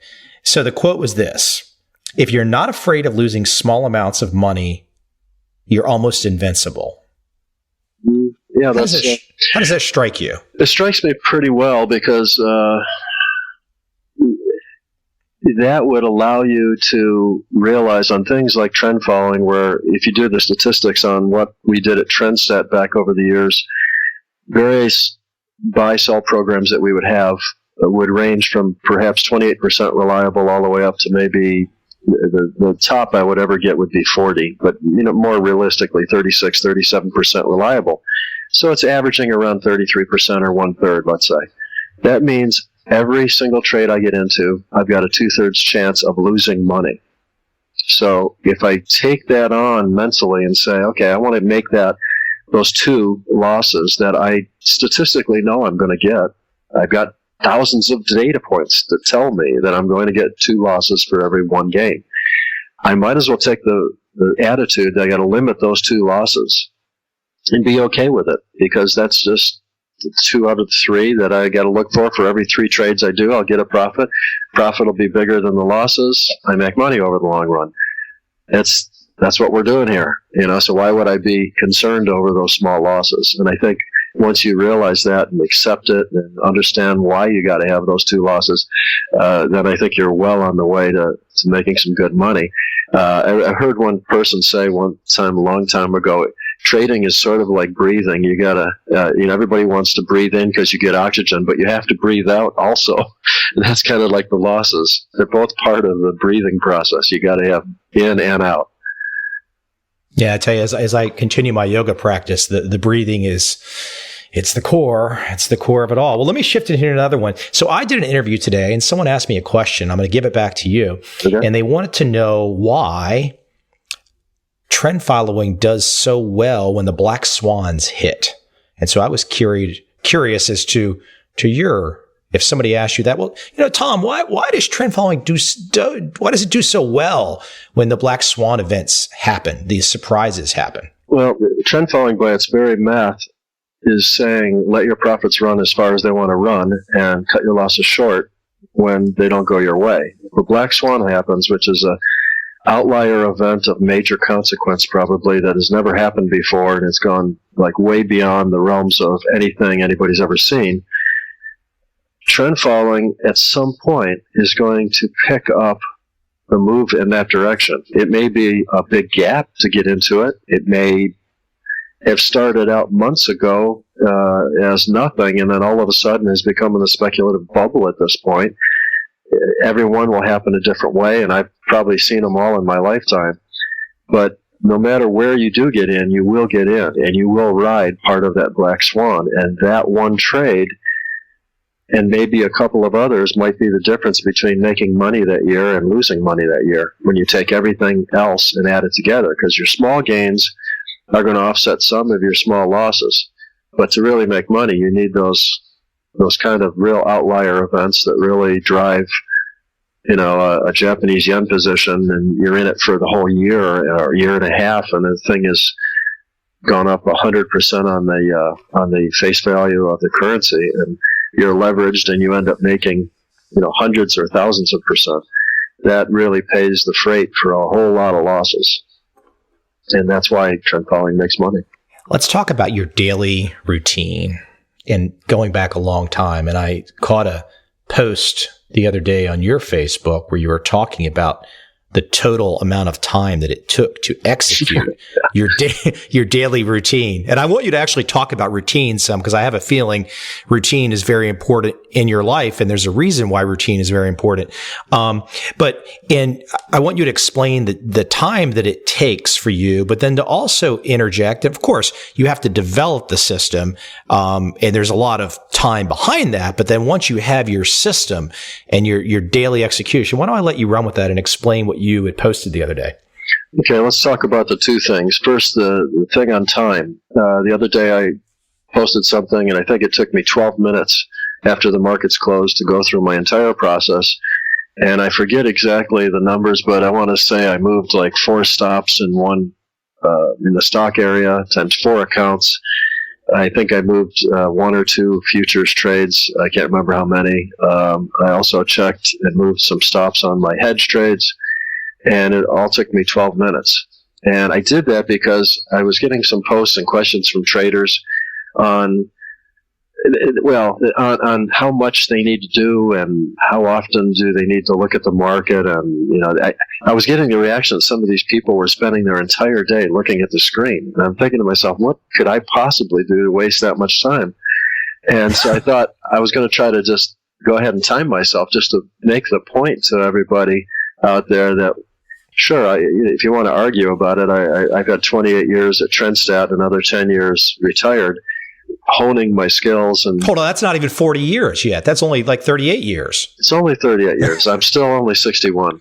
But, when you get that much experience behind your belt, you know what you got to do every day. You just have to kind of execute it. And I think if you're trying to design a new way of trading every single day and every single moment, looking at the screen and looking at the price going up and down and trying to say, well, does this tell me? Should I change my strategy? Should I do some research on this new idea that I just heard in a podcast or a newsletter or wherever I got it from, a friend? You're going through all this gyration in your mind. That is going to just gobble up time, and it's so non-productive. In my case, I know exactly what I've got to do to execute my trend following models, and I pull up my screens, and I start at the top, and I start going click, click, click, click, and then my mouse is, of course, I'm faster and faster over the years with my mouse and my computers, and I know exactly what I got to do next, and I just keep going. I try to tell my wife I'm going to be closing the market down, I tell her, and she knows to just kind of stay away from the office for a little bit. And 12 minutes later, I was done, stopped the clock, and I went and did the Facebook post. So that's kind of where the time thing came from. But routine, you mentioned, and I would say routine is important. And I guess I kind of, I guess I got kind of the routine side of things from the standpoint of the markets will wait for no one, is one of the things I've always told my staff at Trendstat back in the day. And that's why we had so many backups and somebody's taking a vacation, somebody else has to fill their spot. The markets won't shut down because you're having a 4th of July, because guess what? London does not respect the U.S.'s 4th of July. We've revolted from them. So the currency markets are open on the 4th of July. We got to be there. We got to still do our thing. Who's going to take a vacation day? Who's going to work? Routine becomes something that is driven sort of by the way the markets and really almost life work. You probably get up, you'd probably be good to have breakfast in the morning because it fuels your body for the rest of the day. It's probably good to exercise. I see you upside down, sideways on your yoga positions, and you're obviously in good shape. I could not do that, wouldn't even try. I do work out. I am in good shape for a 61-year-old, I think, and still hitting the ball pretty well. And I'm enjoying all these things, but I think that routine of exercising, routine of eating, routine of hydrating your body with water, routine of making sure you're there for the markets. I've got to put my stops in and move my stops or check things once a day. So on this cruise to Tahiti, for instance, that we were talking about earlier, I'm now up to a level with this cruise line where they give me unlimited internet on the concierge level, which is where I'm going to be. So I'm bringing along the computer, and sometime each day after the markets close in Tahiti, I will be on my computer for my 12 minutes. Then I will go back to having fun. But there's a certain routine that has to be done there. And I think that's kind of the way, some people think that's too rigid, but I mean, I can spare 12 minutes on a vacation. I don't think of that as too burdensome. No, and especially the life freedom that you get from making the choices that you've made. Some people think, oh, I'm going to go on vacation. I don't want any distraction. But those are the same people that go back and work a 9-to-5, grind working for the boss man their entire life. So I agree with you completely. Or they go back home and they find that they've missed all sorts of signals that they should have missed or should have gotten. I'm remembering the story I told Schwager back when he was doing New Market Wizards interview with me about the silver trade, that my parents were visiting me and I had missed the silver trade, and it turns out it was worth like $100,000, and this was when my account was $10,000. And I had missed it. And when I missed it, because I wasn't paying attention to my stuff, I was playing tour guide to my parents. I'm not blaming my parents. It's my responsibility. I should have been doing that. Shouldn't have been taking my 12 minutes or whatever it was that back then to do my work. And I got sloppy, missed the trade, missed that profit. That would have been, put me way ahead of where I ended up being now. I would have been that much farther ahead at an earlier stage. and been profitable more early in my trading. So it's all, you have to really look at how you go through every day and ask yourself, where's the time slip away? Because you wake up in the morning and go to sleep at night, and there's a lot of minutes in between. And if you really think about what you spend them on, it's kind of amazing how many you can waste. And in this day and age, we waste a lot more with all these electronic gadgets, for sure. Absolutely. Yes. Yeah. Well, this is a question from Fred Penny, and Fred I thought it was a good question. He said, if you were a 20-something guy or gal today and not much money, and you're just getting new knowledge, if you were looking back and with your experience and saying today, and you were approaching the kind of the trading world today, would you approach things the same way? Would you go about it the same way? I don't think so. I ended up, of course, as most people know, a money manager and a futures trader and a currency trader, and Trendstat Capital was my firm before we shut it down back in 2003. Back in the day when I started, which would be back in, I was starting to trade in the 70s, really got our first firm off the ground in 1980. I formed Trendstat in 84, broke away from the previous firm, Kennedy Capital, and ended up at Trendstat. When I did all these things, track record, if you could just establish that you were trading even $100,000 and doing it successfully over a period of, say, 1, 2, 3 years, and maybe showed growth in assets from 100,000 maybe to $500,000, maybe you got $1 million now under management, people would take a serious look at you and say, this guy's making progress, his track record looks solid, I like his approach, he seems sensible, he seems like a smart businessman, he's hiring people to back him up, he's got computer equipment, yeah, we'll give him a chance, here's another $5 million, and all of a sudden you got $10 million under management, and all of a sudden somebody will give you another $10 million, and pretty soon you're at 20, and then you're off to the races, and you can build your business that way. Nowadays, I get the perception, and I'm a little bit removed from the industry these days, being retired, but I've heard stories where some asset allocators would want you to have 20 or 50 million under management and have a staff of 10 people and computer equipment and backup locations and marketing staff and everything else. I don't know how I would have ever gotten into the business back in the day. So I think in today's world, with all the automation and with all the, basically, I use Schwab and Interactive Brokers for the two sides of my trading in a lot of my stuff. And I use them all around the world. I'm in Italy or Tahiti or any place. I get an internet connection and I'm in. No big deal.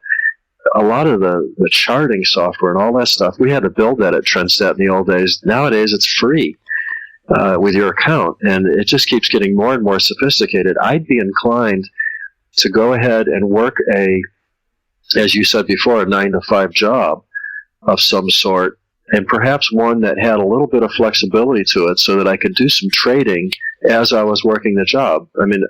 When I was an engineer, a chemical engineer, I could easily go home at 4:30 from designing chemical plants and spend a half an hour working on my commodity account and transmit my orders and then go have dinner. It wasn't a big deal. So your real issue is, if I'm hearing you, is more it's the money management versus the trading, and they're not one and the same. No, they are not. And for those people who think they're going to get in the money management industry, let me tell you that the year before I shut Trendstat down, I spent $100,000 on regulatory, CPA, and legal fees at no benefit to my client that I could see. And I spent probably 60% of my time either with personnel, accounting, or legal issues. Less than 10% of my time probably actually doing meaningful research or trading that most people would think is the fun thing that they like to do. You spend very little time trading, more time running a business if you want to be successful at it. And I think for most people, if they love trading, I would suggest staying a little longer. If it was me right now, I probably would have stayed an engineer or moved into the business side of my company that I was at. I probably would have done a little more strategic planning and business things and tried to get, I was highly rated at this company I was at, and I was promoted a month before I quit. They seemed to like what I was giving them and doing. I would just get more raises there, get into stock options, get into whatever you can get into, and keep saving a lot of that money, put it into your trading accounts, hone your skills at smaller amounts of money, and then get your portfolio to the point where it was supplying an extra source of income for you. And when that extra source of income got to the point where it was equal to your current source of income, you probably could safely retire at that point. And I probably would guess that rather than retiring at 51, if had I done that, I might have been able to retire even before. Because the things that I did at Trendstat kind of, by their nature, had to be very regulatory. So, for instance, I couldn't front run or do anything. I had to be careful with what positions I have versus the clients and all these things. And so basically I had to kind of keep everything pretty plain vanilla with my own trading, sort of match my clients, or actually put my money in the same fund that my clients are in so that I'm getting exactly the same trades in essence, so that there would be no favoritism to me over the clients, because that's illegal.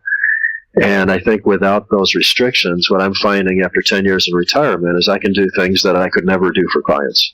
I trade orange juice futures. Geez, I only need one of them or two of them for my portfolio.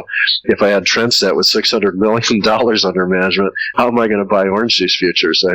I might be able to buy 10 or 20 of them, but that's not going to mean anything to my clients. So it's a whole different world when you're trading for yourself. You mentioned the regulatory environment, and I think it's worth pointing out that, and I'm not purporting to be a regulatory expert, and I'm also not taking a shot at our home country, but it probably is worth investigating for those folks listening, that not all regulatory climates are the same and not all home countries are the same. So there might be some situations that are a little less strident than others. And I'm not saying that in a way that they're less strident that means it's, cowboy and no regulation. I'm just saying that there are some places where it's gotten a little tougher than others.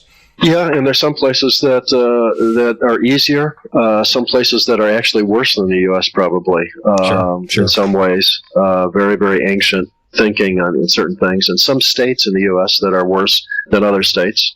Wisconsin comes to mind as a state that seems to have extremely stringent restrictions on mutual funds and things like that. They seem to always have had a tough time getting people to blue sky their stuff. Worth investigating, though, for those folks listening. Don't make assumptions that everything in all climates are the same and all countries are the same. And sadly, some of the friends I have on Facebook that are foreign based, they're in Australia or they're in other, Vietnam or someplace, they realize, as I did, that a lot of the assets that you can obtain to manage seem to be in the U.S. We are a very wealthy country, and there are a lot of assets, a lot of pension plans and things that need to be managed here. When I got in the currency business, it got a little bit better because there was less regulation on currency trading. And there was banks like Royal Bank of Canada, Bank of Montreal, Soc Gen over in France, other places that I had as clients that were, where I didn't have the regulation and they weren't in the U.S. and having to deal with U.S. stuff either. So I had some U.S. banks as clients. I had some foreign banks as clients. It was kind of an interesting mix, and different environments are definitely need to be explored, because how you run a business is all going to be about what you're allowed to do, because between the government and your clients restricting the money manager and what he or she is able to do day to day managing the portfolio, that's going to dictate some of your success. If your clients and regulation don't let you buy orange juice futures, then you can't buy orange. It can't be part of your portfolio. Yeah. It's just a simple fact. So that does affect your returns. You have to think about that. Let me shift gears on you. I love shifting gears on you. Just it's why not, right? Why not? I love it. That's why I like your interviews. I never know where they're going. My brain's not a straight line. So Clint Stevens, I think you know Clint. And I know Clint. Clint, it's kind of a combination question here, but he kind of wanted to know: do you tinker with your current systems? And kind of adding into that, how do you know when you're dealing with a normal drawdown versus like, this system is shot? So, do you still tinker, and how do you know when something has really gone the wrong way? Okay. First one, do I tinker? I'm currently in my futures trading using the same buy and sell triggers that I think I created and probably were using back in about 1984. How ancient, how archaic. And they're virtually... They can't be useful. They can't be good anymore, Tom. They've got to be, they've got to be, retire those. No, they're virtually identical. I used to sit down, and the only difference is I used to do it all on graph paper, and now I have computers that are sitting there, and I'm looking at fancy colors and all sorts of data that I didn't have available. So it's a little easier. So the graph paper would take you from 12 minutes to 30 minutes? Yeah. I used to take about an hour doing my futures portfolio. But my goal over my lifetime was actually to put myself out of work, so that I could have more time to golf and do other things. So you don't tinker. Okay, that one's off. What about much? No. But that being said, let's say I come up with. For a good example, ETFs never were around. Back in the day, I traded mutual funds. So we'd look for no-load mutual funds, and we'd have to do end-of-day buy and sell because that's the nature of a mutual fund. When ETFs, exchange-traded funds, that is, came into being and started trading continuously throughout the day, then you could start thinking about stuff like stop orders, and you could do things that might get executed intraday, even if you were not executing them. The stops would be executed intraday, and it minimized the risk of the overnight gap type of situation a little bit more, and therefore was a good thing to start looking to add to my portfolio. So I wouldn't call that necessarily tweaking as much as looking at various new products that might come into the portfolio, and I might have to do something a little different to actually try to physically trade those. But the ones that I've had in the past, I don't tweak too much now. And on the other question you had on if the drawdown starts to be a little steep, how do you know when things? I tell you what I do there, and this is the scenario analysis we were talking about earlier a little bit. If you know you've got a strategy and you've thought through, okay, if this thing goes well and I have these types of market conditions, this is what's going to happen good. This is what's going to happen if it goes really to crap. And this is what's going to happen if we just kind of have an expected, month or 6 months. If you've really thought and done a good job of that, then you should ask yourself on a drawdown, look at the markets you're trading, look at your portfolio, look at the market action that has been provided to you by the market. You had nothing to do with that. That was just the universe sending you ups and downs and all over the places. And ask yourself, given those conditions, would you have expected anything different than what you're seeing? If the answer is yes, then I would say then something's wrong with your strategy and you need to do some tweaking and need to do some homework and work and research and whatever to find out what's the difference between what you would have expected versus what actually happened. But if you answer that same question, this is an extraordinarily choppy period and there's been some violent disruptions that, I would get caught in with this strategy and I would expect to have a drawdown, then it's not broken, don't fix it. Straightforward. That's kind of how I look at it. Jim Byers has a question, and Jim was curious if you are a one system guy or multiple systems. Multiple. When we were at Trendstat and running our flagship fund, the Market Math last years before I closed everything down, we had 6 different portfolios within the fund that ranged from trading commodity options to 2 different approaches in currencies, 2 different approaches in futures, and 1 approach to mutual fund timing. And I think within the mutual fund timing even, there was 2 different sub-pieces to that. And in one of the futures areas, there's probably a couple sub-pieces there. So there was a lot of interesting stuff going on there. And all those maths were trend following in a way, but they were all very different in how they took on what they took on. So they all got to trend following, but you had thought through different ways of getting there. Mm-hmm.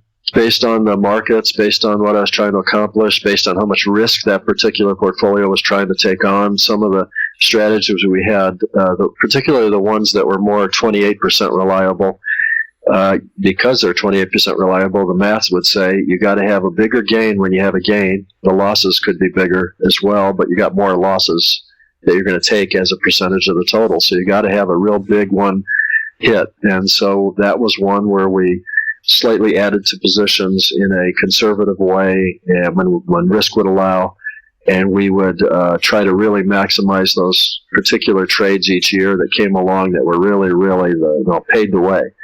Other strategies were more, just catch every intermediate move up and down and don't worry about the big one. We'll be there for it.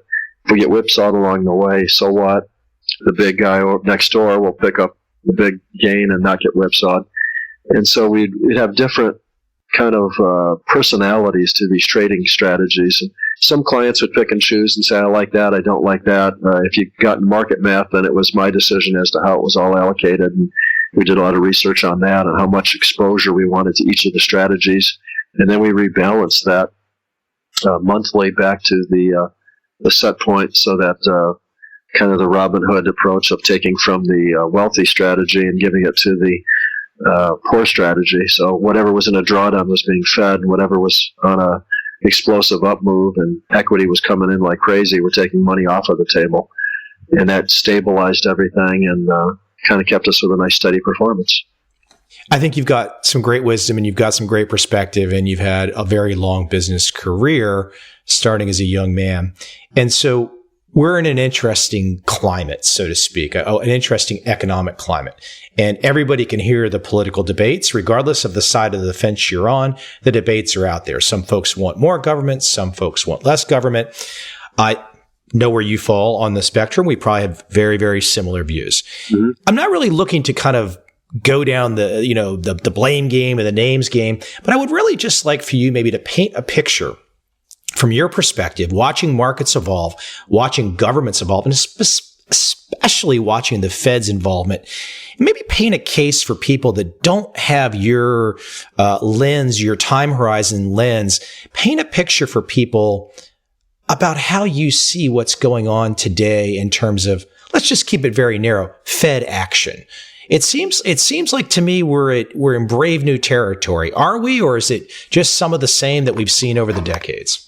Well, I might back up from just the Fed thing to even a little bit, something just slightly bigger than that, in that society in general these days seems to be gravitating down, and certainly Fed is doing the same thing along this line of not taking responsibility for themselves. It's really, you've taken the responsibility, for instance, to go to Vietnam, to go to Asia, and to do your speaking, to bootstrap a business out of your podcasts and to be successful.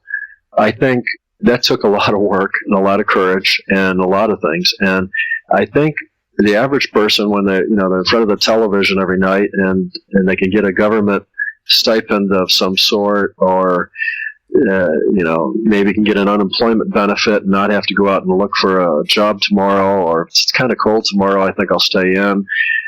I think they're subtly, second by second, minute by minute, and with respect to the Fed, the same thing. There's this tendency to think that government, the Fed, and the big entities are going to take care of all these little individuals. And the individuals kind of allow them to do that, strangely, because it's the easy way to go rather than the difficult way that you've gone or that I've gone. It's easy to not take responsibility. It's easy to say somebody else is to fault for the way that my little life is today. I think the Fed is sitting there saying, okay, well, we got an economy that's being overburdened by a government that's spending more than it takes in. We got, 17 trillion in actual debt. We got 100 trillion in unfunded liabilities. That adds up to about 117 trillion. The GDP of the country is only about 15, 16 trillion a year. So that's multiple years of total 100% GDP to ever get close to this huge number of liability that we have. That's not a good recipe for success. I don't care. I can't imagine any economist could put a good spin on that, although the Keynesians seem to try. But the reality of it is Fed is just saying, what other choice do we have, kind of?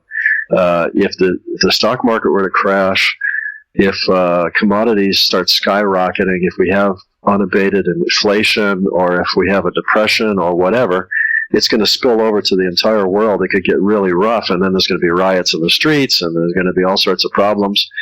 And I hate to be negative, so you try to look at the positive side of that, and they try to say, okay, well, let's see if we can keep, funding enough money into this thing to keep it, muddling along somehow. Over time, maybe somebody brilliantly figures out a way out of the mess. It's looking pretty dismal, I think, over the long run, in that I don't think the Fed has used so many different tools so far, and I think they're sort of running out of quivers in their arrows in the quiver, so to speak. They've kind of used them, and I don't know what they're going to be able to do going forward if things get tough. So I would remain very cautious towards your trading, and I would also look at, like you have, at other countries and diversify internationally if you can, and do what you can to protect yourself. So, because I think times could get a little interesting going forward. Well, I think what's interesting about what you say too is, and I saved that question for last because I wanted to establish in our conversation that you're a price-based trend follower, and that your trading is going to respond to whatever activity is happening in the markets, either up or down. To place the view that you just had, the public policy view that you just put out there, that's just your learned view about the proper way society should go. But your trading is going to, you're going to do well whichever way the markets go. And I think sometimes people get a little lost in that. They might say, well, why does Tom Basso have this opinion? Or why does Mike Covel have this opinion about the markets? Who cares? And my report is, it's gotten so unusual. If you don't have a public policy view, regardless of what your trading is, I start to wonder what's wrong with you. Not you, Tom, but it's gotten so unusual out there that if you don't have a view, it kind of scares me. Well, and it also goes back to what I think I did in the Andrew interview that you probably listened to, about one of the most profound things that happened to me along the way was this ability to listen to someone talking and separate fact from opinion and flag them in my brain. So when you're reading a Wall Street Journal article that some analyst is saying, I think this, and the market's going to be here, and that's my prediction, and you just kind of flag it and say, okay, that's interesting, but it's just an opinion. And when Tom says something or Michael says something, same thing. However, if I say the market closed at 183.76 today, or whatever it is, whatever number it is, that is an actual data point. That's a fact. That's not my opinion. It is just a number. I think once you start separating facts and data from people's opinions, the whole world of trading gets a whole lot clearer, because in my mind, I could think the world's going to come to to hell in the next year, and I could still be long the market. I really don't have any other choice. I mean, where else are you going to put your money, and where else are you going to try to hold on to some value? With the Fed sort of devaluating the dollar by pumping so much money into the system, you're probably going to end up having to make 10s and 20% returns just to try to even hold yourself even in terms of purchasing power. That's a pretty daunting task. Yeah, it is. Strange days indeed. But I think I love hearing your wisdom, and I know the audience does too. And I appreciate you taking the time today from Arizona. Lovely Arizona, sunny and 68 today. Well, I'm jealous. It was like 5 degrees here the other day. Hey, Tom, listen, for people, if they want to catch up with you, they'll have to find you on Facebook. You're not trying to advertise anything or promote anything. I know that. No, I'm retired happily. Yeah. And, so if not advertising anything. if they can find you, that's the challenge. If you want to find Tom, you have to find him. I'm not telling you where he is. So I think it's spelled Tom, I think. They'll find you. Yeah. Hey, listen, Tom, I appreciate it, and hopefully we can talk again in the new year once I'm in another continent. No problem, Michael. I enjoyed it. You're welcome as usual. Thank you, sir. And finally, my most recent podcast episode with trend following trader Tom Basso. I hope you enjoy.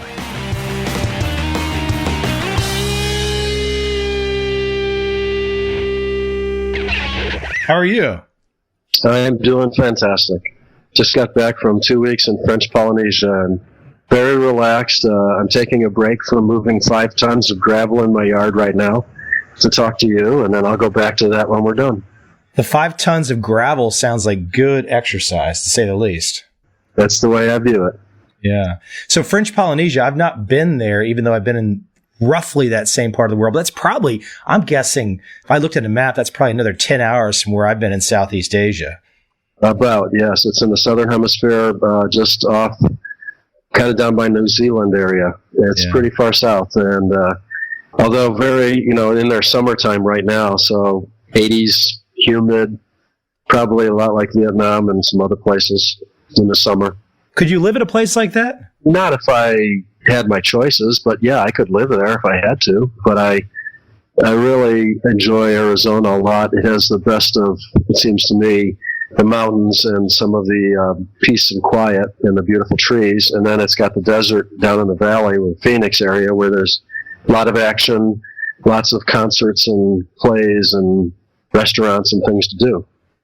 They're only 90 minutes away from each other. So I sort of have the best of both worlds.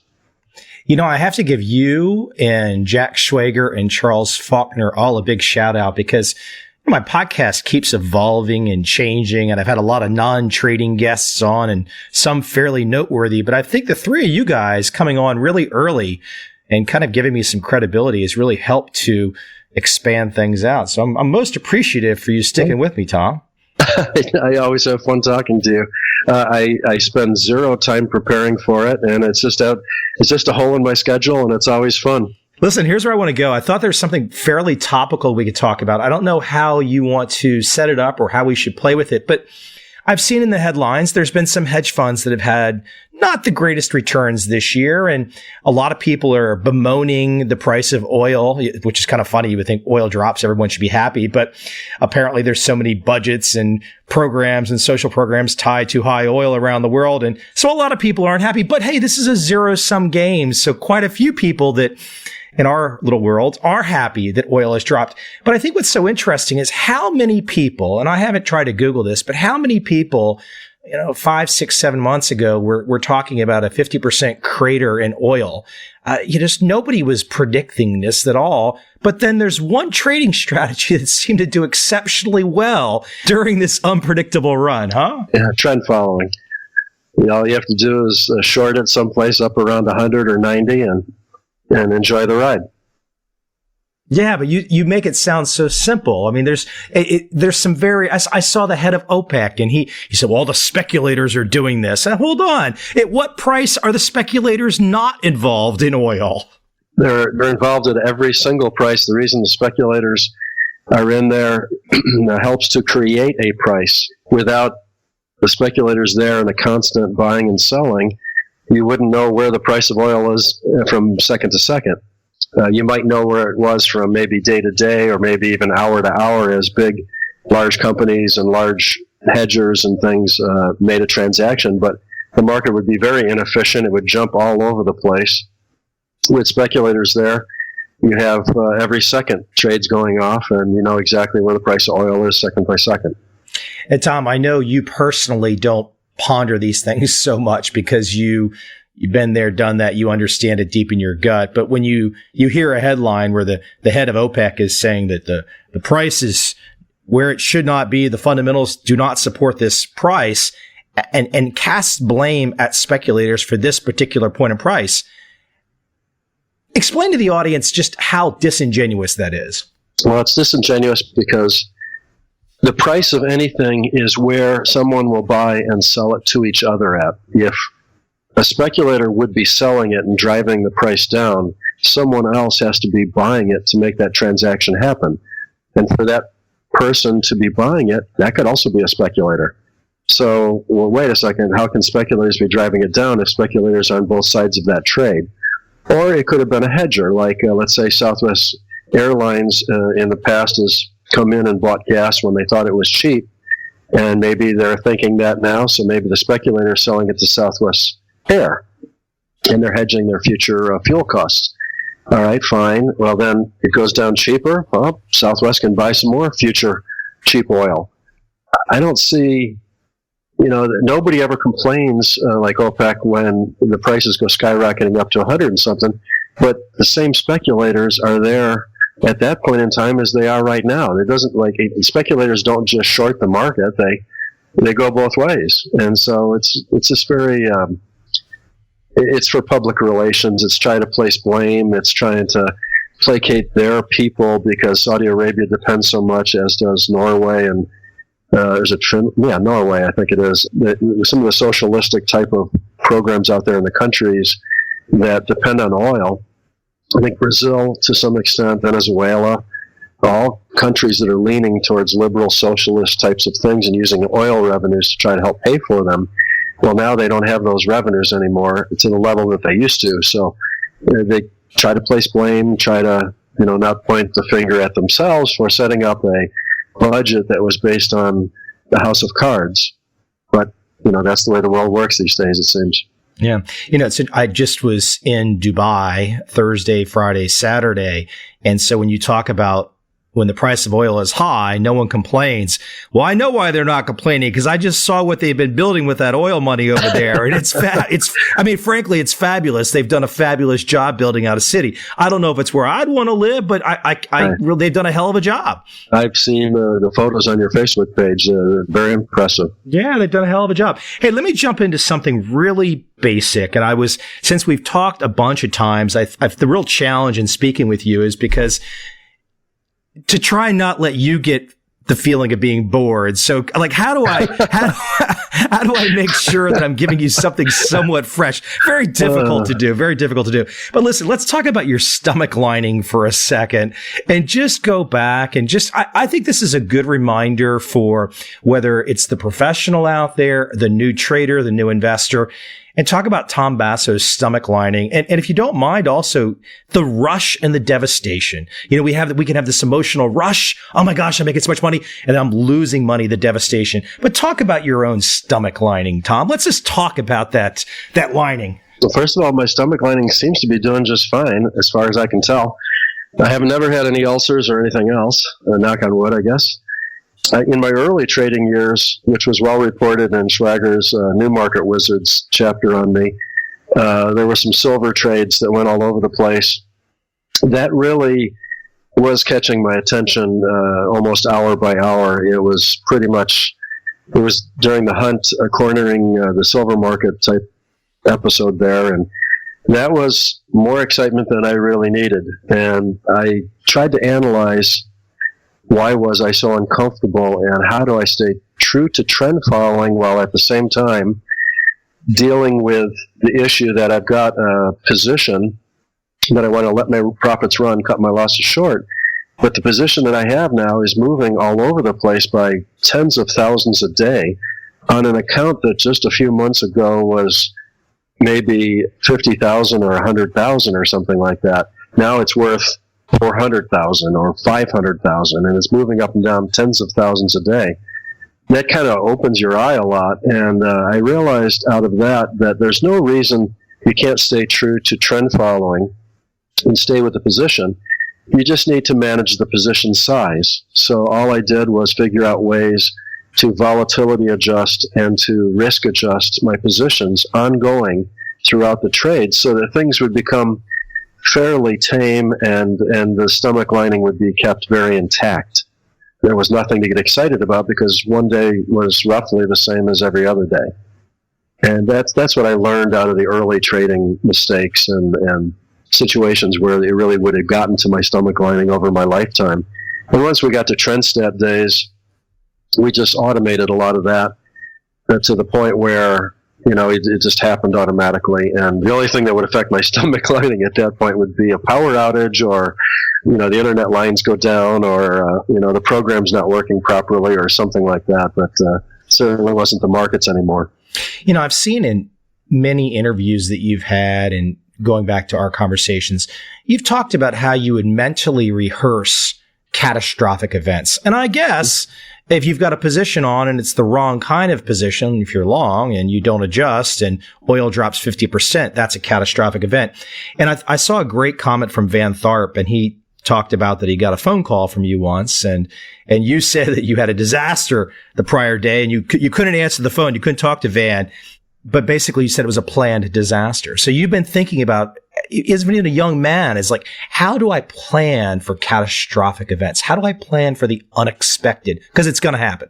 Right, exactly. And I was amazed at how many CTAs, professional traders, did not plan for disasters. We would, once a year at least, have what I would call a disaster day, and I would tell everybody ahead of time, so everybody in the company knew what to expect, and I asked a little bit extra out of everybody, and we moved a section of the company to our off-site location to operate in an alternative mode. We try to run the company from the secondary location, while a certain number of people stayed in the primary location to answer phone calls from clients and things that would come in that would be normal routine business, and we didn't want to have our disaster day exercise affecting, the clients being able to get to, to us and schedule appointments or talk to us or something. With Van's call, for instance, that wasn't a hugely necessary, I got to do this right today call. So I put him off because I was trying to make sure we did this exercise. And it required a whole lot of attention, because when you're operating on backup equipment, it's a little bit more clunky than it would be with your mainstream stuff. So, but what we did all day was we started and we offloaded data to the backup facility. We put orders in from the backup facility. We tried to call our trading desk from the backup facility. We tried to, look at procedures and things and modify things. So that we have all the Word files and Excel spreadsheets and different things that we needed to operate. And invariably, what you get out of those exercises is a good list of things that you missed or that have changed since last time you did a disaster backup, and you can improve and tighten your operations. I find it amazing to me that some CTAs just have a single operation and they don't have a clue what would happen if, say, the mobile phones went down, or if, the internet goes down, you lose electricity, one of your trading desks is no longer available for some reason. There's so many different scenarios, but if you've actually gone through some of them and actually tried to tell your trading partners what you're doing, I always found that they were very, very, very excited in working with me to generate ways of operating in an emergency, because they have the same problem on their side. They want to know that I'm going to be able to deal with what happens to me. And in some of these cases, they were giving us money to trade. So we were trying to, be good partners. And I think that's something that you can do in a lot of aspects of life. It's amazing how many people just kind of let life put it to them. And then there's the stress of dealing with it, as opposed to trying to say, well, I could go this way, and those following 2 or 3 things could happen, or it might not happen, and it might be this. And if it is, do I go to plan B, or do I try to solve that problem? There's a lot of things you can do if you think ahead a little bit, do a little planning, do a little exercising, and then it's not so stressful when it happens. Those catastrophic events, though, it's not necessarily only what you've just described. Thinking in terms of catastrophic events, it's also about your portfolio, your trading strategy. Sure, it is. And so to some extent, probably the most catastrophic move that I ever saw was when we invaded Iraq during HW, when we went from Kuwait into Iraq. Those years, when I was, closing down the markets, I think the oil was at $32 a barrel. We were long. By 8 o'clock that night, we had a bit of a computer issue at the Trendstat, and I was staying late that night. I left having solved the problem at about 8 p.m., which would have been 6 hours or more after the close. And oil was up to $40 a barrel, and we were rolling into Iraq.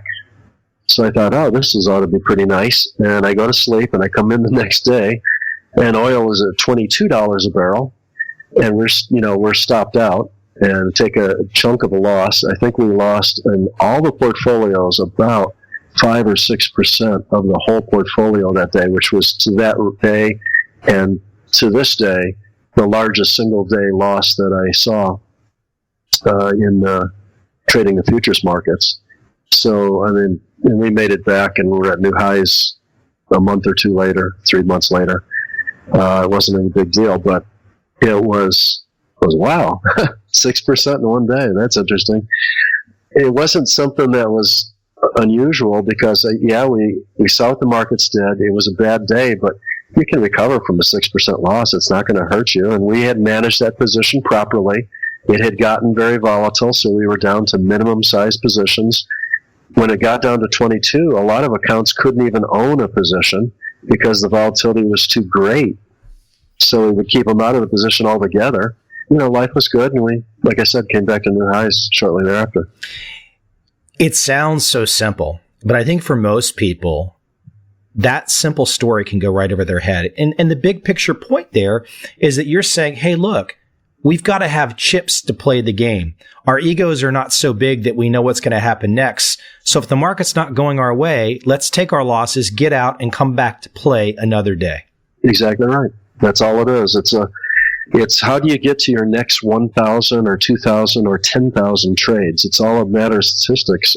Any one trade can either win or lose.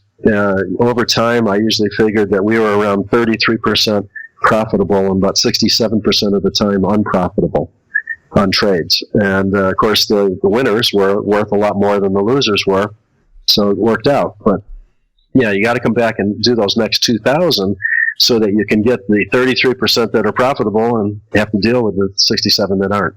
And every piece of media, and of course, media is not relevant to trend following trading, but if you look at media, all media, whether it's print, radio, online, TV, is all about the trade for that day, And there you just calmly and coolly say, hey, hold on.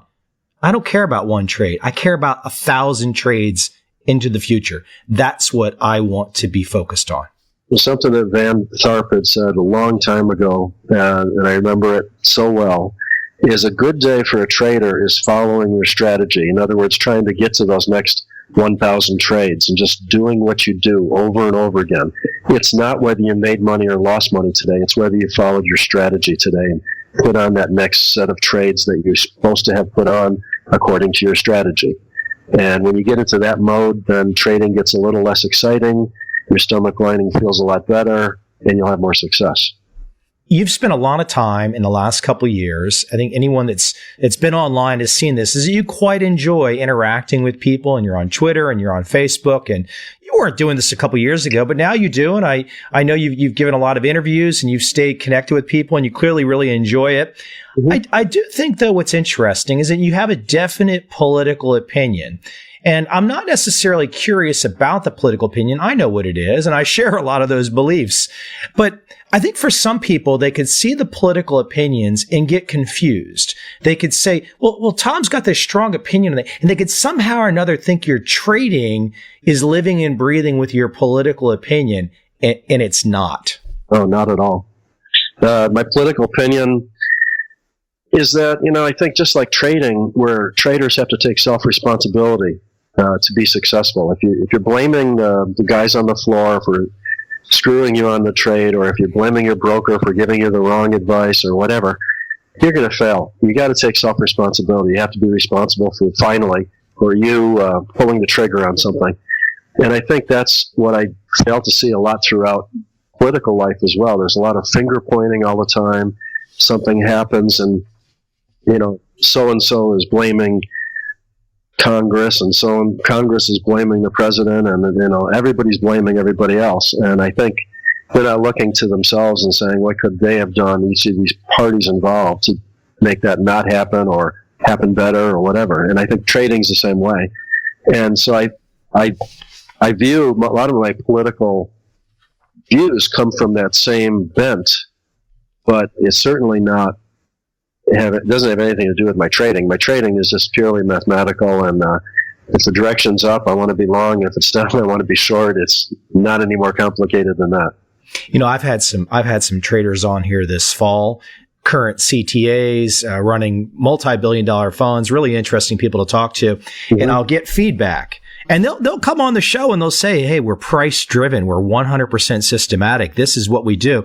And I'll get these emails from people that they're like, no, you don't get it, Covel. There's a secret fundamental overlay. There's discretion going on in the back room. And it still strikes me as funny as it's so many trend following traders just like you will come out and say, this is exactly what we do. Yeah. There is no fundamental input, and people still think, no, there's a secret sauce of human discretion that you don't know about, Mike, and you're missing the point, and you don't realize that Basso's really got a huge fundamental staff in the back room.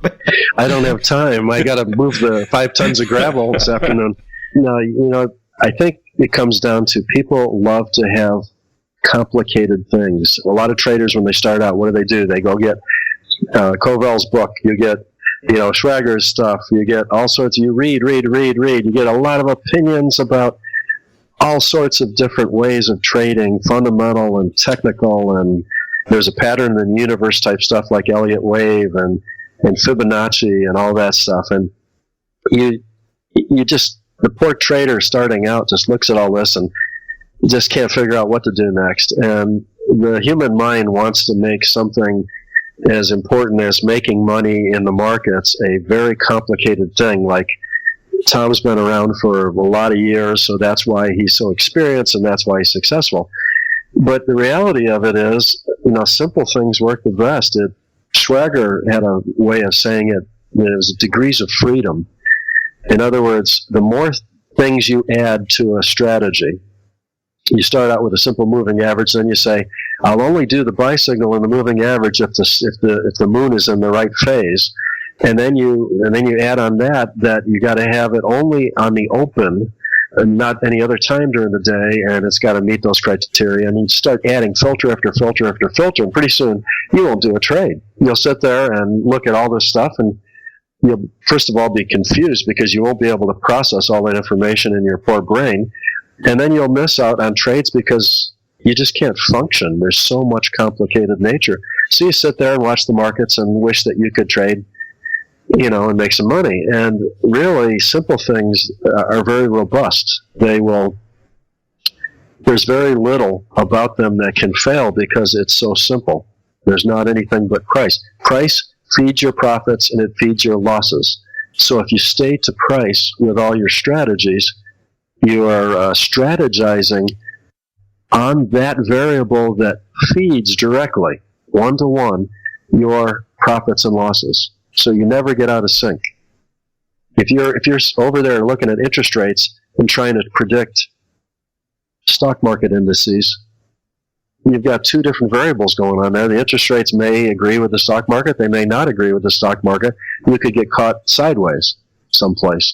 But if you're looking at stock indexes prices and you're buying and selling stock indices, it's one-to-one. You're going to make money or lose money on what stock indices do, and therefore you never get out of whack. You're always in sync with the market, and you don't have to stress out of it. Tom, you mentioned traders and overwhelming amounts of information and confusion and different strategies. And you mentioned like Elliott Wave and whatnot. One of the things that I found really useful in wrapping my arms around strategies when I was just a new guy trying to understand as well was not to necessarily just trust what Tom Basso has to say, but I would look at the performance data. And I could not, for all the strategies out there in the quote technical space, I couldn't find any strategy that had this massive number of participants openly putting their performance data out each month, where you could compare those performance data and see that there was often some correlation, maybe not exact, but there was some correlation, and you could wrap your arms around and say, wow, trend following has all these participants. They seem to be doing something similar. I feel comfortable about this. This is a useful piece of information for me. Whereas I've never been able to find that kind of overwhelming amount of data for any other technical strategy. It's only trend following. That's correct. And you'll find that the trend followers also tend to lose money at the same time. And I did studies on if you took the average volatility, high-low range of various commodity markets over a month time, and then looked at the performance of CTAs in general over that same month, you would find a direct correlation to highly volatile months led to larger CTA profits, and lower volatility months led to smaller CTA profits or even losses. And so it made a lot of sense to me that if people are really trend following, you want the market to go a long way. If it's sitting there in one place, you can't make any money if the prices aren't moving. So it was a simple study and a simple result, and it fed exactly the way, it leaned exactly the way that I thought it would lean. That was published someplace a long time ago. Makes sense, doesn't it? I mean, if the prices move, then trend followers can make some money. I'm just amazed that so many traders will believe in some type of a strategy and they can't find other market participants actually using this. So they decide on their lonesome, I have this one novel strategy, and they must think in their own mind, well, it's worth more to me because I'm the only one doing it. Whereas I'm like, hold on, I want to see that some other smart people before me have done this. Well, that'd be nice, but I can't say that trend following is the only way that you could possibly make money in the markets, but this certainly is one that has been tried and tested by a lot of different, minds over the years. You got to say that it's certainly a sound way to approach things and to keep yourself from getting in harm's way too awfully much. Hey, I'm going to have a couple more questions on you. I'll let you go move some gravel around. No, I mean, I'm off to yoga after. While you're doing gravel, I'm going to do yoga. So okay. We'll see who sweats more. Hey, years ago, your firm did a study, and people can still find it online. And I think there's some big picture points to it that still are relevant to this day, which is the hot hand type issue, and specifically for people that put money with trading managers.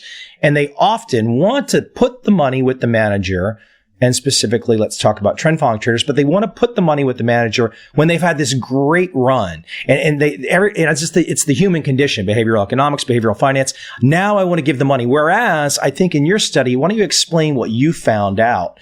It's a little bit different than what people think. Well, what I found out was that the two studies together, the prices move, therefore trend followers make money. So trend followers making money means their equity curve gets better and better. So the trends persist for maybe several months. Maybe the trend followers are now knocking it out of the park. So then all the money in the world starts rushing in and floods in there. And then the markets start stalling out of those trends. Trend followers go into a sideways or a drawdown.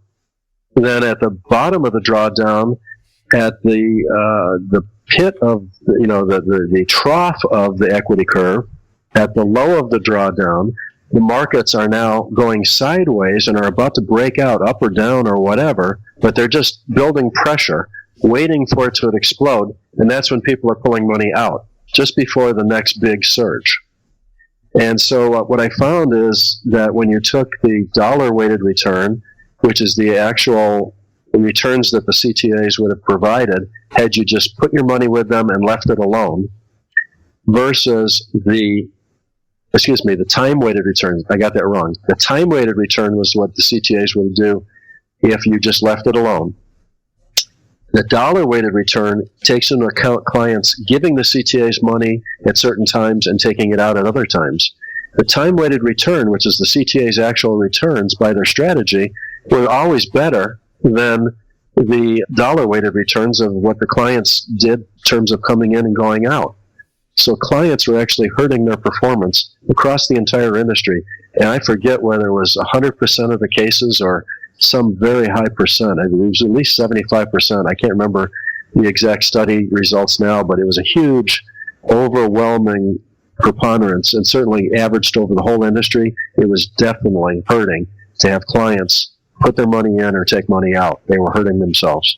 And I find so interesting, and we might have even spoken about this before, is that so many aspects of successful trend following trading have the understanding of behavioral economics, behavioral finance, and how to deal with biases and using heuristics to trade long before it was a popular subject, long before the Nobel Prizes were handed out. There's this group of traders that were essentially, while not promoting the idea that, hey, we understand behavioral economics, were effectively trading in a way where clearly they understood what all the academic research that was to follow in the decades to come. Mm-hmm. The turtles. Many of your peers. Yeah. I mean, it was just is fascinating, All I'm doing is saying, if the crude oil market's going down, it's not up to Tom to figure out how or why it's going down. It's simply going down. It is. And what would you want to be positioned today if you had your choice? Would you rather be positioned in enjoying the downslide, or would you be trying to jump in and saying low is low and maybe it's going up from here? To me, if the trend is down, I just want to be short. And when it turns around and goes the other way, I want to be long. I don't really want to think too much about it. I've got other things I'd rather think about. And I think that that's reacting to the behavior of a whole market full of traders that may or may not be using fundamentals or hedge techniques or whatever they're using to make their decisions, but the aggregate all feeds into that price. Makes it go up, makes it go down. So it's the dependent variable of all that behavior, decision making of all of those rest of the market, and I'm just reading it in the price and going with it, and not thinking too much more than that about it. You know what I love that you just said is I've got, and we can kind of go this direction with the rest of our conversation. I think it's some of the most important stuff. It's very personal. I got other things I would rather think about. And I think what that really says is to people that are paying close attention, hey, my name's Tom. I have this system. I've done the homework. I've done the research. I know why it works. I'm comfortable with it. And then once it's in place and I put my machine in place, I'm not running around like a chicken with his head cut off, all nervous and antsy all day long. And as you said, I got other things I'd want to do. And I think what that really says, though, too, is that life is short and you've got to find ways to enjoy your time and have fun. But the idea of sitting around and staring at a screen and talking trading all the time, trading is just, it's a useful byproduct of a process of a machine. But I could tell you don't really care. It's not what you are. It's something you know how to do, but it doesn't define you. Yeah, I mean, I know how to golf, but I don't consider myself necessarily a one-dimensional golfer, and I don't live and die, but whether I can get to the golf course. I haven't touched my golf clubs thanks to the cruise to Tahiti. I haven't touched them in about 3.5 weeks now, and I'm still enjoying life. It's not like I need to get over there and hit balls right after we get off the phone. I think a lot of people get into trading and they get addicted to almost the gambling nature of it all. To me, it's just managing my portfolio.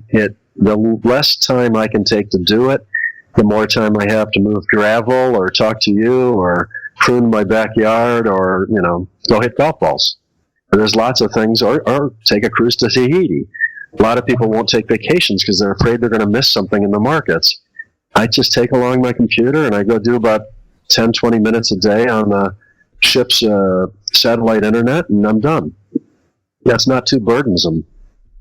What you just said there, I think, is so terribly important. So many people run their lives afraid they will miss something. And I think that is what's happened in modern society, is especially with the media coverage. It's all built around a really intense fear. Mm-hmm. Yeah. And I think they're going to miss something. So if they're making decisions based on what did the Fed decide today, then they're glued to the screens trying to, wait till what the Fed decision is coming out. I've got to stop sitting there. If the Fed decision causes the market to go through my stop, then I get executed. I find out about it when I close the markets down in the afternoon, which I'll probably do after our call. It's not something I'm going to sit here and want to, wait until the Fed decides to publish their darn report. That means I'm sitting here all day long in front of a computer. That's not quality of life. But Tom, can't you listen to the Fed and use some extra discretion to improve your trend following performance? No, I cannot. I cannot. So I just don't. I did enough studies that in the early years that talked about what value did my discretionary decision making make, overlaying it on trend following or anything.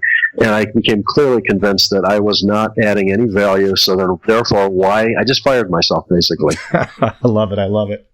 I mean, I think it's so fun talking to you is because you just are you're so clean, meticulous, and precise about your thinking, about your process, your system, your machine.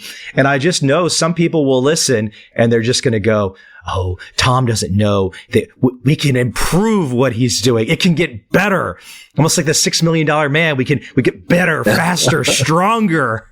Well, that might be, but you got to remember I'm 62 and retired and enjoying life, so I don't want to, create a job out of this. Certainly there's things I could do to try to improve what I'm doing. I'm sure if I had a team of computer programs like I did back in the old days at Trendstat, I'd probably have a couple ideas I could work on, but, it's just not worth spending that kind of money and effort and then trying to pick up a few extra percent here and there. It's just not what I do today. So I keep it simple and I keep it low fixed overhead, and I have zero regulation fees at this point. I have very little to no chance of somebody suing me like I did in the old days.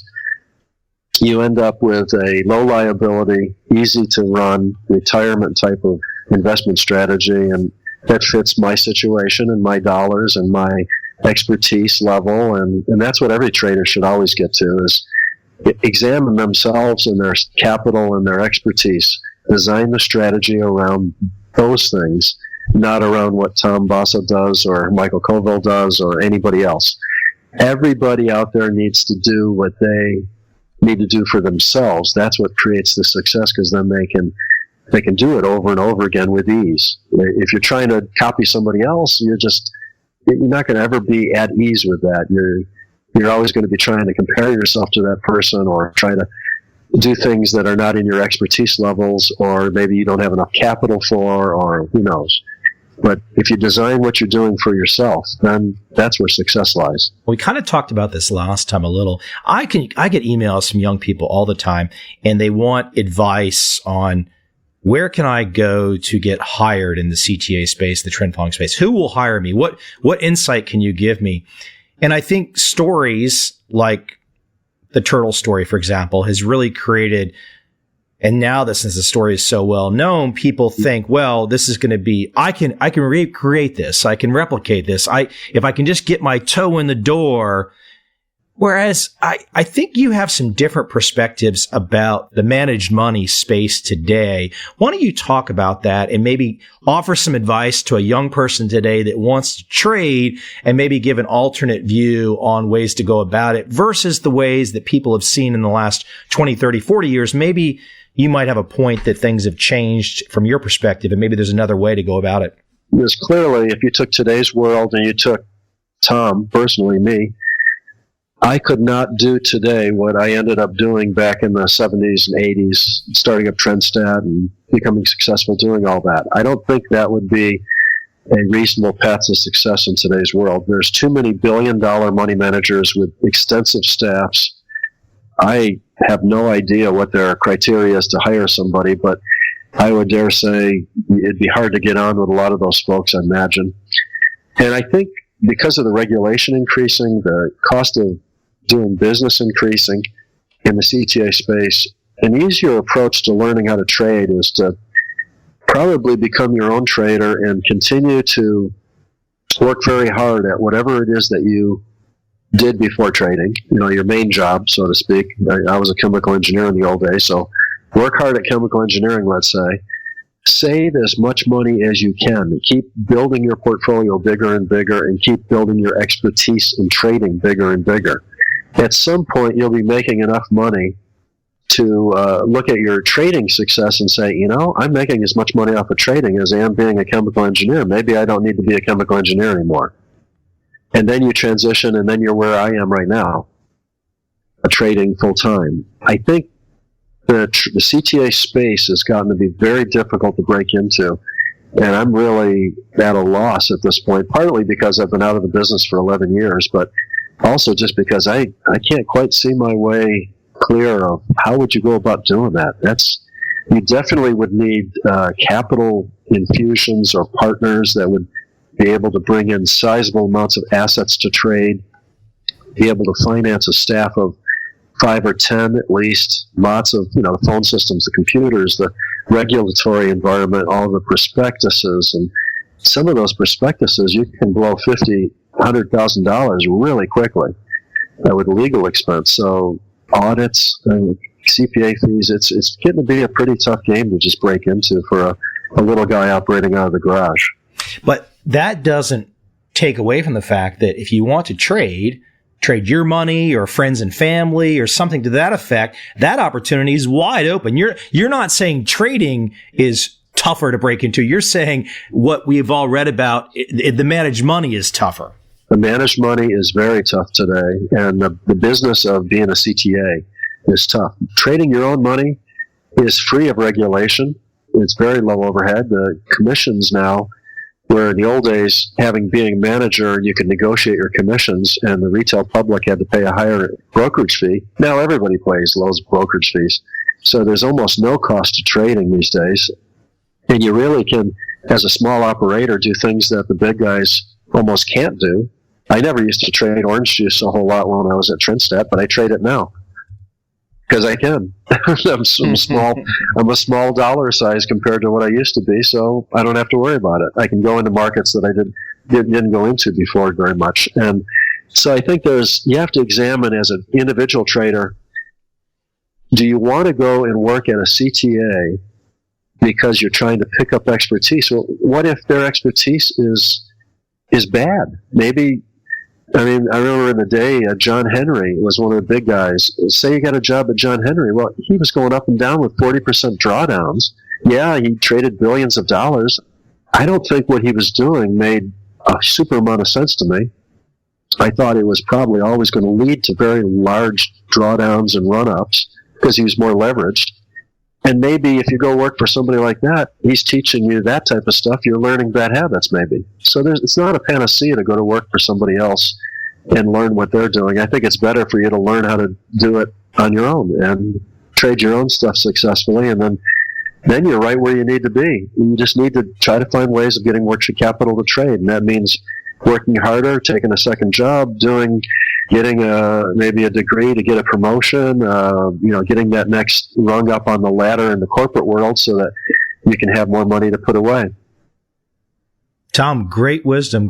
I really like the way how you just laid that out, the lack of a panacea. I think a lot of people, they dream and they fantasize about the panacea, but there isn't one. No, there isn't.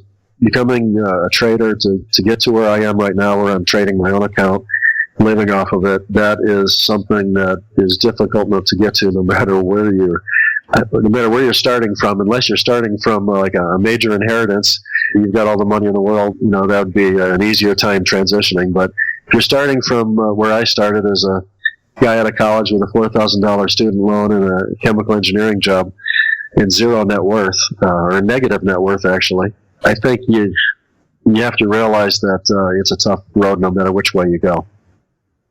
Tom, I'm thinking the best place to send people to check you out, to maybe connect with you, Basso_Tom, which is your Twitter handle. Is that the best place? Probably Facebook I look at more. I put stuff out on Twitter because then it's attached to Facebook and it goes to both places. But those are usually my market directional calls. I try to do that to just keep my friends and family informed of which way I'm leaning. And it is what it is. I noticed I was, 2-3 days late when I was down in Tahiti on the cruise because of the bad bandwidth. So I had gotten a cell come in, and then I got whipsawed on it because it made new highs again. Apologize for people who are trying to follow that, but I recommend you don't follow it. Use it for what it's worth, but it's free and possibly worth about that much. And I think that you have to do your own thing and create your own indicators. But find me on Facebook is probably the easiest way. I am going to see that probably quicker. I also, tom@trendstat.com. My email address is fine. Send me an email. I just had one today from someone who had some questions, and I answered them inside of about 6 hours. So, yeah, I do know a lot of people have responded to me and said, hey, Tom's given some great feedback. However, I want to tell my audience out there, for those of you that are crazy, it would make me look bad. If you are crazy, please don't contact Tom. If you really are, if you're not connected to reality and you're gonna ask really, really weird questions, please don't go there because it'll make me look bad and Tom won't come talk to me anymore. No. I love talking to you, Michael. No, it's okay. And if somebody's crazy, I can figure that out pretty quickly myself. I just love that wisdom. Now, sure, that was a long episode, many hours. But I'll bet you money, you feel smarter, you feel wiser, you feel more connected to the truth by taking a visit through Tom Basso's mind. We're all so fortunate, and I can't wait to get Tom on again to give us even more.